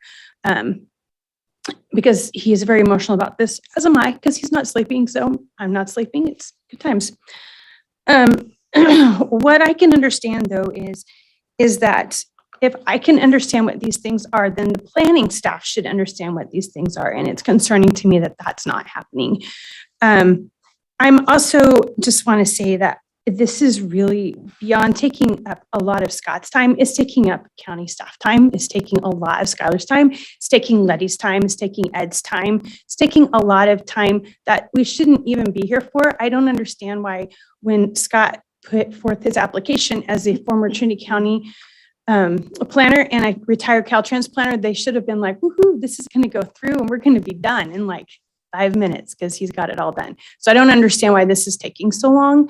And I would just encourage you as a board to do what you need to do to help support Skylar and maybe finding a mentor for her or something that would help the planning department overall. But I'm really just asking you to move forward with this so we can be done. Thanks. Thanks.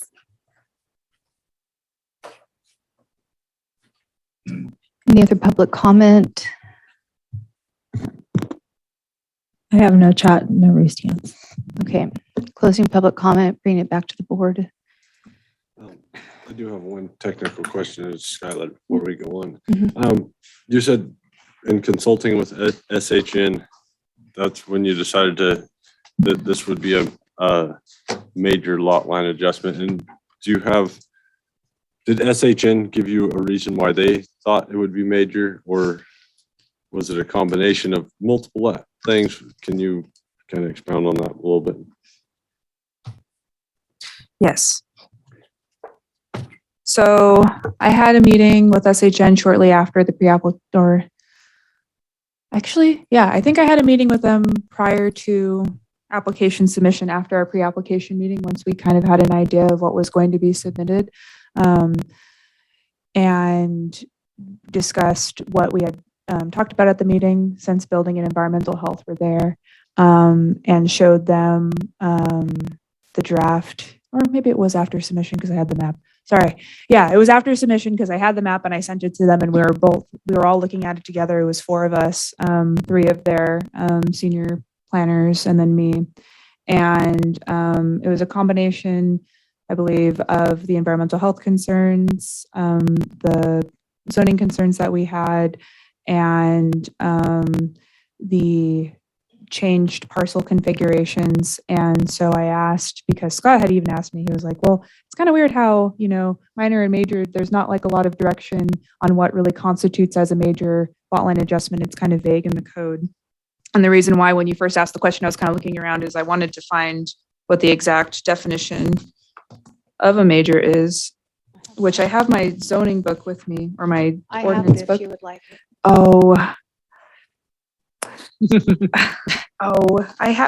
Wait, I just found it. Okay. I'm sorry. Okay, so it's defined as a lot line adjustment which represents a substantial rearrangement of existing parcels, requires a certificate of compliance for one or more of the affected parcels, requires relocation of a utility or roadway, or which, in the judgment of the planning director, subdivision review committee member, or planning commissioner, should be discussed in a public hearing.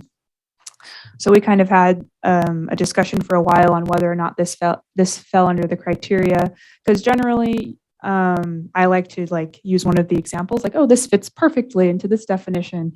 But after conversation with them, they were like, well, while it's not, the utility or roadway or certificate of compliance, et cetera, they found that given the information that we had, that we would be most comfortable making the determination that it was a major lot line adjustment. And once it's a major lot line adjustment, it's an automatic trip to the planning commission.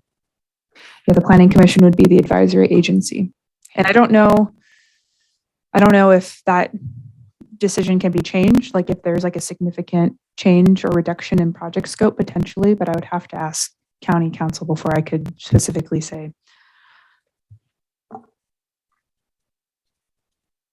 Is there anything, Skylar, about option 2 that you would have concerns with? So I'm fine with option 2. I think that if we get a revised, because I understand that the point of it is the 2 main concerns were the access and the creation of the parcel C, and this would be removing the parcel C. The only thing about option 2 is I think staff would be most comfortable, or I would be most comfortable recommending approval once the county surveyor has an opportunity to review the new exhibit. So that would be the new lot line adjustment map and legal descriptions. Because I understand that all things considered, that this is reducing the scope of the project. But I just wouldn't feel comfortable saying okay, this is all good and fine, and let's prepare the notice of lot line adjustment, but we don't have the legal description yet. It's like our county surveyor does a lot of back and forth discussion with applicant agent surveyors and revising legal descriptions and revising calculations. There's a lot of numbers flying around that I don't have the expertise to be able to say what goes where and what dimensions are how. And but I think that's very important to how a parcel, the legal description of a parcel, right? So I would want her to review that first. But all of that being said, I think an amended option 2, I think that would work and that'd be good and we'd run with it. So if you go that route, then we are back to having to go back and forth with the surveyor, the county surveyor, correct? Yes, the county surveyor does like a subdivision ordinance check for it to make sure that all applications that fall under the purview of the subdivision ordinance are compliant. But if a minor lot line adjustment is a ministerial act, why would it have to involve the county surveyor? And that's why it's referred to as it's like quasi ministerial, because there still needs to be review of like accurate information, that sort of thing. And there's no other way to get that? I don't have the expertise to be able to do that type of review, which is why we send it to the county surveyor. And SHN, they were just acting in an advisory role process-wise, but not truly looking into the project where they couldn't look at it with that deep of a dive? I could ask if their one of their surveyors has availability to do the review. Do you think that would be a faster process? Hard to know. It's kind of hard to say. I've been working and asking one of their surveyors questions with increased frequency, but because they help out so many different jurisdictions, kind of return times vary. Do we have any idea which would be the least expensive option? No, I don't know. Okay. Follow up. Certainly. The work that you just referenced with the surveyor would be, it sounded like just to make sure that we have the legal description correct for when we file all this. Is that, I'm stating that correctly? Yeah, the legal description and then the exhibit itself. It's like all labeled properly. Okay. And in normal processes, that's all done in advance, signed off on before you say this is approved and complete. But that person's investigation, if you will, or further research into this wouldn't change where lines are drawn or any of those sorts of things. It would just maybe change how it's described for legal filings. Am I getting that correct? I think one of the lines will change a little bit, but other than that, I think it'd be minor changes. Okay. Dan, do you have questions? I'm just looking at a map. Okay. Discussing. Is there a difference between proof of legal access and proof of legal creation and access? Is anybody doubting legal creation? The only reason I'm asking is because in the beginning of the staff report, it's the list of what's needed is mentioned a couple times, and when it is, it's mentioned differently. So I was wondering if that was just an inadvertent oversight or if it matters. I know that the request was originally, the concern was originally around legal access and legal creation. I'm getting more and more, I've been bothering our county surveyor more so I can kind of be able to answer these front end questions. But it seems like if there was like a deed submitted, that could potentially have like the questions, which is why she was asking for the vesting deeds. But in the planning commission determination, they only asked for the vesting deeds and proof of legal access, not creation. Okay. So that might be where Okay. Thank you. So then a question both for staff and county council. If the board voted to just approve this and move it forward as complete, what concerns would you have and what concerns would county council have? Would this be complete with the option 2? Correct. My only concern would be, I know that there's limited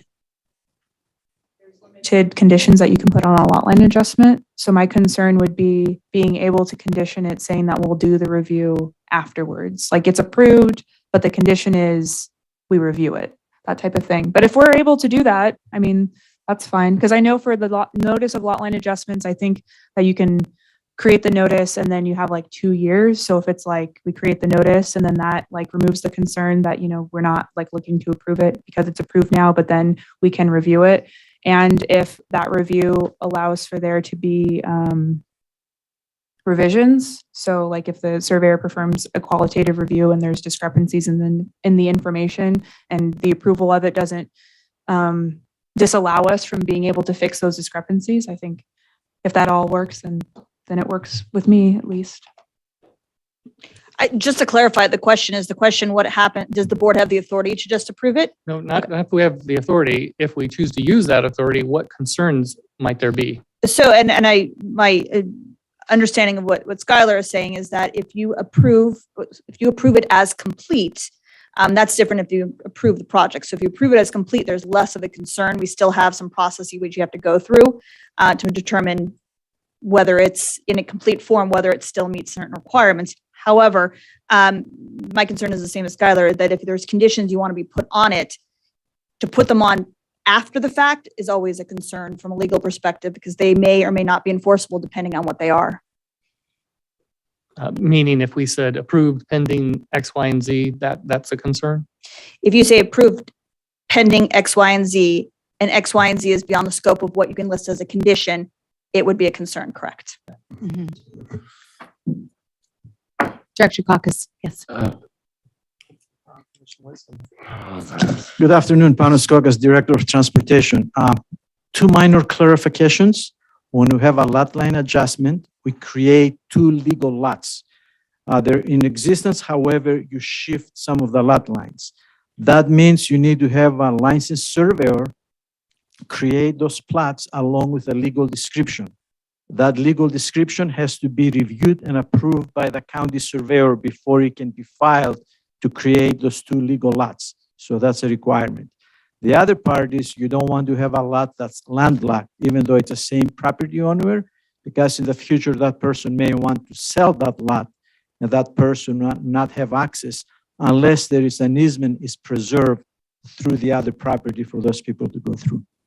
Thank you. Those are the two clarifications. I think I have a question that's, I don't know, probably for council. It's one of these things that my question, because I'm falling to parcel C again. And the question I have is, if you're talking about a lot line adjustment, why would it be incumbent on the applicant to prove that they have legal access to the parcel? The parcel's already been created. The parcel's there. The fact that they're not, they're changing a line. They're not changing ownership. They're not changing anything else. If there's no legal access to that parcel, there's no legal access to that parcel anyway. So why are we putting that on this applicant who would actually be giving up a small amount of property to make that parcel C larger, which, looking at the map, it looks to me like the existing house is way too close to the property line. It makes sense. So why would they have to prove that that's a legal parcel? And why would they have to prove that that parcel has legal access when they're not, there's really no effect on that parcel? So as you know from your many years on the Planning Commission, one of the main fundamentals of planning is, and Director of Transportation has highlighted it, is you cannot have a piece of property that they call it landlocked, that you can't access legally. So that is something that's always taken into consideration. Even if you can access it through your legal property, if there's not a legal access to it, from a planning perspective, we can't move forward on it. So that's the concern on that. And as in terms of the ownership, we always look at ownership before we make modifications to property. But the looking at the map, the access to parcel C is not through parcel A or parcel B. It comes from off the map. So it doesn't matter who owns parcel A and B. They have no control over access to parcel C. So that's the question to me. It's like, if there's nothing that can happen on parcels A and B have any effect on the access of parcel C, why would that be incumbent on them to prove that parcel C has access? Parcel C, why would it be incumbent on them to prove that parcel C is a property that has legal access to it? Yes. So if we were to remove parcel C from the project and just have parcel A and parcel B, we would not need to prove ownership of parcel C. But even if you don't remove parcel C from the project, parcels A and B have no effect on the access of parcel C. The access doesn't come through parcels A and B. It comes from, looks like Old Lewiston Road. Mm-hmm. So it's just one of those things that, and I guess maybe Skylar could answer that too. To me, it seems like this is, there's not a reason to put that on as a requirement for the applicant when they have no say over that. There's no way they can grant that access. They don't own the property that the road goes through. They can't change that. And that's a valid question. I think planning would be better equipped to answer that because again, when we're looking at from a planning perspective, you do have to prove ownership if the ownership is for access to the property or has an impact on it. But again, I don't have the spatial conception of what we're looking at. My understanding is parcel A, parcel B, and parcel C are all part of one project. Yeah, one project, but spread out quite a bit. So Skylar, can you answer that? Why would the applicant need to prove legal access to parcel C for their project when the access for parcel C doesn't come through their property? I believe it's just to make sure that there is any legal access to the property. I think when these applications come in, it's used as an opportunity to make sure that they're set up for sound development. So it's like if the property was sold, if it was sold later or something, and there was never like legal access, but that's something that we never found, and so now it's caught type of thing. I've had a problem with that since I was a planning commissioner and Rick Tippett was the director of building and planning when it was you're adding requirements to people who have no control over what happens on that parcel. And I mean, to me, it would be if parcel C decided to do a subdivision and they were going to split their parcel, they would be required to prove that they were going to have access to both parcels. But if somebody just wants to do a lot line adjustment, to me, that lot line adjustment can't change whether or not there's legal access to that parcel. I don't understand the correlation between the two personally, but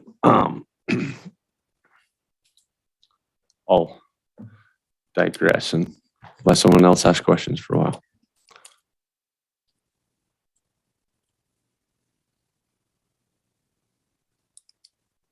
Dr. Caucus, are you able to answer Supervisor Frazier's question?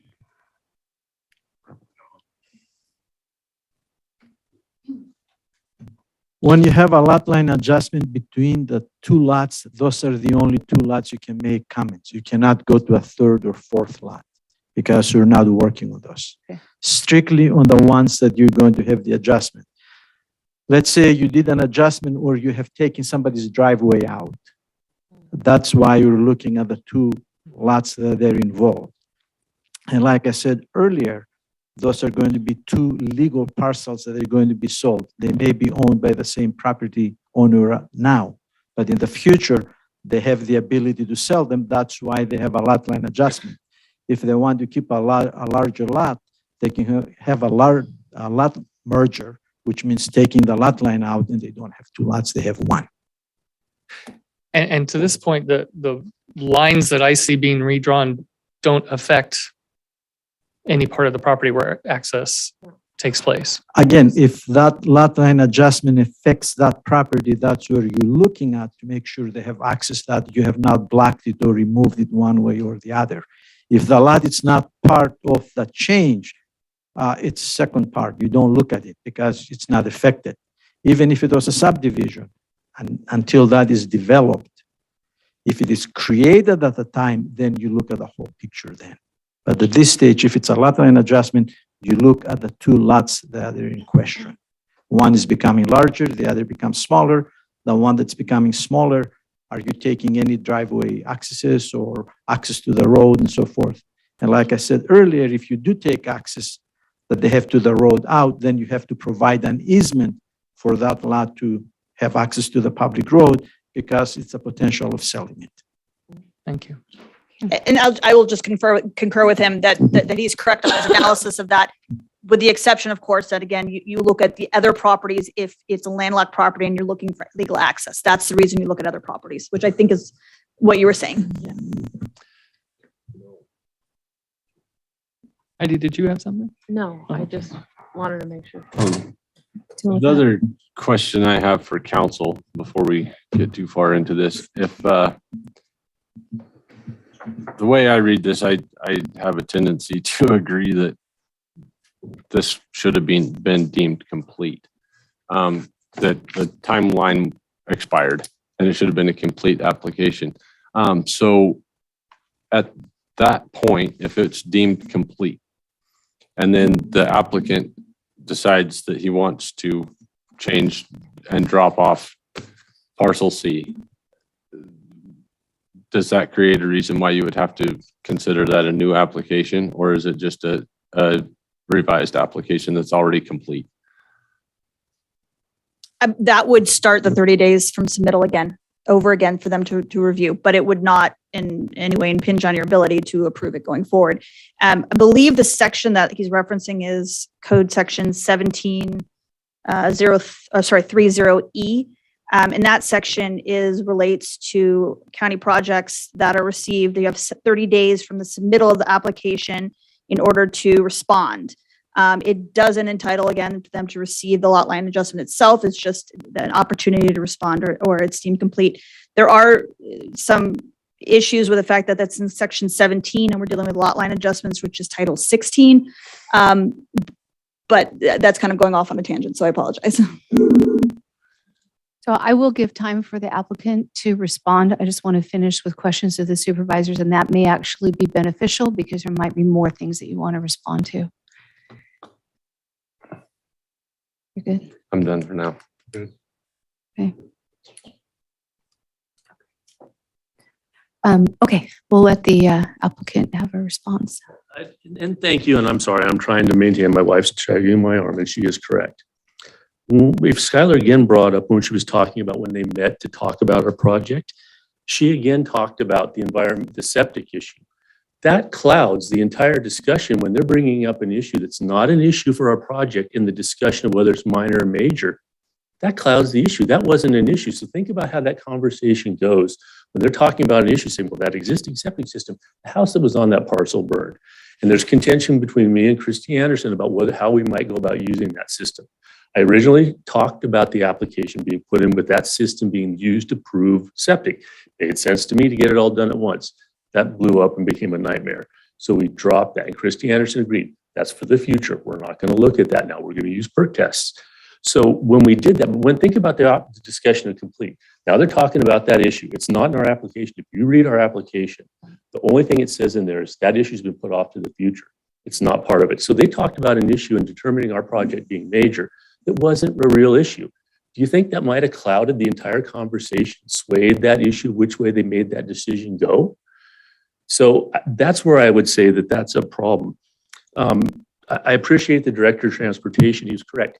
That's where, and if you looked in my exhibits, my exhibit 4, the information you had was an extensive analysis of the surveyor's issue. I have 27 years experience.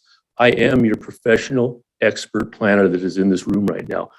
The issue of legal access, the only issue that is relevant is, did you cut off the existing access? Landlocked has nothing to do. You can do a lot line adjustment between landlocked parcels and it don't have to. Could you try to put a condition on them to comply with the general plan and maybe get access? Maybe. That might be a stretch, but maybe. It's not the issue here. It was never an issue. Once again, our project is clouded because you take that to the planning commission, you're talking about legal access.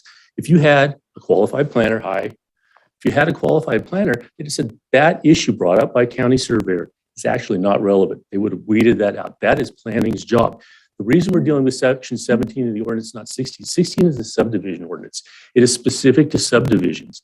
The approval process and the application process is in the zoning ordinance 17. There's nothing in the subdivision ordinance regarding the process for applications. It resides only within section 17. It is the only process that allows that. So that legal access, and when you look at the issues that were noted for minor versus major, you're talking about public roads. Think about the scale of those public road changes and those kinds of issues, the magnitude of those. None of those were here. And now in a minor, it talks about, well, it's readily consistent with the general plan, with zoning and building. And you could argue on its face this time. That's why I spent a ton of time in advance analyzing this issue. You could argue and say, hey, it's not consistent with the general plan, with zoning, but behind zoning consistency is the general plan. So even though it only says zoning and building in that section, general plan is still there. You could look at that and say, well, it's not consistent with the zoning currently you can't make it, you're making it, it's never consistent. It needs to be a major because it doesn't meet that criteria. Attach a planning brain now and think about this for a minute. It never was consistent the day the board adopted the general plan. So you'd be holding us to a different standard than the board held themselves to when they adopted the general plan. I don't know that that's really fair. So what you need to look at and have somebody screen this and say, you know what? In this case, the zoning issue cancels itself out. There's lots of parcels non-compliant. We can't make them compliant.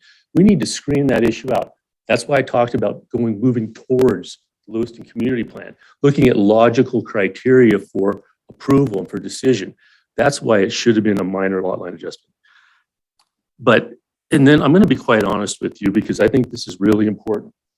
Put on my other glasses because I like to be able to see you. I've gotten old. I'm not as good at presentations anymore because I won't get bifocal. Sorry about that. I will tell you, I had a nightmare finding a surveyor to do this project. Remember when I came to you on November 1st and I said, go out and talk to people in the community, talk to surveyors, talk to developers, to consultants, to engineers, to contractors, to the public, and ask them. I couldn't find a surveyor to do this. They said, we hate working with Trinity County because county surveyor did exactly what she did this time. She dribbles in some comments and then she said a statement that's not allowed. And this is why complete is so important to me. She said, I'll suspend checking for now. That's a quote from her email. You have 30 days to determine the application. Your code says specifically, so you have 30 days to determine complete or incomplete. You either determine it complete by the planning director, incomplete, and you have to specifically state what in the next 30 days are you going to do. That's all I'm ever going to be able to ask you to do. What are you going to do? And where it's complete by that. The county surveyor here dribbles. And so I had a guy say, we can't, a minor lot line adjustment or a lot line adjustment, we'll never touch it. We can't make any money on that. She dribbles. I was strategic. My surveyor said, I won't work with the county. I'll do your work for you, but I won't do the work for you. So that's why he wasn't even under contract. He said, I'm not going to do the work. I have to talk to Trinity County and surveyor. I won't. Skylar, when we sat down, she said, well, and I'm going to paraphrase, I'm going to put words in my mouth, but she brought up the issue of dealing with county surveyor when we first sat down. And I expressed a concern about what I had heard about her. So county staff in planning actually even brought up the issue of kind of how you interact with county surveyor. So when you look at this, that's why I'm using terms like botched. Because you didn't follow a process, you didn't procedurally do this correct, you got a lot of stuff. And it's all kind of gotten crinkled together. Well, the crinkling has messed this whole thing up. Because if you had somebody that was in that spot, they'd uncrinkled it beforehand. And they said, yep, this counts, that one doesn't count. And so that's why I go back to complete, because that's the holy grail in planning. Your application is complete, baby. So I would like to ask a question if I could. Sure. There's two different places in our packet where we see an example of option 2. The first place is on packet or the backup data page 719. That one has conditions of approval A, B, and C. Then we see the option 2 revisited on pages 726 and 727. That one has conditions of approval A through G. And letter E there has vesting deeds of current owners that show how the title is held. We've got the county provided to the county server prior to the recording of the notice of the lot line adjustment. I'd be happy to answer that. I know why that's there, which one and why they're both there. Okay. When I submitted, it was over Thanksgiving. Staff wasn't available. There was an illness, there was vacation. I get that stuff. That's why I was on day 10 of 10 to get on the appeal process. What I did is I put together over Thanksgiving, and you talk about time. I have hundreds of hours into this, but over Thanksgiving, I said, how am I going to get out of this mess that we've been put into? I got to try to find a way. I didn't want to appeal. I thought I'm going to put options forward. So on November 25th, I put an option forward. I said, hey, what you did is wrong. The day after the planning commission meeting, because I got no sleep that night, I had a letter in the next day saying, you watched that. But so one of the context of that is I was saying from the beginning, you can't do what you're going to do. So what I did with those options is on the November 25th option, I put that forward and I said, hey, you messed up, but here's an option I'm willing to consider. 3 options: the full project, because you messed up the complete. That's still a legal decision that could be made. We shouldn't have had the planning commission, but I'll give you a chance to correct that. The reduced project alternative and denial. So those are 3. Let's go back to the planning commission with those, and I was denied that opportunity. But the reason I put more extra conditions in there is I wanted county staff to illustrate, say, those can't be, and county surveyor is correct, you can't put some of those kinds of conditions in there. They were my good faith effort to show to staff. Those are what I'm going to agree to. They may not make it in the final condition, but I'm going to do that one and that one. The one you have before you today, all those other issues have now been resolved. The stuff is out. This is only option 2. It's not the other options. This is the refined, finalized version of option 2 where you have all information. Because of the way this works, if you think about the difference in legal descriptions between the original application and our revision for the 2 parcels, it's 0.27 acres. So you go back to the original corner mark through that, and there's no corner there. That's in the terms of you read the difference in legal descriptions, they're almost exactly the same because that was such a small change. Surveyor theoretically, by complete, has already looked at all that stuff. There should be almost no new review needed because by code, because the application is complete, embedded within that is the staff that are appropriate there did their jobs. I can't speak to what county surveyor did, other than everybody warned me it was going to be a nightmare. Okay. But they're very, very small differences. So when I asked my question originally of Skylar, I said, would you be comfortable with option 2? And she said, yes, I would, as long as we had, I need the legal description and I need the exhibit itself. And you have those. And those have been provided? Yes, in your December 27th package, because your staff, Ms. Piker, I'm sorry, I'm trying to be very nice, I'm sorry. She told me that because planning was doing the transition to the PDFs for you, Skylar was getting all this. On my December 27th letter, it included the revised legal descriptions and the revised exhibit. We don't use the word map. Maps can't be required by law for a lot line adjustment. It's a figure. So, and believe me, map is a very legal definition in the world we're dealing in. So that is all now within your possession. It would have been earlier. My surveyor is actually over on the coast, was affected by the earthquake. Okay. But you have all that information is within your physical possession, and it has been since the 27th. Okay, thank you. All right. Oh, and then the line change, there actually is no line being moved. It's only a line that we would have been created in that one parcel. The only difference between option 2 and option 3, that line in the back disappears, but that follows original property line. So it's a very, very minor change. So there isn't some hidden thing. And also I wanted to, the Skylar's comment, when she talked about having done a qualitative review, I did note from the beginning that there are very limited criteria. Qualitative review won't make any difference. By its nature, it's soft. It's a qualitative review. The only criteria allowed to be used are compliance with the general plan, a specific plan, zoning, and the building ordinance. I'm not saying that a qualitative review is not a nice thing or anything, but the criteria can only be those 4. That's the law. And so when we're looking at that, I don't think, the question is have I said anything or done anything here that is dishonest or in some way made the properties non-developable? You've got a ton of information, my analysis on that. No, I'm trying to boot those suckers through. I have to sell to recoup some money, that other lot, and they're going to be my neighbor.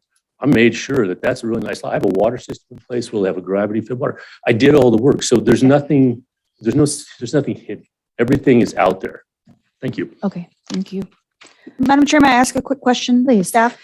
I just want to make sure I understand correctly, Skylar, that your analysis was that you were okay with option 2 if you received the lot line adjustment, the map, and I'm using that in the non-legal term, but you read the legal description, and that your surveyor was able to confirm that that was an accurate legal description? Yes, on top of the normal like financing and tax collector certificate requirements. Is there anything else you feel as a condition would be needed for option 2? Here, hold on. We're passing the packet back and forth. Let me look at it while I say it.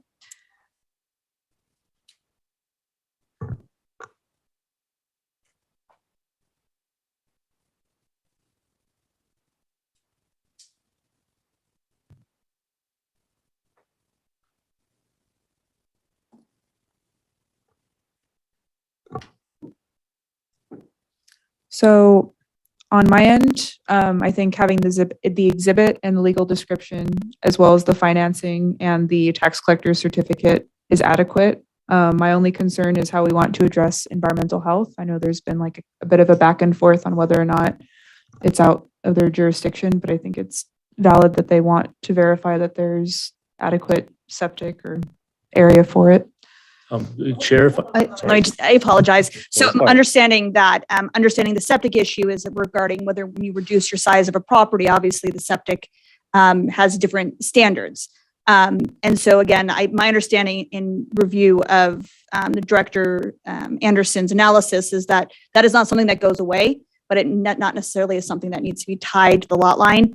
So my question, if it's okay with the chair to ask the applicant a question, if with the conditions that were described by the planner, would those be acceptable to I you? actually came forward. I have proposed in my proposal to allow the environmental health director to come out and inspect our property to make sure we have sufficient area. I voluntarily. Even better. Because that is a within the scope of the law, because that is a building issue. It is a viable condition that is allowed under the law for a lot line adjustment. I have voluntarily agreed to that because it needs to be done, and I'm very comfortable with that. So if parties are willing to stipulate to that as conditions, Yes. I can answer Supervisor Lutweiler. I'm going to get Lutweiler. Lutweiler. I can answer your question.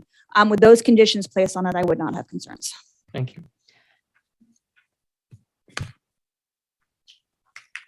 Any further questions from board members?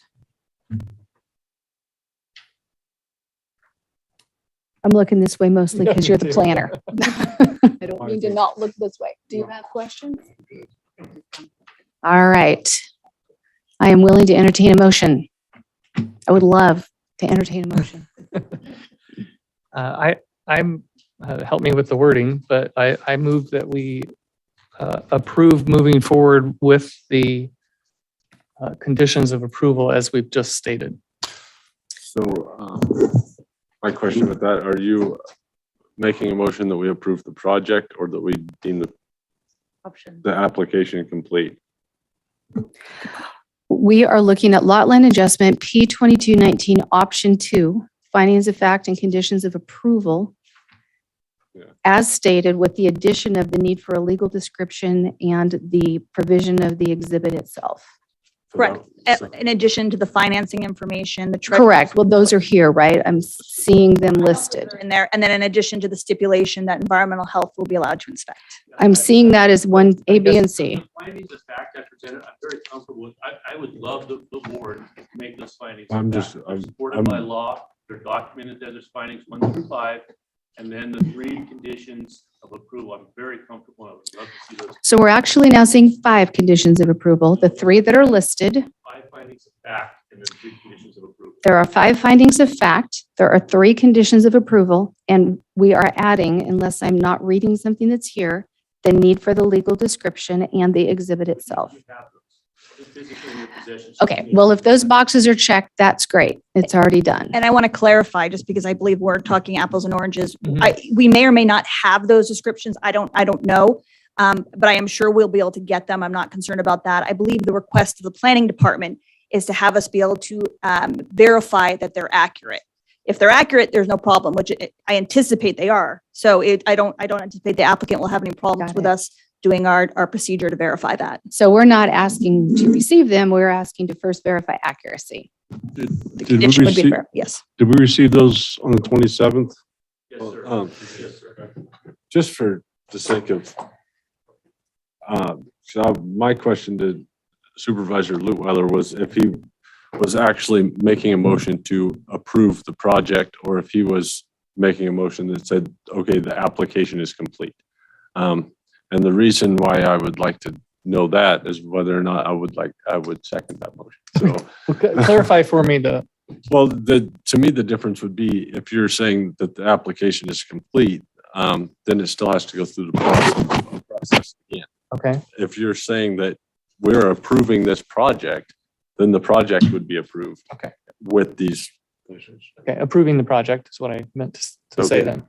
With that, I will second your motion. All right, any further discussion? All right, Ashley, would you call for the vote? We are approving the project as stated in option 2, page 719 of our packet, with the addition of verification of accuracy of the need of the legal description and the exhibit itself. Correct? May I just clarify, in addition to the requirement of the financing information, the treasurer's report, and an opportunity for the Director of Environmental Health to Yes. inspect the septic. Absolutely. Thank you. Those are all on this sheet and I agree. Thank you. Very nice. Expect the perk test, not the septic. Please don't say that. Yeah. Well, we have it as the septic, so let's bring it back for discussion before we vote. It says the perk test requirement in that packet, doesn't it? It says environmental health shall verify the adequate space for wastewater disposal considering potential setbacks is available on parcel B prior to recording the notice of lot line adjustment. That's not the septic. This is septic. Yeah, that's just- Different issue. That's, So we're not doing the septic, we're doing this wastewater disposal. yeah. And then the seconder of the motion concurs. I'm good with that. yeah. Okay, thank you. All right. Actually, please poll the board. Supervisor Frazier. Aye. Supervisor Lutwiler. Aye. Supervisor Gogan. Aye. Supervisor Carpenter Harris. Aye. Chairman Cox. Aye. Okay, All right. now moving. You know, let's take it over. I would like a 5-minute break, please. Come back at 2:45.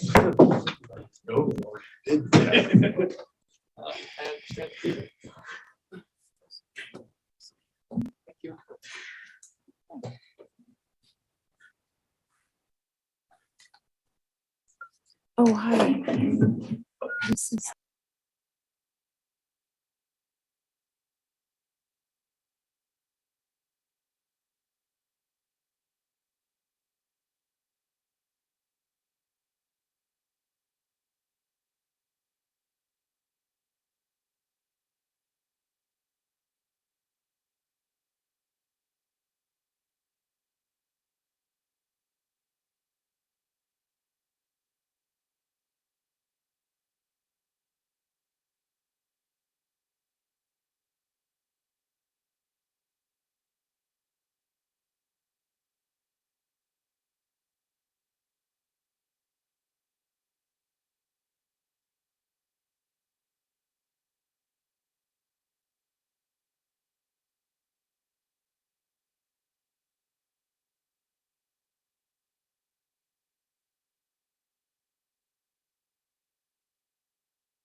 Okay, it is 2:45 and we are bringing the Board of Supervisors meeting back to order.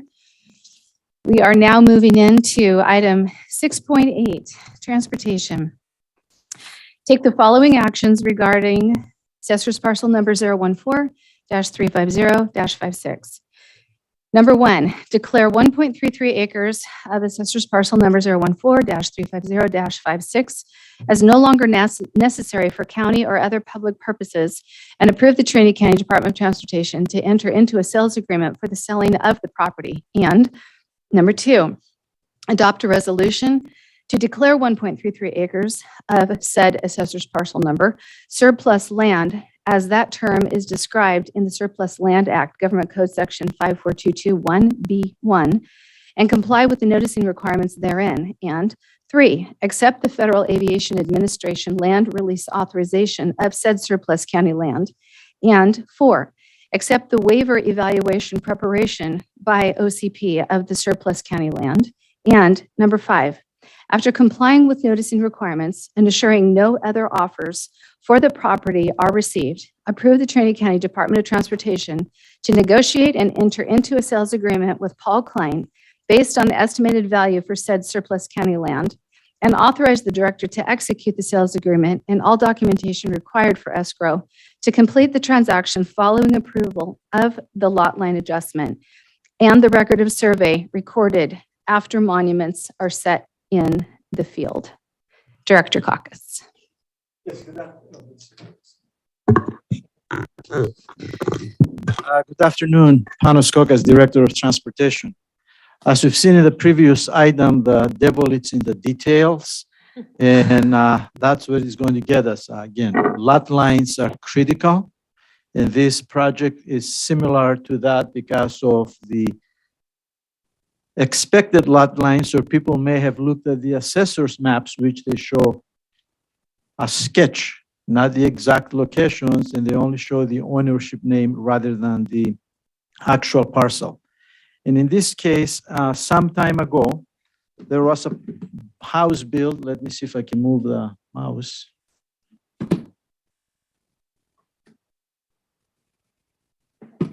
I can't see it here. Well, I'll look at yours. That's okay.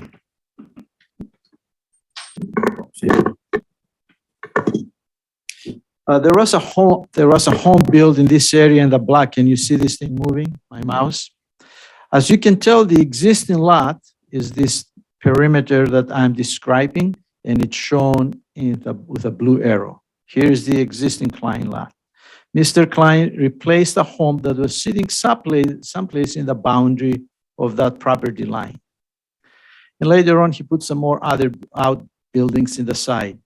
As he was trying to get some more permits, he found out that his house was sitting outside his property. His property goes around these dashed lines that we show through here, across the creek and in the other side. At the time that those facilities were placed, there was not a record of survey done or someone trying to find out where are the pins for that property. So subsequently, they found out when Mr. Klein requested for a survey for his some of the buildings that he came to get permits from the county, that his buildings were way outside his property. So he requested to do a lot line adjustment to purchase the property. Well, we have a little bit of a dilemma in this case, because as you can tell, the property, it's in the flight path for the Hayfork Airport. The green lines show what is a flight path. And here is the end of the airport, and going about that distance, airplanes are going to be about 100 feet at best, 150. So there is not much that you can do with this property.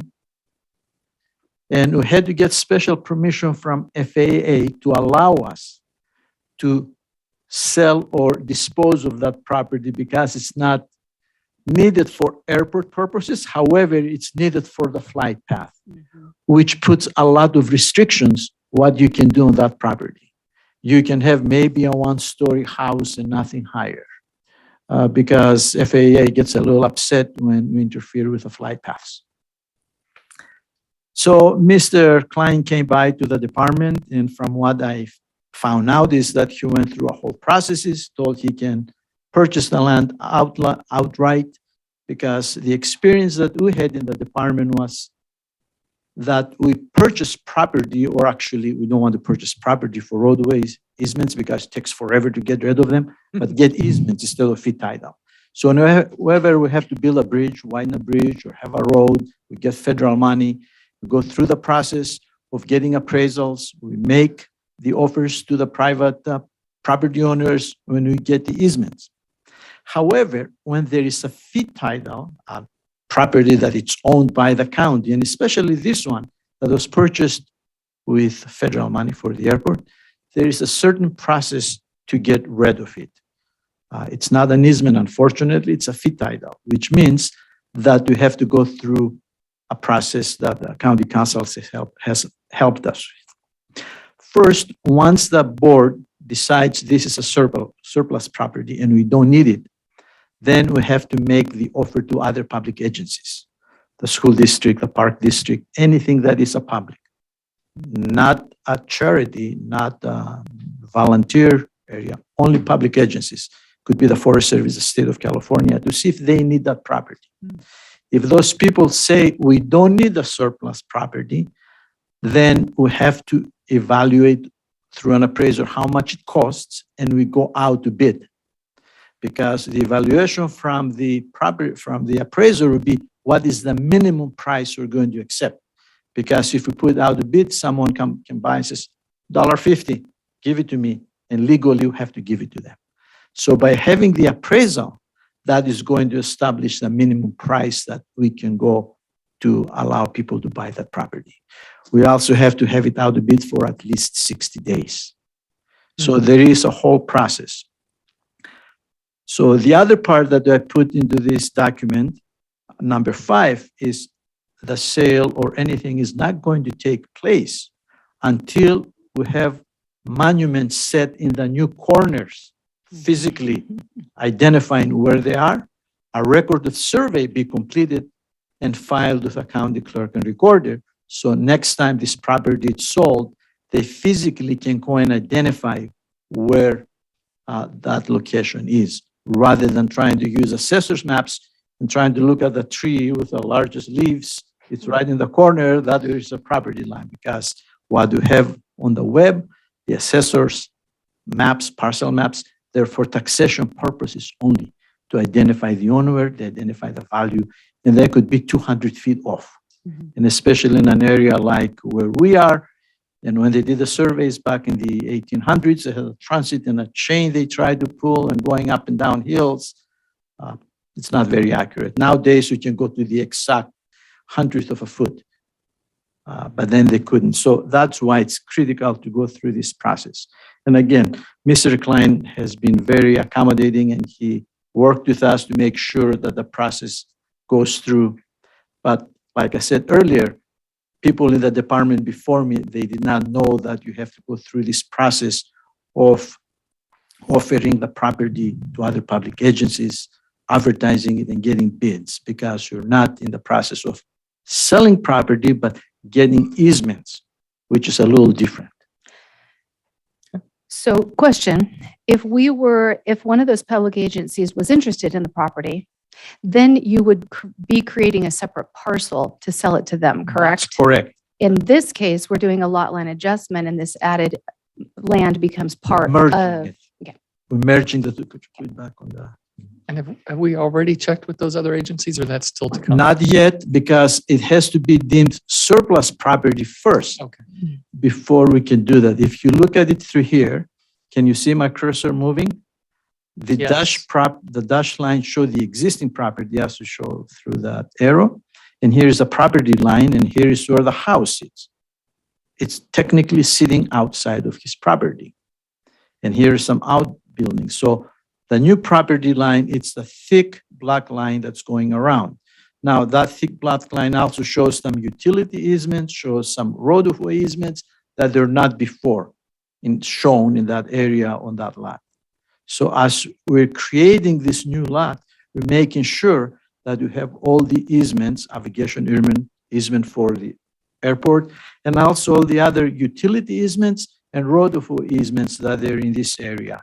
And by putting corners, monuments in these areas through here, as I'm pointing out, all the way through here in the new property line. We're not going to put anything here because that's across the creek. We're not going to find it. But what we're going to do, put the monuments, it's on the new property all the way to here. So that's going to identify the area that we have given to Mr. whoever buys it, because he has to go to bid. Can I ask a question?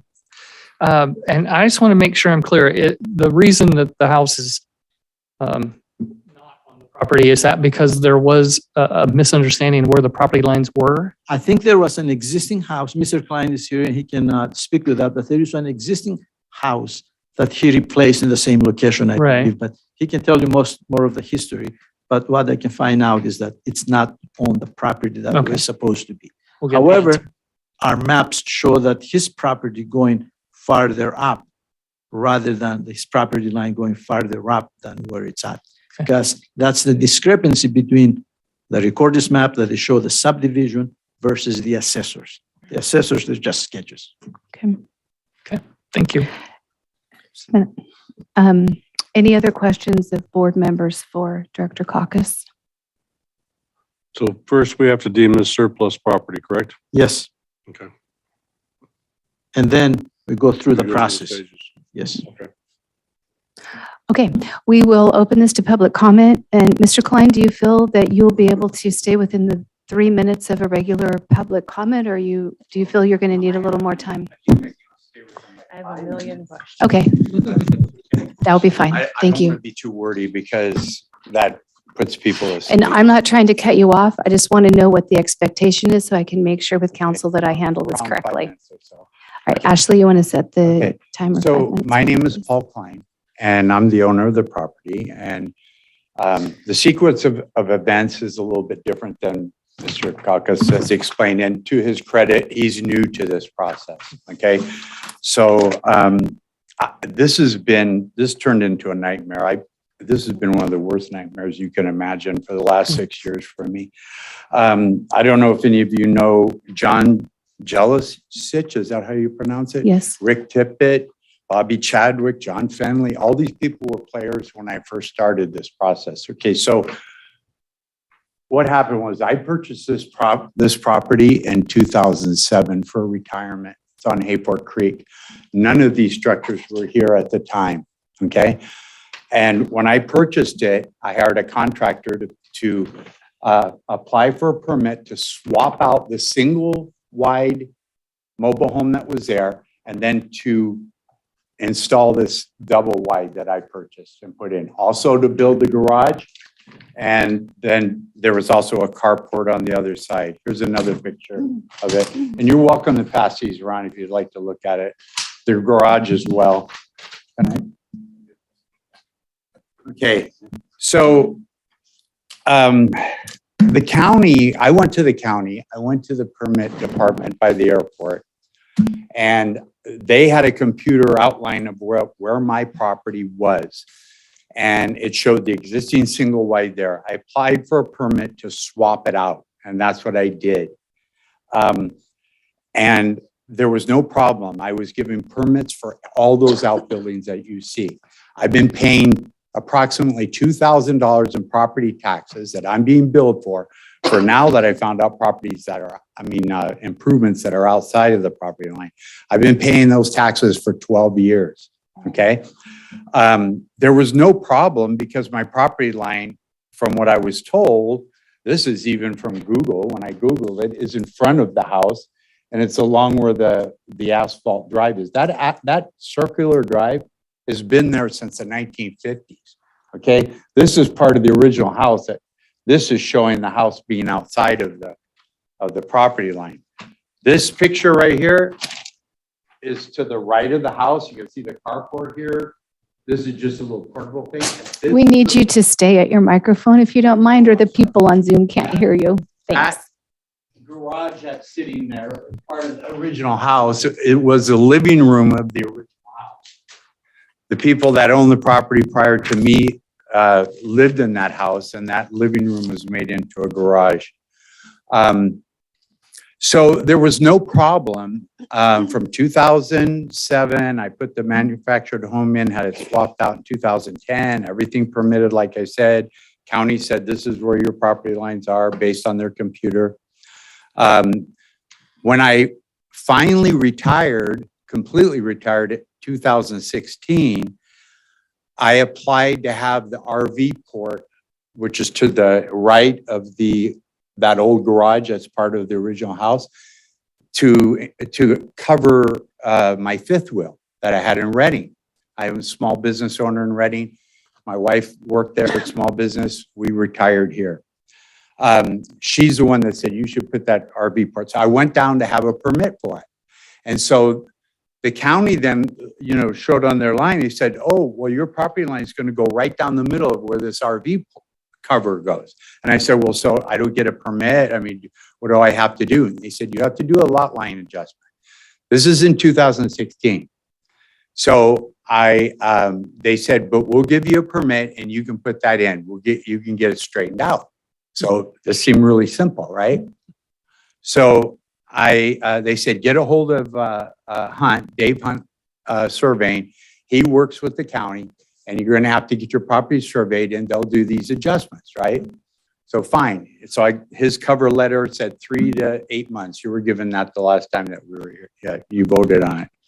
So anyway, this has turned into 6 years. So he surveys it and he discovers, based on a survey, that the front property line is actually behind where that manufactured home is, where the single wide was put in the 1970s and behind the original house. It was built in 1900, where that garage is.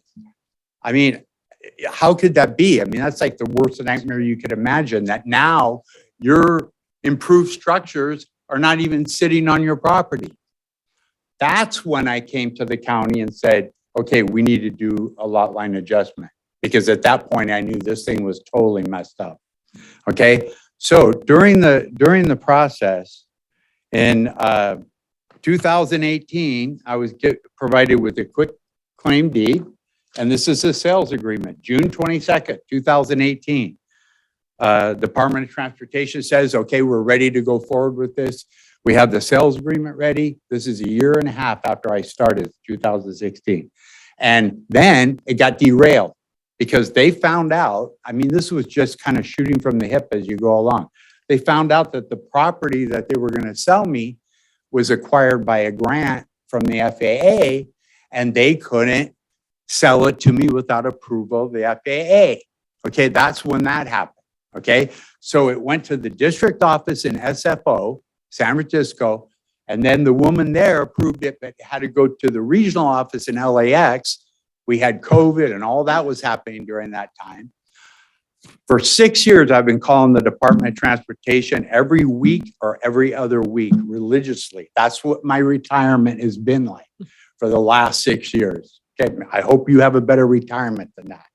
Okay, during this process, due to other things, but partly to this last year, my wife left me, went back to Reading, and is living in the house that she had before then, because this whole thing has just been a total mess. So then, I'm originally from Missouri. Okay, I want to go back to my home state. Sick of this. So another sales agreement, March 22nd, 2022. Another quick claim deed. We're going to get this done now, buddy. Yes. Okay, it gets derailed again. I bought a home in Missouri after I was told that this was going to be done in March. Okay, then I'm told, no, it's not going to happen because there was another delay for whatever reason. And now I'm told that your property is going to be auctioned on sealed bid for 60 days. When the hell did this happen? You know what? I'd love to, whoever came up with that idea, I'd love to give them a free trip to the Bahamas for 14 days, because if this turns into major legal action after this, because of all these non-disclosures, all these misrepresentations, and everything I've been through with this, I'm telling you, man, I'm at the end. Okay? So I don't know what has to be done here. Yes, I hope you approve everything. I want to get this done so that I can sell the property, get the hell out of here. But I'm really troubled with this sealed bid thing because technically somebody could come in with a bid and buy this land that's underneath all my improvements. What the hell? I mean, how can that even happen? That should not be allowed to happen. And if it does, I'm telling you, man, I've got a legal team in Reading. I've already talked to them and they said, you know what? Let's just hold on and wait because you've got a lot of ammunition here, but it looks like you might even have more. I want this thing done. I want it done. I'm willing to pay double what the appraised value is to get this thing done. I don't know what kind of exceptions that legal counsel can make because Mr. Kokos is telling me that because this land is, the FAA was involved with it, we have to do this seal bid. I didn't hear about that until like 3 weeks ago. After being through this shit for 6 years.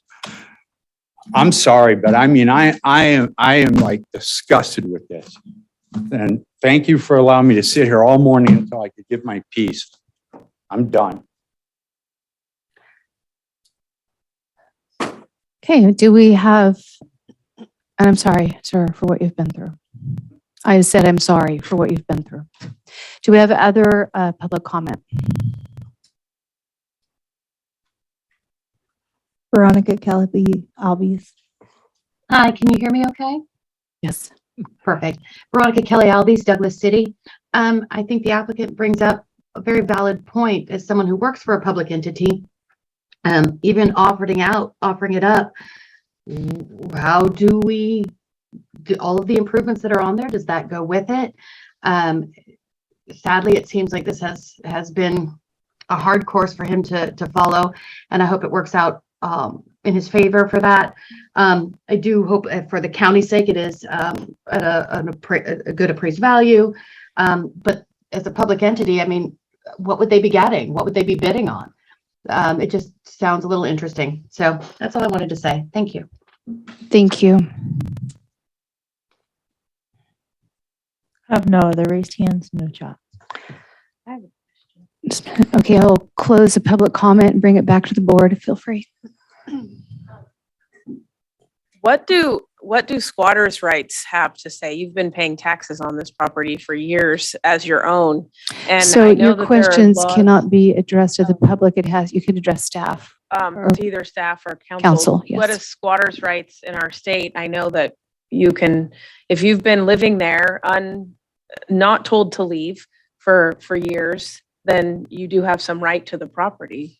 What happens in this kind of a scenario where it's owned by a government agency, I guess? So you're referring to adverse possession of property Yeah. based on, so that the elements of that are required to be open and notorious. And so really the fact that we are aware of this and working on it would waive any squatter rights. All right. And I have one more question.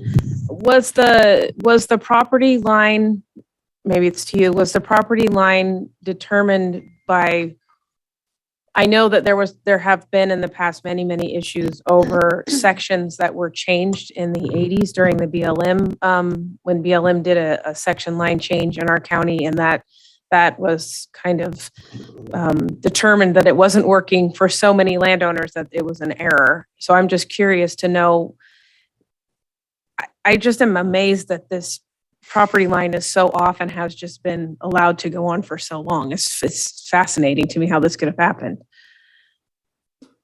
We only have the record that Mr. Hunt has provided for us.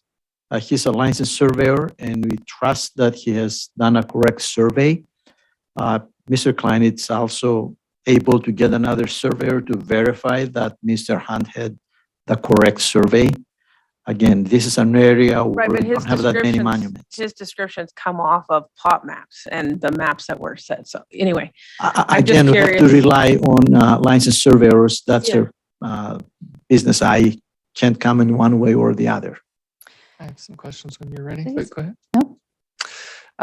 I just want to confirm that this sealed bid is a requirement because of the FAA involvement in this property. That is an absolute requirement? Yes, the sale of public property has to be done, and it's very specifically outlined in code. In addition, requirements are placed on it because of the FAA And yes, you are correct. This is a legal requirement. And we have researched it and conferred with the director as well on this. Okay, so follow-on question, would we have the ability to add to that a first right of refusal for the current believed property owner? So that whatever that sealed bid says, he would have first right of refusal to match it. By code, no, we would not, because that would take away the ability for it to be a fair and competitive bidding process. Let's say that a public agency did bid on this. What do you do with his improvements? I apologize. You said if a public entity bids on this? Yes, if I said agency, sorry, an entity. If that were to happen and they say we want to buy this land, what does happen with his improvements? It does create a problem, which is why I believe this was the proposed solution. I don't believe I'll allow the director to speak to this, but I don't believe the property really does have value to any other individual. As a result, I think it's I don't want to say assumption, but the desire is for this to be the resolution to that. If it doesn't work that way, at least it was an effort made, but I'll defer to the director. Disposed public property, your first offer is to other public entities who may need the property for some reason or another before you go out for sale through the closed bid process. I believe her question is what happens if one of those public entities takes it? Well, I never had that happen before, but I assume that they have the right of taking it. They do, but I think the question is what happens to the individual who is presenting today's property. And again, the problem still remains. We'll have to look at some other options. So go ahead, Dan. I have a question too, because what we're looking at here, how can you sell this piece of property to a public entity or a private entity or anyone? The 1.33 acres, the way I'm reading this, we're not doing a split. We're doing a lot line adjustment. There's nobody else that can do a lot line adjustment besides Mr. Klein. So if you're going to put it out to bid to a public entity or anybody else, you'll have to sell the entirety of the property, not just that 1.33 acres. So when you put it out to bid, wouldn't you have to put it out to bid for the entire parcel? Or are you going to try to sell 1.33 acres that is not a legal parcel?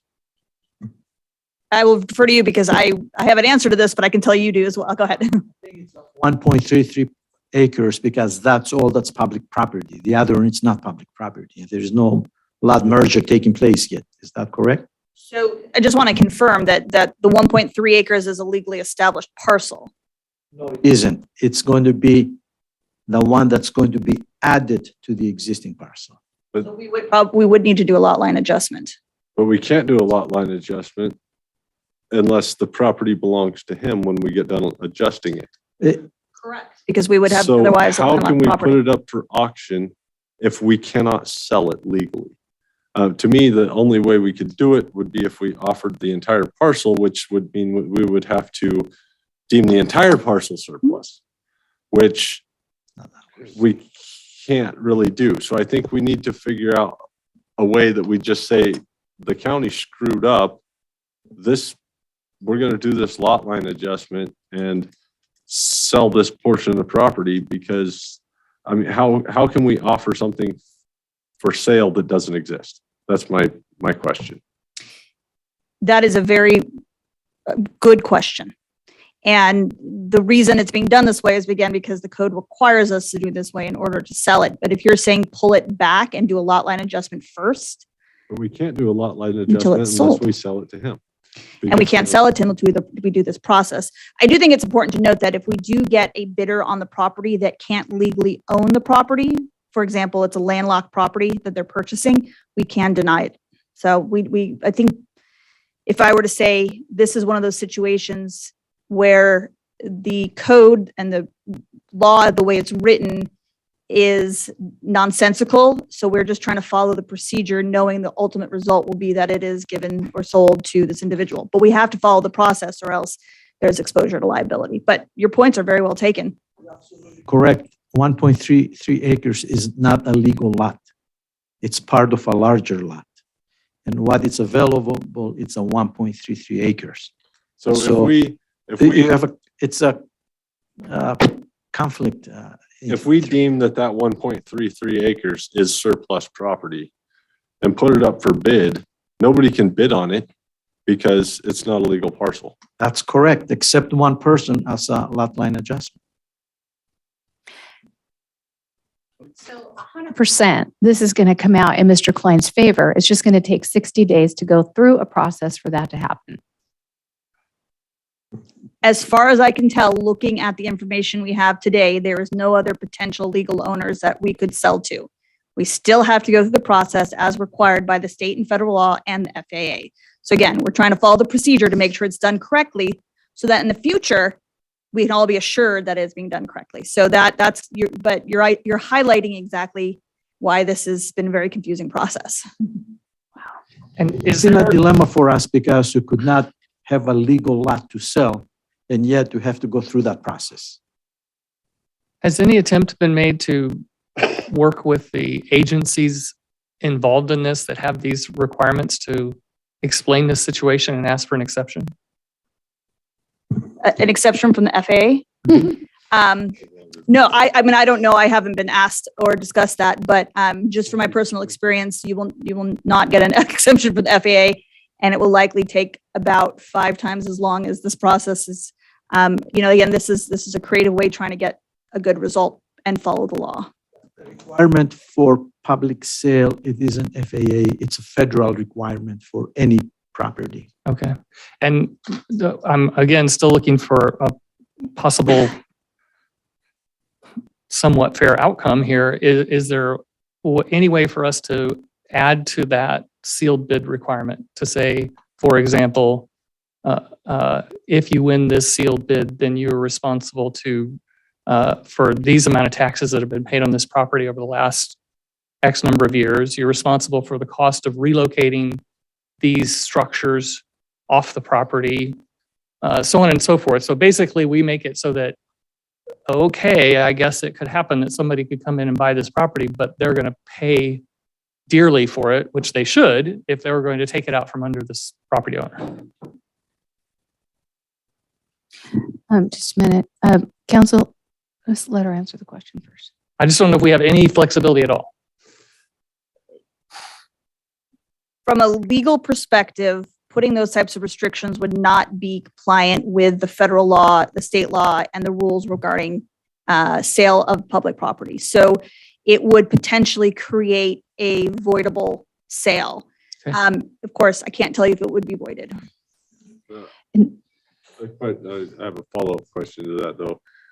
If we deem 1.66 or 1.33 acres to be surplus, nobody can buy it except the applicant, because nobody can buy a parcel that doesn't exist. Can he buy it?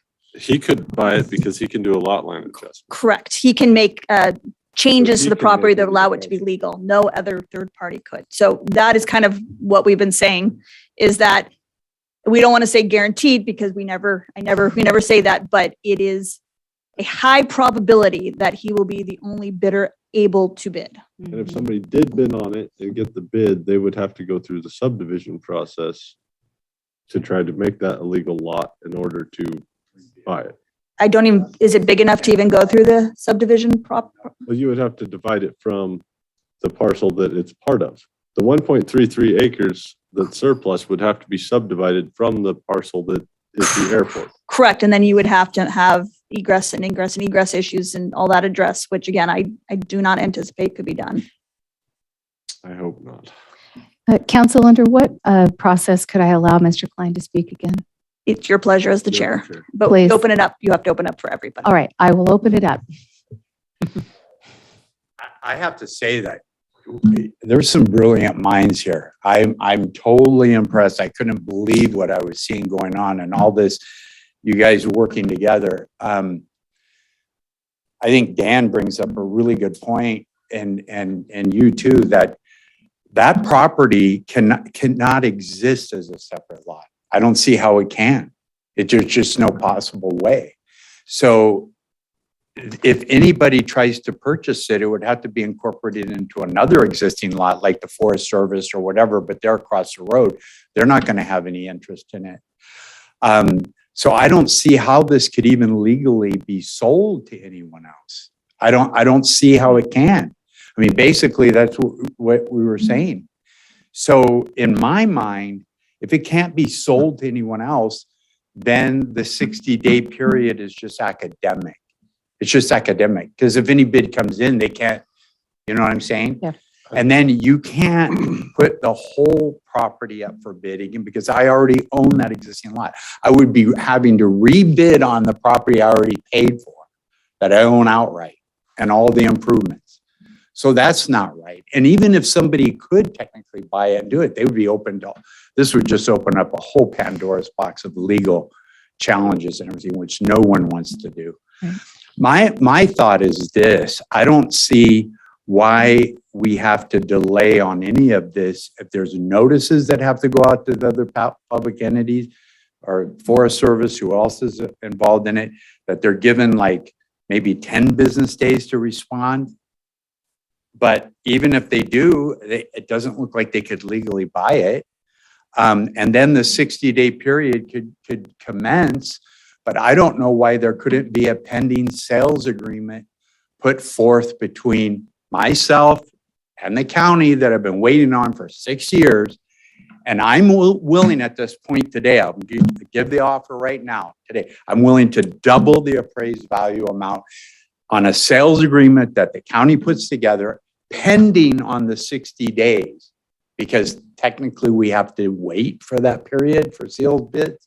But sealed bids that could never go anywhere, because Mr. Fraser said that cannot stand alone by itself. It doesn't meet the qualifications of being a subdivided parcel on its own, where somebody could try to buy it because they know then they would have my outbuildings. They're not going to get my outbuildings, because if that ever happened, bulldozers taking everything out.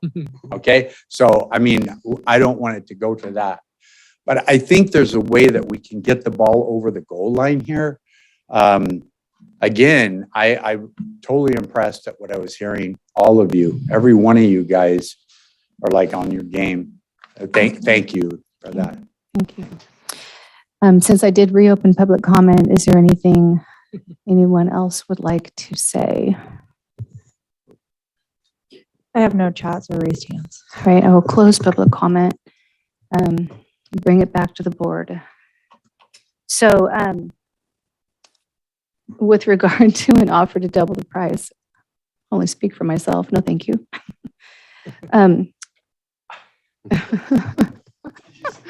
I said, no, thank you. Yeah.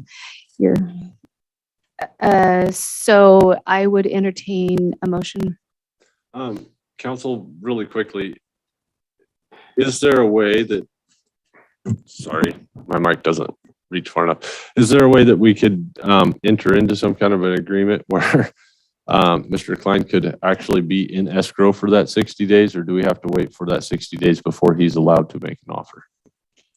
If we would like to be in compliance with the law, we would have to wait the 60 days. Okay.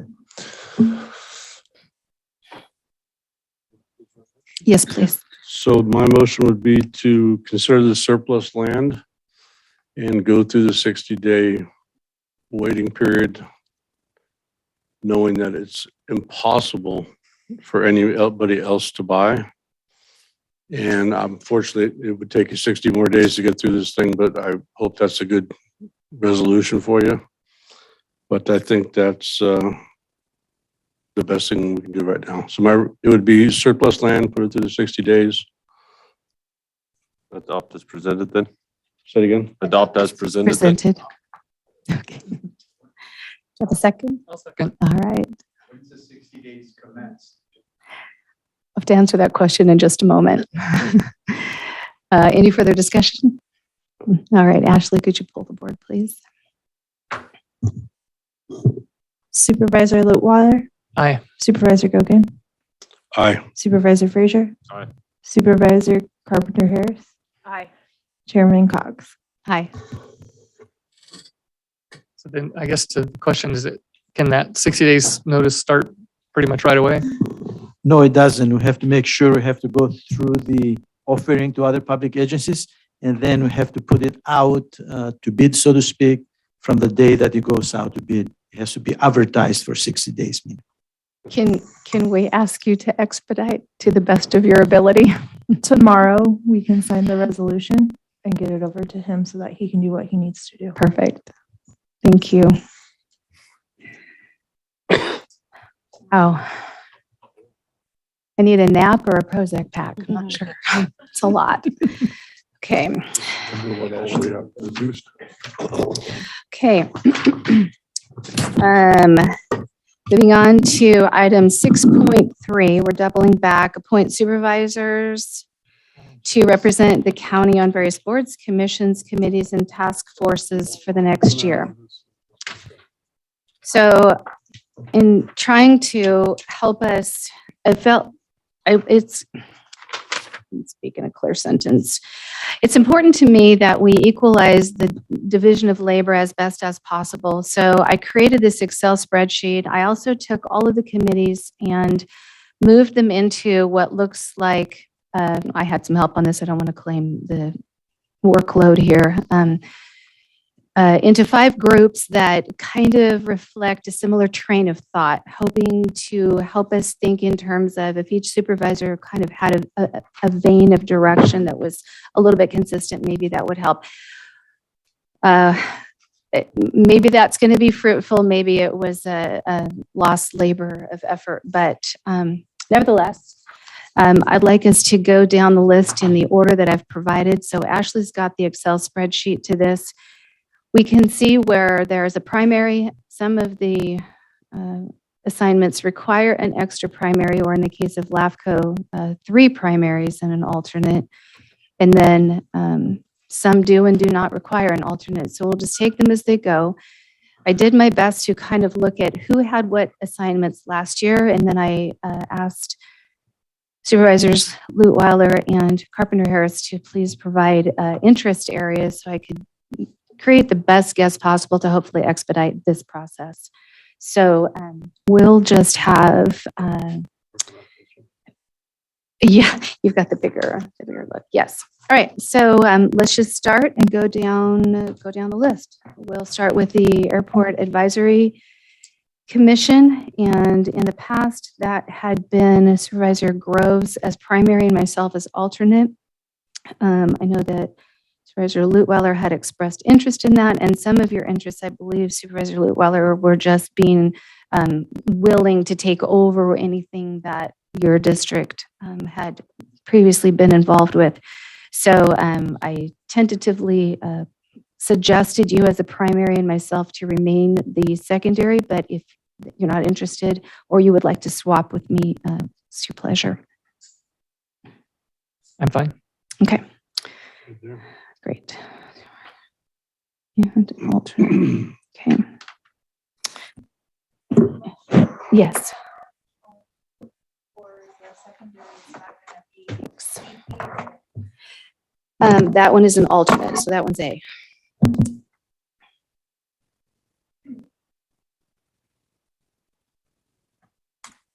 Okay, excuse me one moment.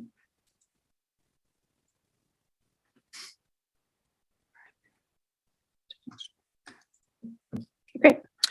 All right, so then we've got Environmental Services JPA. It's an RCRC subcommittee, and as such, we should probably talk about RCRC first, because any of those subcommittees will need to remain consistent. So if we do so, what I would like to see happen there is I've been the RCRC delegate for 2 years and have my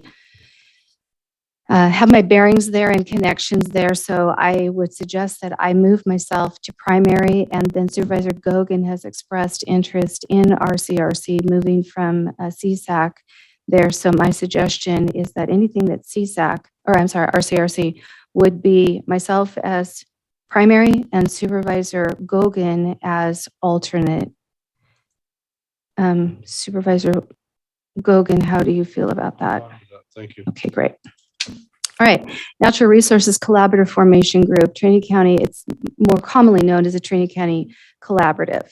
And my suggestion there was myself as primary and Heidi as alternate. I'm sorry, Supervisor Carpenter Harris as alternate.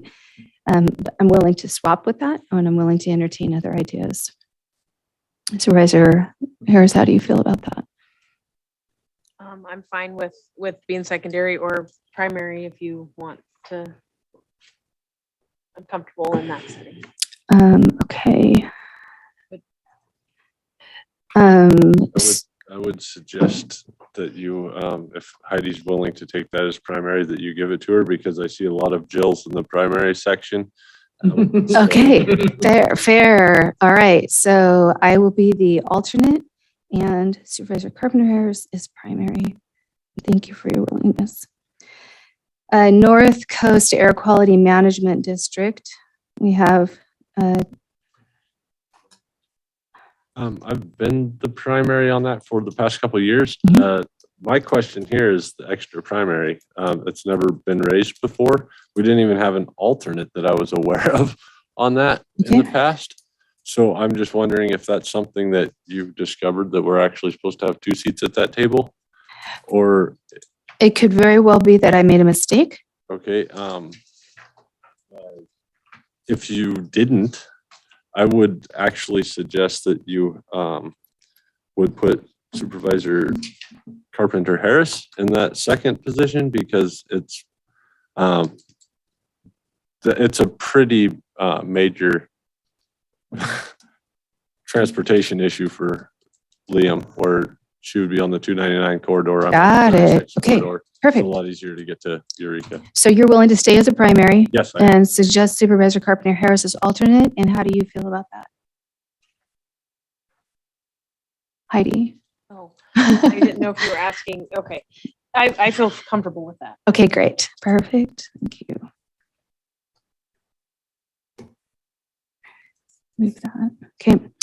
The Northwest California Resource Conservation and Development District, RC and D. And you can see my suggestion there with Heidi as primary. Is it okay for the purpose of this discussion that I could use your first names? Thank you. All right, thank you.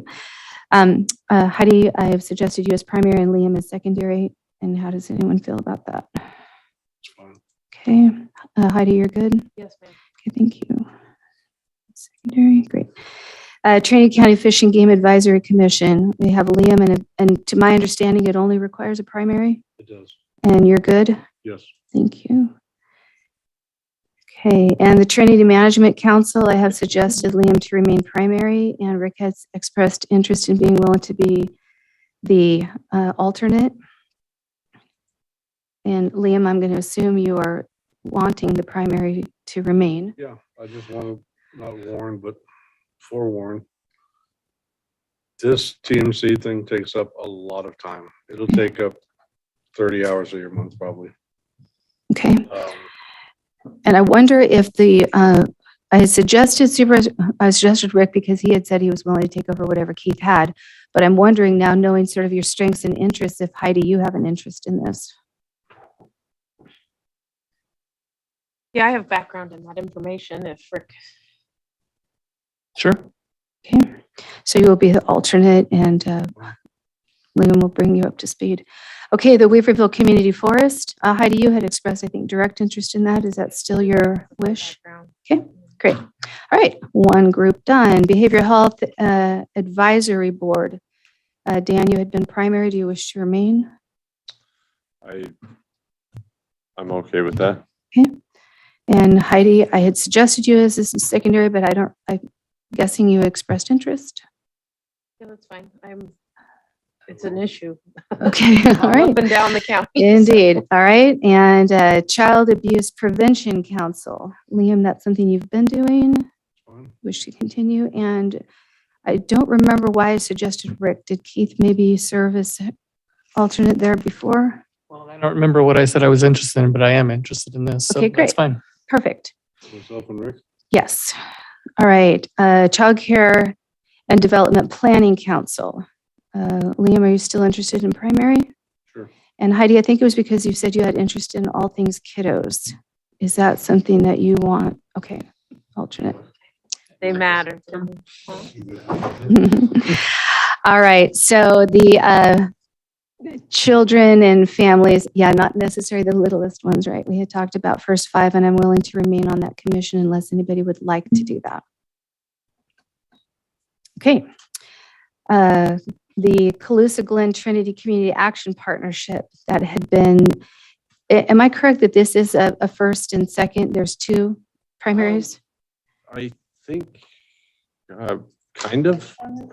We are on the Glen Colusa, sorry, Colusa Glen Trinity. Trinity. And it has been that way in the past. I've mostly been there, and I think I had asked Liam to do that once, but now we actually have been meeting in person. I've actually went to one of those meetings in person. So Do you wish to remain? that's fine. I'm actually already scheduled to attend the January 25th meeting. I had to respond by last month. And when you go there, you can tell from that group that it does need a second primary. I'm not sure how it works, because those things have certain, I think that we only have one supervisor as a voting member. We also have Liz Hamilton and I believe Sherry White that are members of that past from Trinity County. Experience when I was a justice director, it was my understanding there was one board member from each of the counties. Okay, so it would just be a primary and an alternate. Yeah. Okay, great. And I believe that's how it works. I was trying to think of how they had it set up, and I don't believe that there was an extra name tag for Liam. No. okay, so Liam, if you've been alternate, is that something you are willing to continue? Okay, great. Thank you. Partnership in Action. I had been alternate on this one, and Supervisor Brown had been primary. And because they deal with some things that Heidi, I know you're interested in, I wondered if that was something that you would like to do, and suggesting Liam as an alternate. It's fine with me. Okay, thank you. PSA 2, that one Liam and I have been working on, but Liam, I think you had expressed that the meeting times always conflict with your training management Yeah, council. They're generally the same time as a 2-day TMC meeting. It is a conflict if they're going to stay the same time. Okay, so my suggestion goes like this. I got some excellent experience chairing that committee this year. And that might be a good opportunity, Supervisor Lutweiler, for you to be able to jump into that, because I've already sort of cleared the way that I would like to not be chair this year. And most of those committee members would be thrilled if any warm-blooded individual showed up with willingness. So I'm pretty sure you could obtain that seat and see if you would be interested in taking that. Are you talking about taking the lead? We can talk about that portion of it later. I'm just suggesting that there's opportunity there. Okay, great. And you're going to be. I will stay the, actually, yeah, we have to switch that if you want to do that. You would have to be the primary. Okay, great. So Rick and then you. Correct. And I can give you that meeting schedule. It's already set. Sorry, one moment. Okay. Social Services Transportation Advisory Council. Dan, you've been primary? You want to continue? I'm not sure if I've ever met. Some of these things are so erratic and it's hard to keep track of what you've done. Exactly, and I want us to have a conversation about that point too. I will remain as primary, and hopefully if they meet, they email me. Okay, fair. You did an alternate. I do. Would you like to do that? Great. Okay. 1 second. Trinity County Commission on Aging. Rick, I'm not sure why I put you there. Did you express interest or did Keith do that? Because he's the oldest one here. I was kind of figuring that was it. Can we just go with that? Alternate required. It looks like no alternate is required, and I hope I'm correct about that. They figure the next on this guy. Okay, moving on to the next block, Community Correction Partnership. And my notes say that in the past, our CAO did that. So Letty, you'll do that for the time being, or is that something that you can pawn off onto one of us until our new CAO arrives to lessen your load? That's fine. I can do You it. can do it? Okay, great. Yeah, Liz Hamilton. Okay, Disaster Council by ordinance has to be the board chair. Emergency Food and Shelter Program. Dan, and I'm not exactly sure why I put myself as a potential alternate there. I don't know what I did. Dan, did you serve on this in the past? And are you willing? I did. We never met, Okay. but I'm willing to do it. Oh, I know why I did it, because it was anything to do with an emergency and I figured it would blend well with Disaster Council. Okay. But I don't know. If you've not met, you don't know either. I'm willing. to Okay. do it. Liam, you have interest? No, I just No, wanted, I would okay. see you as an alternate here, though. Am I looking at something else? So I'm on this Emergency Food and Shelter Program. It's only suggested over here. That's what these two are. Gotcha. Okay. And then, did anybody else care to take an alternate on a group that never meets? All right. Let's see what happens.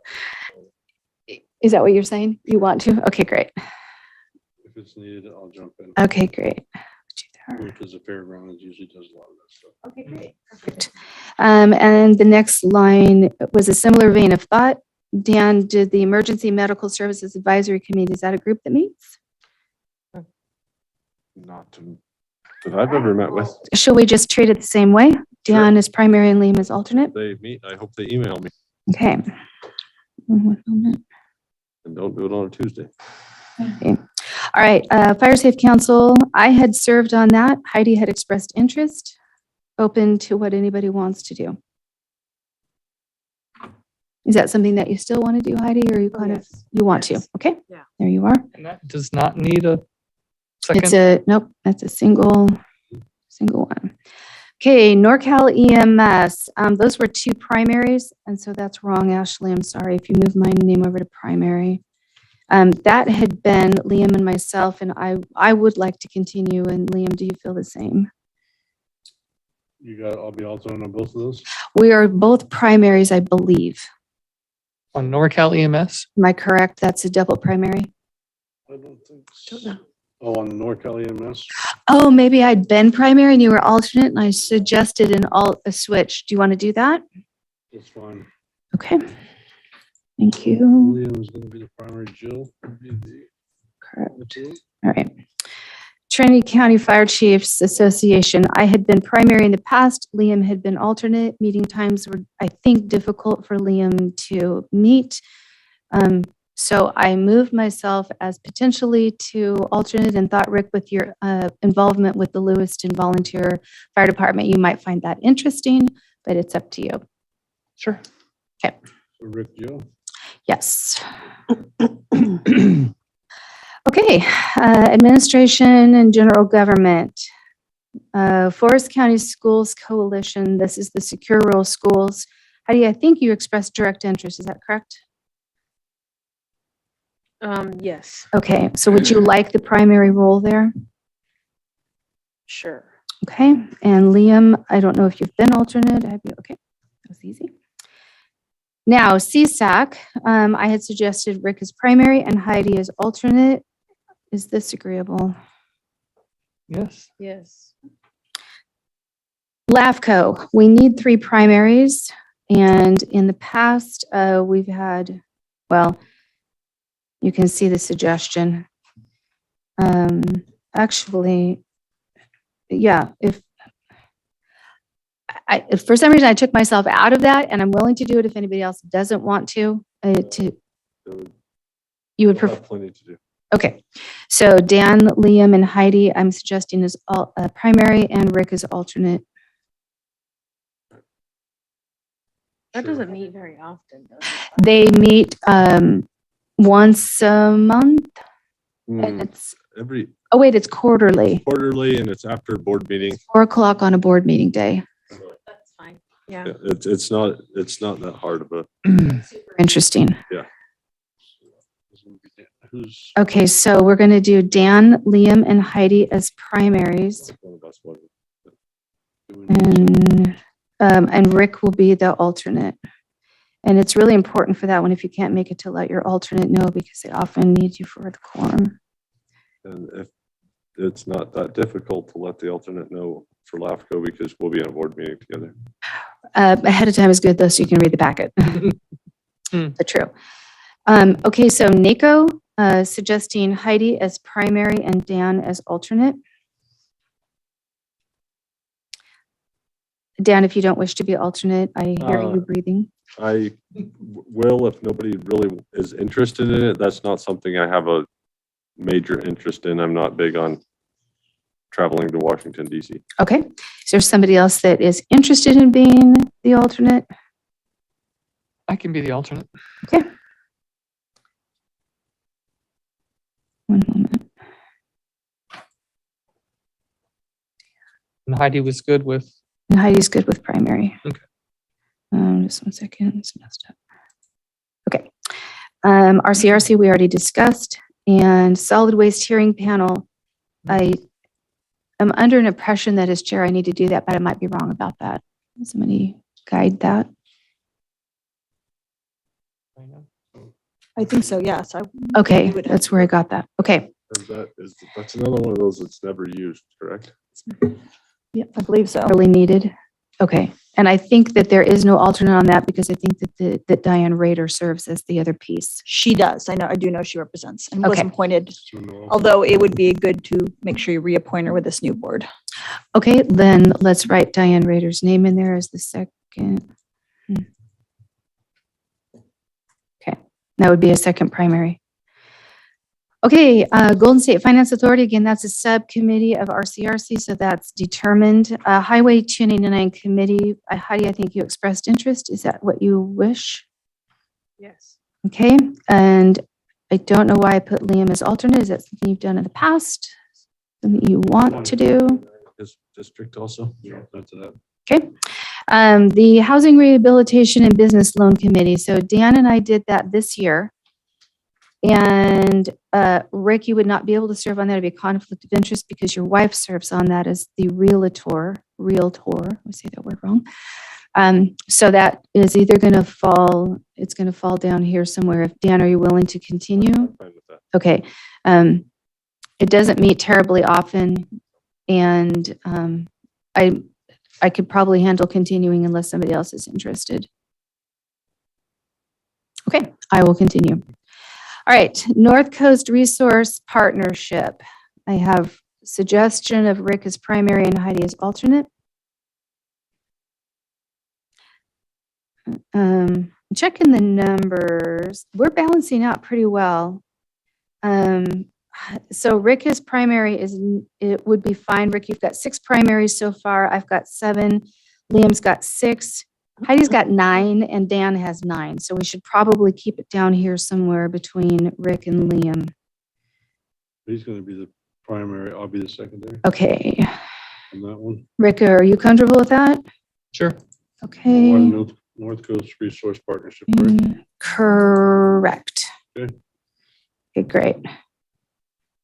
Liam, we should probably watch your alternates. You're up to 11. I am. But you've only got 6 primaries. How many primaries? Oh, 6 primaries and 11. Let's do. Yeah. Liam is the primary on that one, Liam? Which one is this? The same. North Coast Resource? You want to switch the one we just did? Correct. So Okay. you're primary and I'm secondary? Fine. Okay. Balance better. And then the Northern Rural Training and Employment Consortium, NORTEC. It looks like that one only requires a primary. I know nothing about that committee. One has been, on Keith last. was the one that served on that the entire time that all of us were on the board. Oh, wow. Okay. So, All right, so Rick, you're good. All right. Yeah. And then Remote Access Network Board. Looks like that was Dan and maybe it was Keith. Recollection. I have no recollection of ever meeting as a RAN board. Okay. So You want to handle that? 47 times. So on this one, let's just, for balancing things, if you guys are okay with this, we'll swap Dan and Rick, because I don't have very many secondaries. Dan has no alternates so far. Oh, so I take the primary and And Dan takes the alternate? you want to do that? On the RAM. Correct. So it's Rick, Dan. Correct. Rick and Dan. Loving my spreadsheet. This is working well. Okay, Spirit California Economic Development. That one requires some time. They meet quarterly, I believe, but that's really important for economic development. So I'm recommending Rick if you're interested. Sure. Okay. It.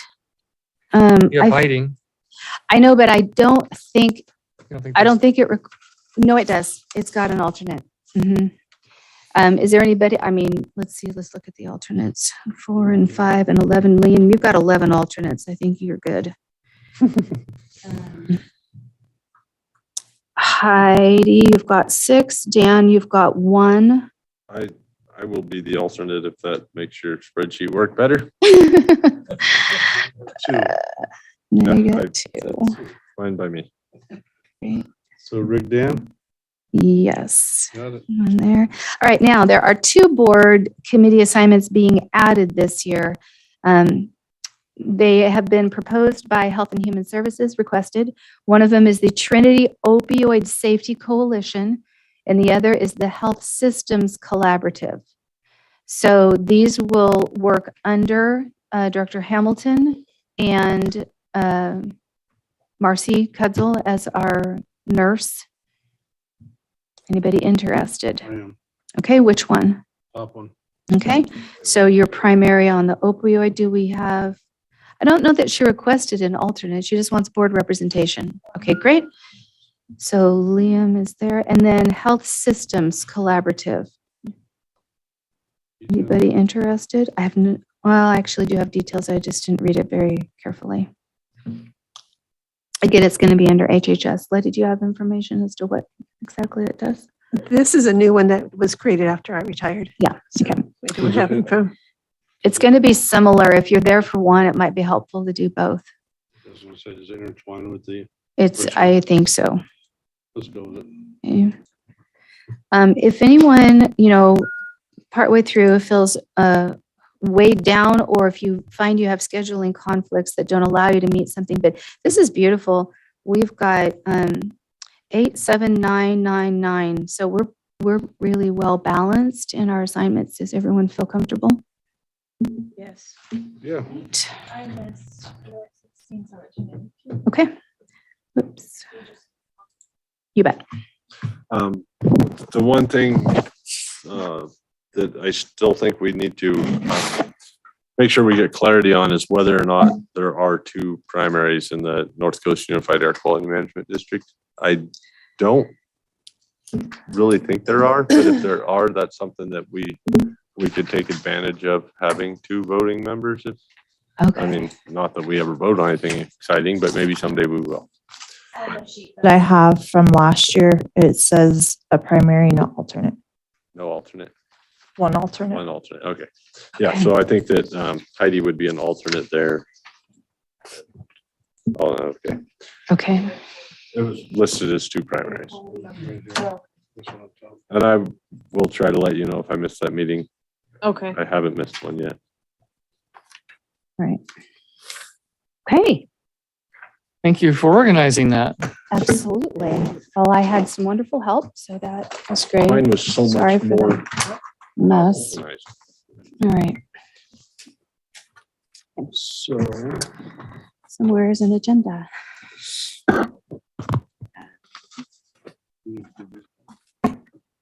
No, you can. We don't need to really have a motion or anything on that, do we? Because that's something that the chair can appoint. So as soon as the chair says we're done, we're done. Oh, we have to, with this item, I deem us done. We're good? Okay, perfect. All right. So, And you're going to send us a copy of your spreadsheet that's not scribbled on? correct. All right, thank you. Mhm. I scribbled on mine, but I might have got something in the wrong place. All right, so the only thing left to do is set the Board of Supervisors meeting schedule for calendar year 2023. I don't have to take public comment on the assigning of that was an item. Yes, you should. I apologize. I should have stopped you. I didn't That's okay. see anyone I jumping up. caught it myself. Good job.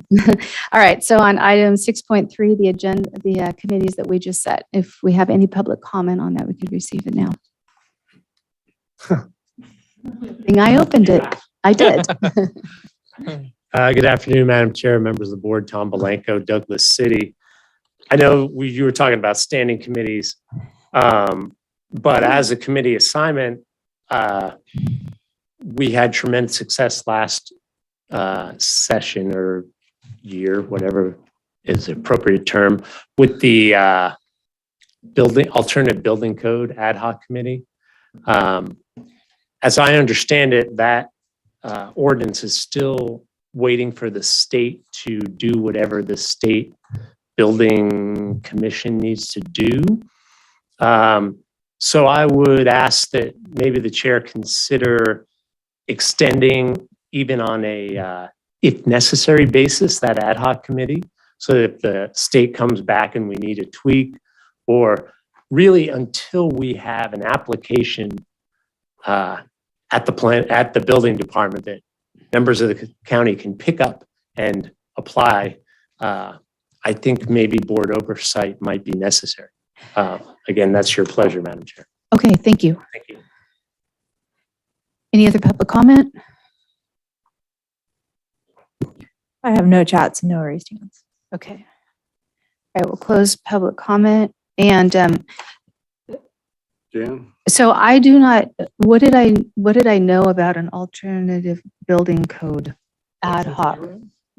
That was myself and William, and we were Oh, appointed. when you were creating the ordinance, Yeah, and we then were once we appointed brought by- it forward and then it disbanded, but now we're seeing that there could be a little bit of help oversight.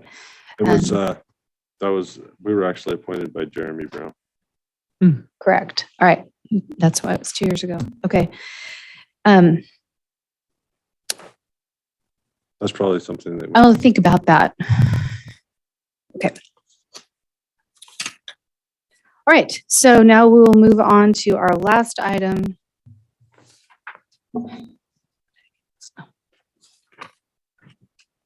Item 6.4, set the Board of Supervisors meeting schedule for calendar year 2023. So in your packet, you have a calendar. Ashley's done a great job of, by code, we are supposed to have meetings scheduled on the first and third Tuesday of every month. So those are all highlighted in yellow. However, every time there is a holiday, and today is a perfect example, you do not have the opportunity to reach out to staff and ask any clarifying questions ahead of the board meeting, which sometimes makes our meeting a little less streamlined. And so my personal preference is that anytime that occurs, we move our meeting to the Wednesday following. This happens 3 times. It's going to happen on January 17th, suggest moving that to the 18th. February 21st, suggest the 22nd. And on September 5th, suggest September 6th. The other thing that happens is that the 4th of July falls on a Tuesday.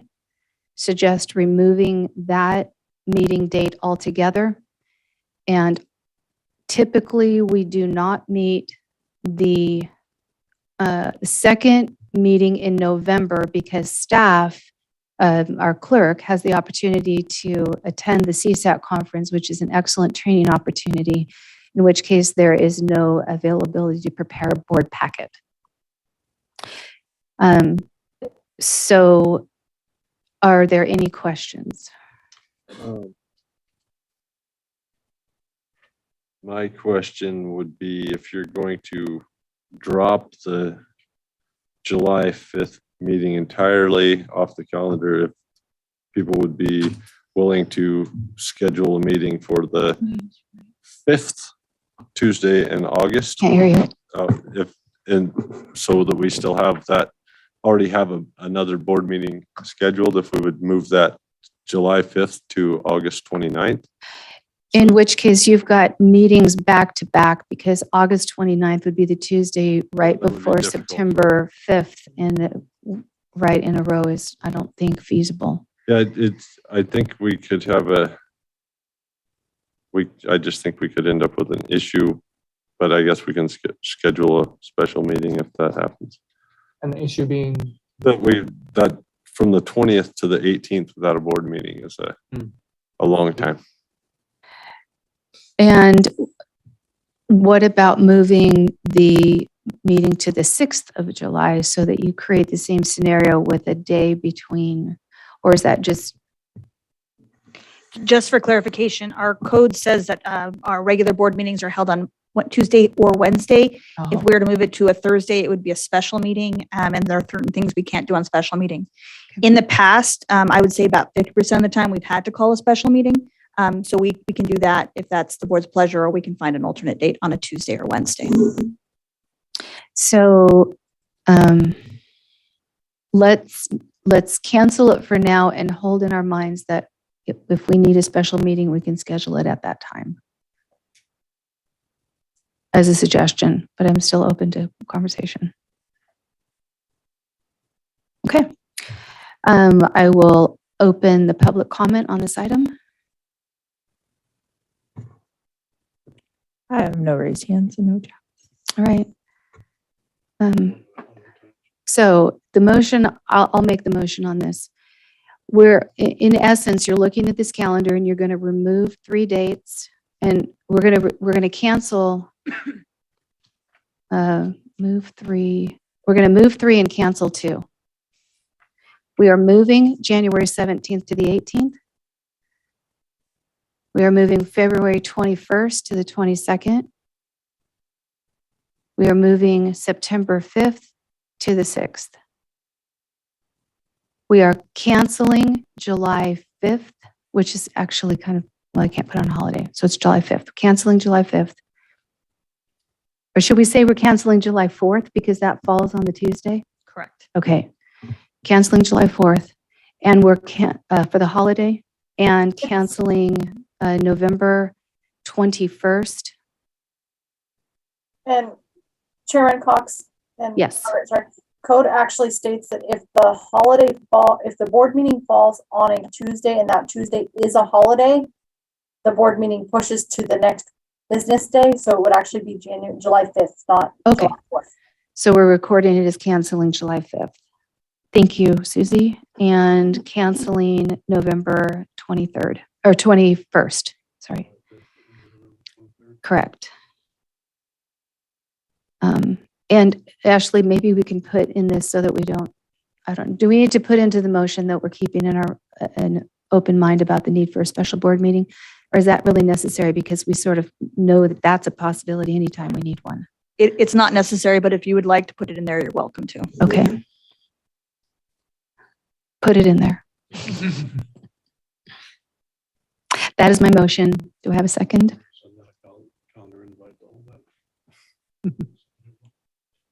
second. Thank you. I don't know about calendar invites, so you can talk over there. All right, I have a motion and a second. Any further discussion? All right. Does Ashley have all that written down so that it'll go on? If she doesn't, I do. Okay, Ashley over there. Do I need to repeat this before you pull the board? Oh, go ahead. We're moving to approve the calendar with moving January 17th meeting to January 18th, February 21st meeting to February 22nd, canceling July 5th with the option for a special meeting, moving September 5th to September 6th, and canceling November 21st. Supervisor Lutweiler. Aye. Chairman Cox. Aye. Supervisor Frazier. Aye. Supervisor Gogan. Aye. Supervisor Carpenter Harris. Aye. All right. With that, we will adjourn open session and move into closed session. We have one item. Government Code Section 54954.5C, conference with legal counsel, existing litigation, number of cases 5. Mines versus Trinity County et al., Trinity County Superior Court case number 20CV036. Mines versus Trinity County and Kem Hunter, Trinity County Superior Court case number 20CV082. Trinity Alps Farms Incorporated et al. Versus Trinity County et al., Trinity County Superior Court case number 21CV008.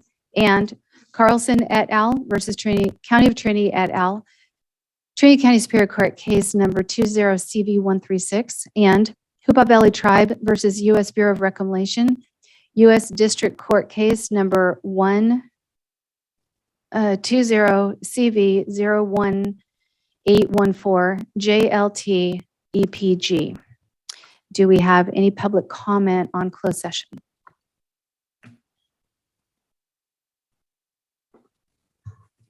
I have no chats, no raised hands. I got 3 times. I got 9 minutes. I got 3 cases. Is that correct? Okay, we have 3 minutes. Go I ahead. have 3 separate cases, but You have it's we have 1 item in public comment. I feel that we're allowing too many people from outside the county to dictate things inside the county. Meaning that you have people that don't live here and they're making decisions that affect this community.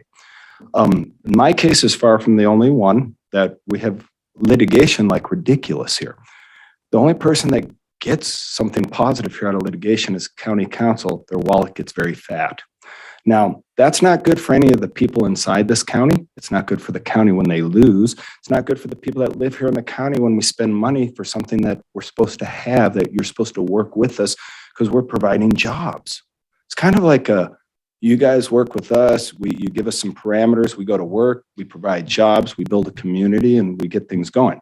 Now, everybody keeps talking about tourism. Good luck with that one. We've tried that now for 35 years. It only worked during COVID, and COVID's over, and that's not going to fly again.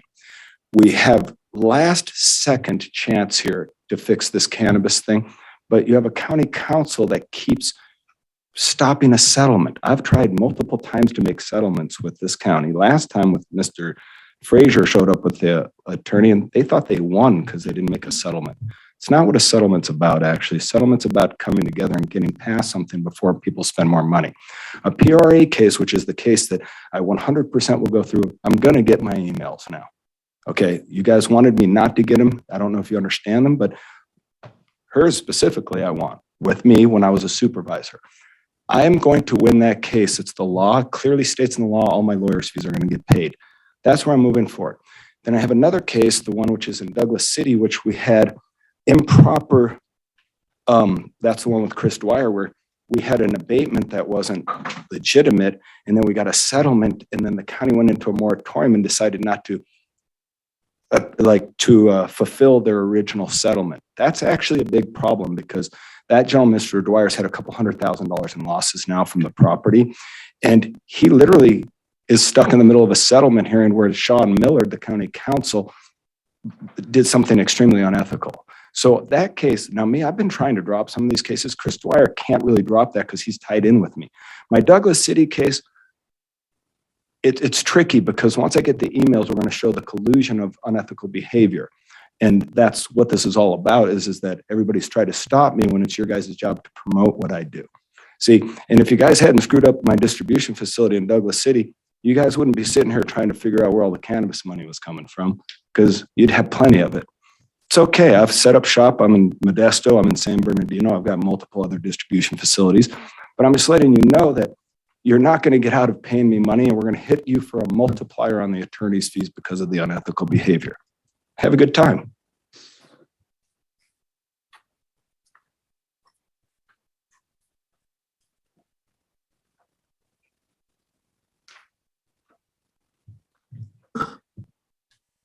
Afternoon, Madam Chair, members of the board, Tom Belenko, Douglas City. I haven't dismissed all my cases. There is one, the Carlson case. I appreciate this coming back to closed session. I know it was on closed session a few weeks ago with a different configuration up there. I don't know if the configuration will be different. I mean, I know the configuration will be different. I don't know if the result will be different. We've laid out a path that I think would lead to resolution in the case. It is by no means the only path, but it is one that, at least from our side, we know would work. We'll entertain another suggestion if you have it. If it makes sense, we're certainly willing to meet in a settlement conference with any members that you designate.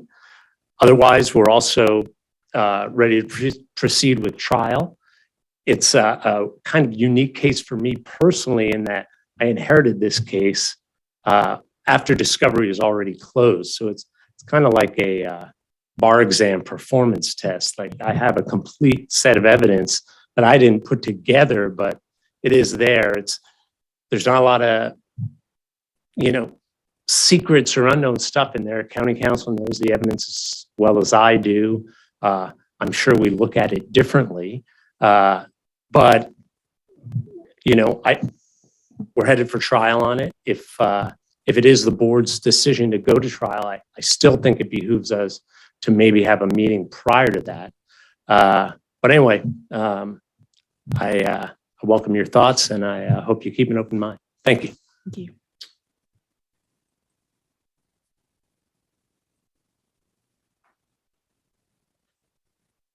Nothing further? All right. With that, we will adjourn our January 3rd meeting.